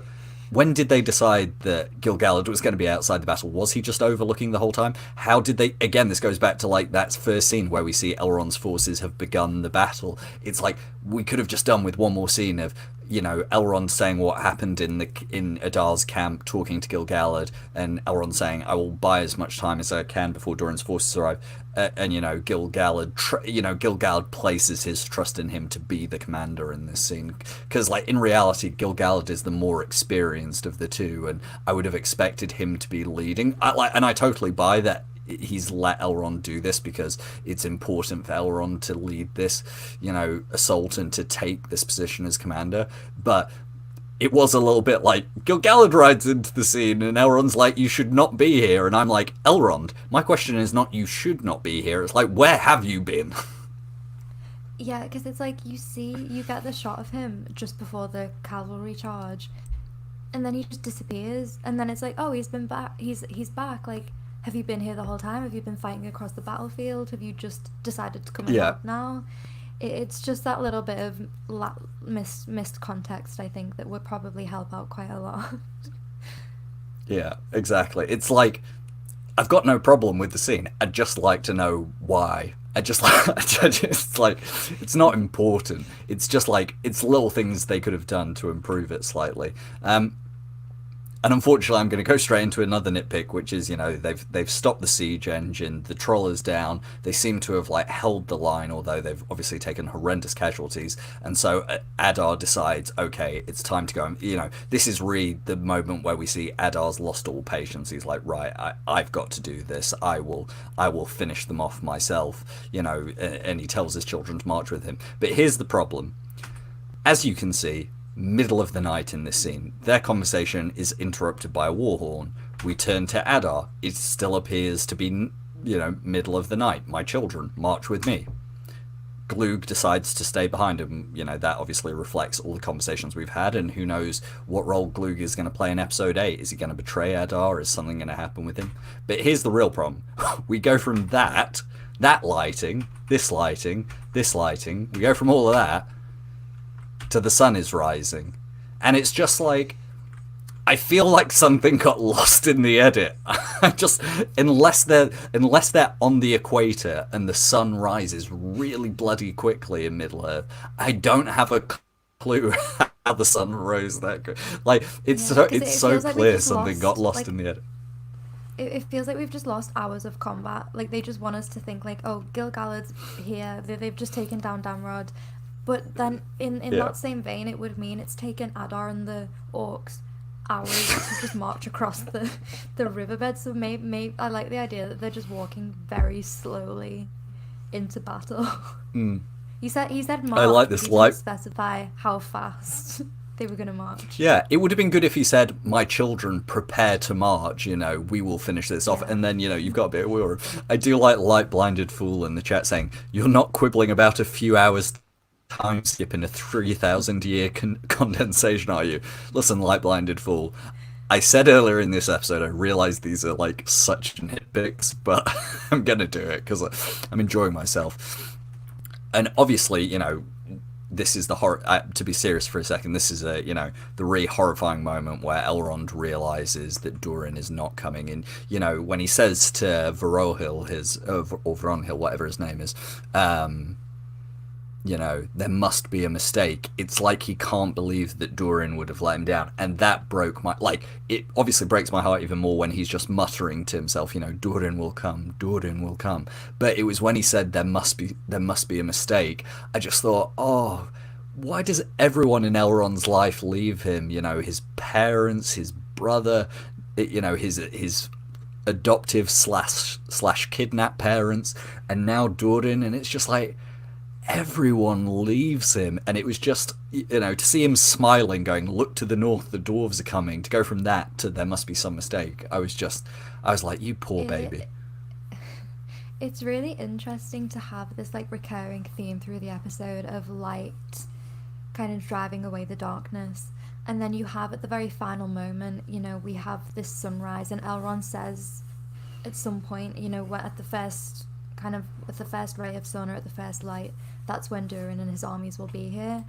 And it's almost this subversion, everything that we've heard this episode makes us hopeful for this moment, and we're like, the sun is rising, the night is gone. This is in a Tolkien story, this is where the hope comes in, and this is where the help comes, and the catastrophe comes. And then it genuinely shocked me when nothing happened, and I was like, oh my goodness. However, all complaints that I had about any of this were swiftly wiped away when Gil-galad took charge, and we got him just kind of whipping Aeglos around like there was no tomorrow, and just killing everyone with it. It's just... I couldn't ask for anything I'll make 2 points. Yeah, I'll make 2 points. One, I appreciated that they did that subversion of the eucatastrophe moment. I like that they did that. Here's my caveat, as long as the eucatastrophe moment happens next episode. It still has to happen next episode. That's all I'm saying to the showrunners. Still has to happen next episode. Now for another nitpick. Gil-galad says to his men, when, he realizes everything's lost, he says, form ranks. And then I'm going to go to the next shot. I don't know if any of you have been in the military or even in cadets. Ranks implies multiple rows standing behind one another. There's about 30 elves here, and they're in one line. And it's like, listen, it's a great heroic last stand, and I totally appreciate budget-wise you can't have 100 extras. Totally appreciate that. But A, probably don't have Gil-galad say form ranks and then form into a single line. And B, if you were going to have a last stand, and I'm no military genius, I would say if you're facing a superior number, your best advantage is the fact you've got a wall to your back so you can't be surrounded. So maybe form up ranks against the wall and hold a last stand against the wall. Now, I appreciate, in order for the plot to happen, you have to have them go to battle, have Elrond isolated, have the wall come down. You have to have all that happen. I understand that is necessary for the plot. Once again, please accept my nitpick. I'm gonna come back with you on this nitpick, and not just because it's Gil-galad who says it and I want to defend him, but I think within the context of this story, something that we've talked about a lot with Gil-galad is the fact that in this season he's transitioning from this time of peace to this time of war. And that's not to say that he hasn't seen combat before, because clearly he has at this point in his life. But I like the idea that maybe this one can be explained away by the fact that this is kind of the desperate last stand. He could just be kind of calling on that almost instinct of the commander to just shout these kind of orders at the remaining few, and even if he maybe doesn't quite realize yet that there aren't enough people to form those ranks, and then maybe he turns around and there's just this kind of line of elves beside him and he's like, okay. But I did appreciate that he explain away. I did appreciate that they didn't make Gil-galad give some kind of epic speech. Like, it would have been one speech too far in this episode. I like that Gil-galad's such a kind of, like, brutal, to-the-point commander where he's just like, okay, here we go. You know, he's like, we all know, we don't need a motivational speech. We're aware of how dire the circumstances are. Yeah. It's our last stand. And, you know, for an elf who survived the horror of the First Age, I really can appreciate Gil-galad being the one to make this last stand. And, you know, as you said, I mean, watching him swing Eyegloss about was, you're just kind of like, you watch this and you're like, can't wait for the last alliance, can't wait for any other time they have him, you know, swing his spear about, because he moved like a ballet dancer holding, you know, a 10-foot, you know, spear of ultimate death. And it was just, you know, shout out to both Benjamin Walker and, if there was a stunt actor, you know, a stunt performer in it as well. But I was like, oh yeah, I watched that scene and I was like, yeah, I can fully believe this is the guy who along with Elendil, duels Sauron at the Battle of the Last Alliance. Yeah. Fully believe it. And it's crazy because Benjamin Walker is such kind of like a large guy. Like, he's very like muscly and big, and he moves through this like scene like water, and it's crazy. And it's just, you know, I think I'm going to paraphrase here, but Tolkien describes Aegloss as like, you know, orcs and men. You know, everyone feared, no one could stand against the might of Aegloss, and you see it in moments like this. Imagine you were an orc on the battlefield and you saw that coming towards you. I think you would just turn around and run. I totally agree, and like, you can tell how good the choreography was, because I obviously just paused the episode to get this screenshot. And to have like just a pause in a moment look that good, like the way he looks like a dancer is just, I mean, you know, 10 out of 10 to the stunt coordinator. And then we got this in, which I don't think we actually need to dwell on, because it's so obviously a fake out for Arondir dying that I'm like, you know, it was a little showdown. They had a cool bit of, you know, choreography with the bow and arrow, and then you know, Arondir dodges the arrow, Adar catches the arrow, which is a nice callback to Arondir catching the arrow in season 1. But I was like, he's not dead, and my evidence I submit for he's not dead is the last shot we get of him is he's kind of crawling and looking at Adar like he's not dead. Like, I think he's going to be taken captive with all the, you know, with Elrond and Gil-galad. I agree, and I think I was actually really shocked at first because I watched the episode I was like at home for the weekend, and my dad was sat on the couch next to me, and he doesn't really know much about kind of the universe and what goes on, but he saw it kind of happen from next to me, and he was just like, oh, is this one of the main characters? Because I must have like gasped when he got stabbed. But can we also talk about Adar grabbing the arrow midair that was shot at him and then using that to stab him? Because that was just a great little piece of kind of background work. It was really nicely done, and even this moment where they stabbed each other and they were almost in a lover's embrace. The elf who fell in the first age to darkness, and then the elf who has obviously for us been this heroic figure of light and goodness and compassion, and the way they're locked in this embrace, each one stabbing the other. I think as people in the chat are saying, I think very likely the reason we got that shot in the earlier, I can't remember which episode, might have been 4 or 5, when Galadriel healed Camnir with Nenya, is because we're going to see Arondir similarly healed by Nenya. And once again, kind of flipping from season 1, where Arondir was the one healing Bronwyn with the Alpharin seeds but couldn't save her. I think we'll see whether it's Elrond or Galadriel with Nenya saving Arondir. If it's Galadriel, then it kind of has an added emphasis because, if it's Elrond, the one using Nenya, then it has an added emphasis because that's almost how am I trying to say this? That's almost Elrond going full circle on his faith. On his faith in the rings. Alternatively, as Treebeard Nerd says, Gil-galad has a ring that can heal as well.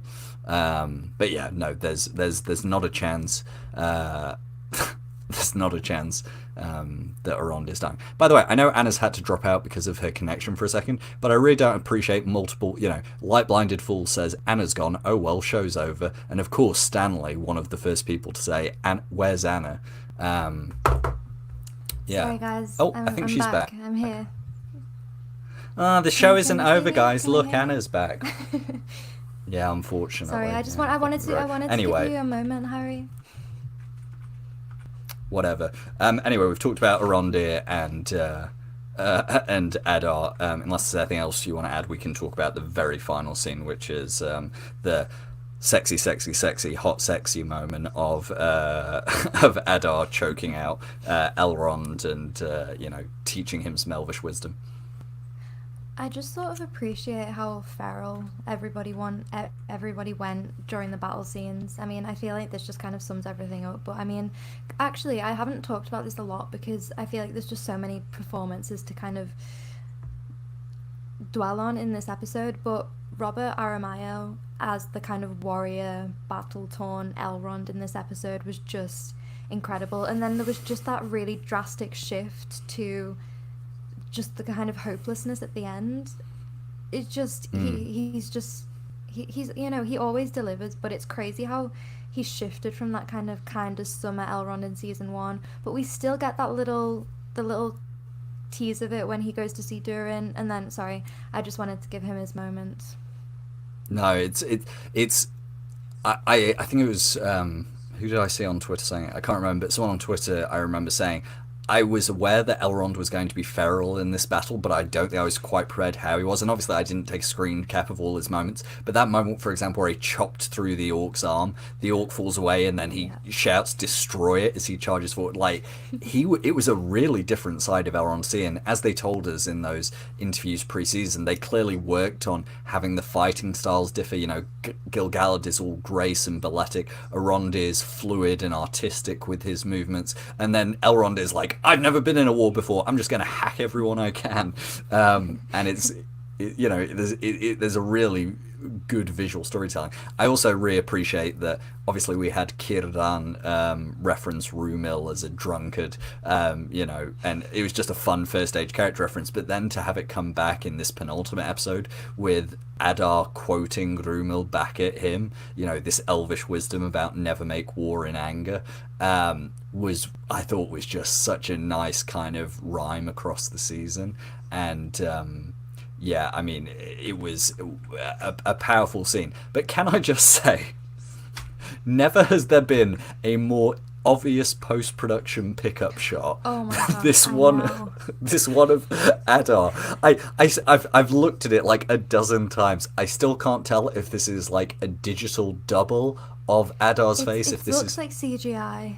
Yeah, is it Sam's face put over an actor that they filmed on a green screen? Did they forget to get a camera angle of Adar saying this to Elrond. I can't work it. If I ever get to speak to Alex Dissenhoff again, because obviously I spoke to him after season 1, I have to ask him what happened here, because like I know it's so harsh to like make fun of, because like I know people that and VFX artists are so overworked, so I'm not in any way blaming the VFX team. I'm sure they were asked to deliver this shot like under massive pressure and time constraints, but this shot, I saw someone tweet out like, you know, CGI Adar can't hurt you, he isn't real, and then a picture of this. It's just weird.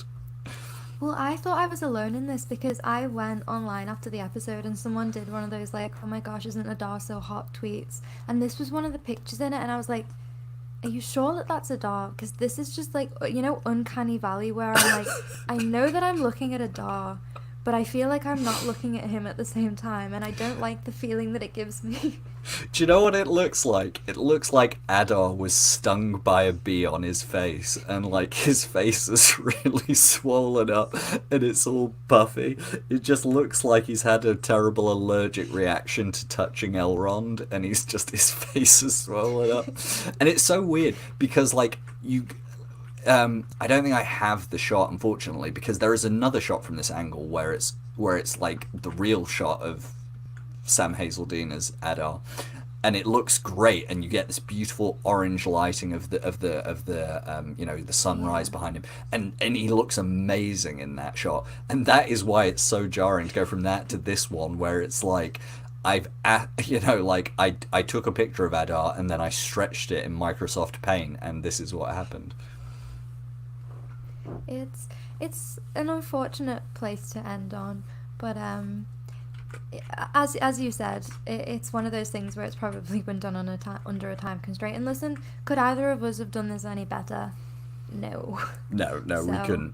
We couldn't. And what a way to end the episode, with Adar having got the object of his desire in both ways. He's breached the walls. He thinks he is mere steps away from cornering Sauron, and now he has what he thinks is going to destroy him, you know, one of the elven rings of power. Of course, we all know it is never going to work out that simply, and just as we were kind of pre-mourning Celebrimbor, as much as both of us said before season 2 we really hoped he survived this season and was in future seasons, I think we both probably agree, Anna, that we are mere minutes of screen time away from losing our favourite fallen elf.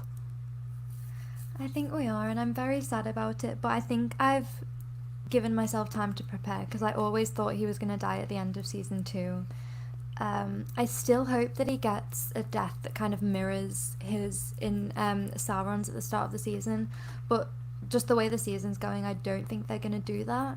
But one of my favourite scenes from this kind of little ending bit is actually just before this, you know, as he's taking the ring off of Elrond, and Elrond is just kind of looking around silently at just the kind of last dregs of the battle that are going on as the walls are breached, and there's this like kind of quick cut, but it's really brutal the moment we get, and it's just this one elf being kind of overpowered by a load of orcs, and it really reminded me of the scene in The Two Towers, not to bring up the trilogy again, but at Helm's Deep, you know, where Haldir is basically about to die, and the last thing he sees before his death is just his people being butchered in front of him, and just kind of piles and piles of bodies, and it just, that moment was like really sobering, and then just to leave it on Adar basically looking at the thing that's probably gonna be the catalyst for his death next episode, it's like, okay, cliffhanger.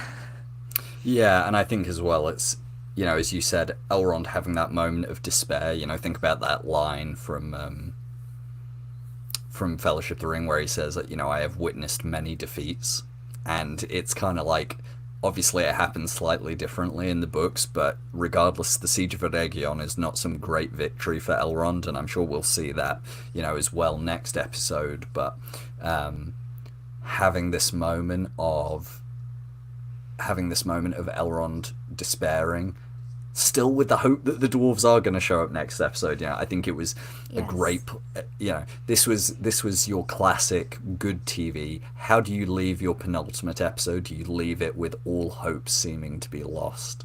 And listen, I'm not saying episode 8 is going to be sunshine and rainbows, but I still believe there will be some form of catastrophe to come.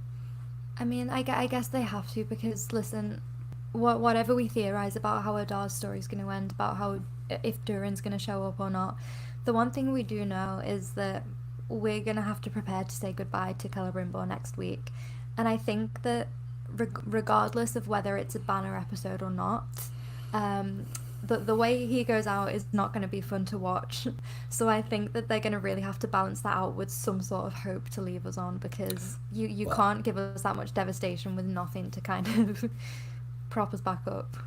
Well, I said this on my episode reviewing the season 2 soundtrack before the season came out. There is a reason you make the last track on the album "The Sun Yet Shines," and the reason for that is because you need to end. You know, Tolkien never ends on a moment of pure despair. And listen, while Sauron is going to end this season in a much stronger position than he began season 2, our heroes will still have hope, and I expect that to be the case across all storylines.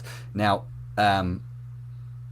Anna, you are of course going to the finale to see it on the big screen. Final thoughts before this finale, then? Anything you want to say? Like when I was kind of doing my overview of the episode, I summed up where I'm at right now as slightly nervous, prematurely depressed, and just very, very excited. And I think that I'm still there because I'm nervous about how everything's going to wrap up. I'm nervous about how the kind of rest of the battle's going to play out, but I'm prematurely depressed for obvious reasons, but I'm just excited. You know, I feel like these few episodes that we've been experiencing are what we've been waiting for the past 2 years, and it's slightly terrifying that it's almost over again, because it feels like we've only just kind of got into the discussions about them all over again. You know, I don't think I'm ready for another 2 years of the off season. And I'm being depressing because it's not over yet. We've still got like actually we've not got that much time at all. We've got a few days to kind of keep theorizing and keep talking about it, but I think it's going to be a great episode to talk to people about, and I feel like I'm bragging when I say this, but I am very excited to see it in the cinema, because I think one of my favourite things about watching the other two was just hearing people's reactions to scenes and stuff. But I do have a problem, and that's that I'm a bit of a crier, so I will just end up in tears publicly. I think the problem isn't also just that you're a crier, but like having sat next to you at the premiere, you also smell terribly. So I just like, in case anyone in the chat ends up sitting next to Anna in the theatre, like I'm just going to preemptively apologise. Like, hygiene, not Anna's strong point. Obviously, as someone who's a massive nerd and like, you know, writes fan fiction about an undisclosed subject, just don't hold it against Anna too much. That's all I'll say. You guys have only seen me through the screen, so there's some stuff that doesn't quite come across. Yeah, and it's a lot of bad stuff, basically. I can spoil that for you. But no, I'm of course really sad that I won't be there with you, Anna, with our friends from TDS and the people in this chat who are going to the event, and everyone from the Tolkien fandom who's going to be at the event. I'm really sorry that I'm not going to be there.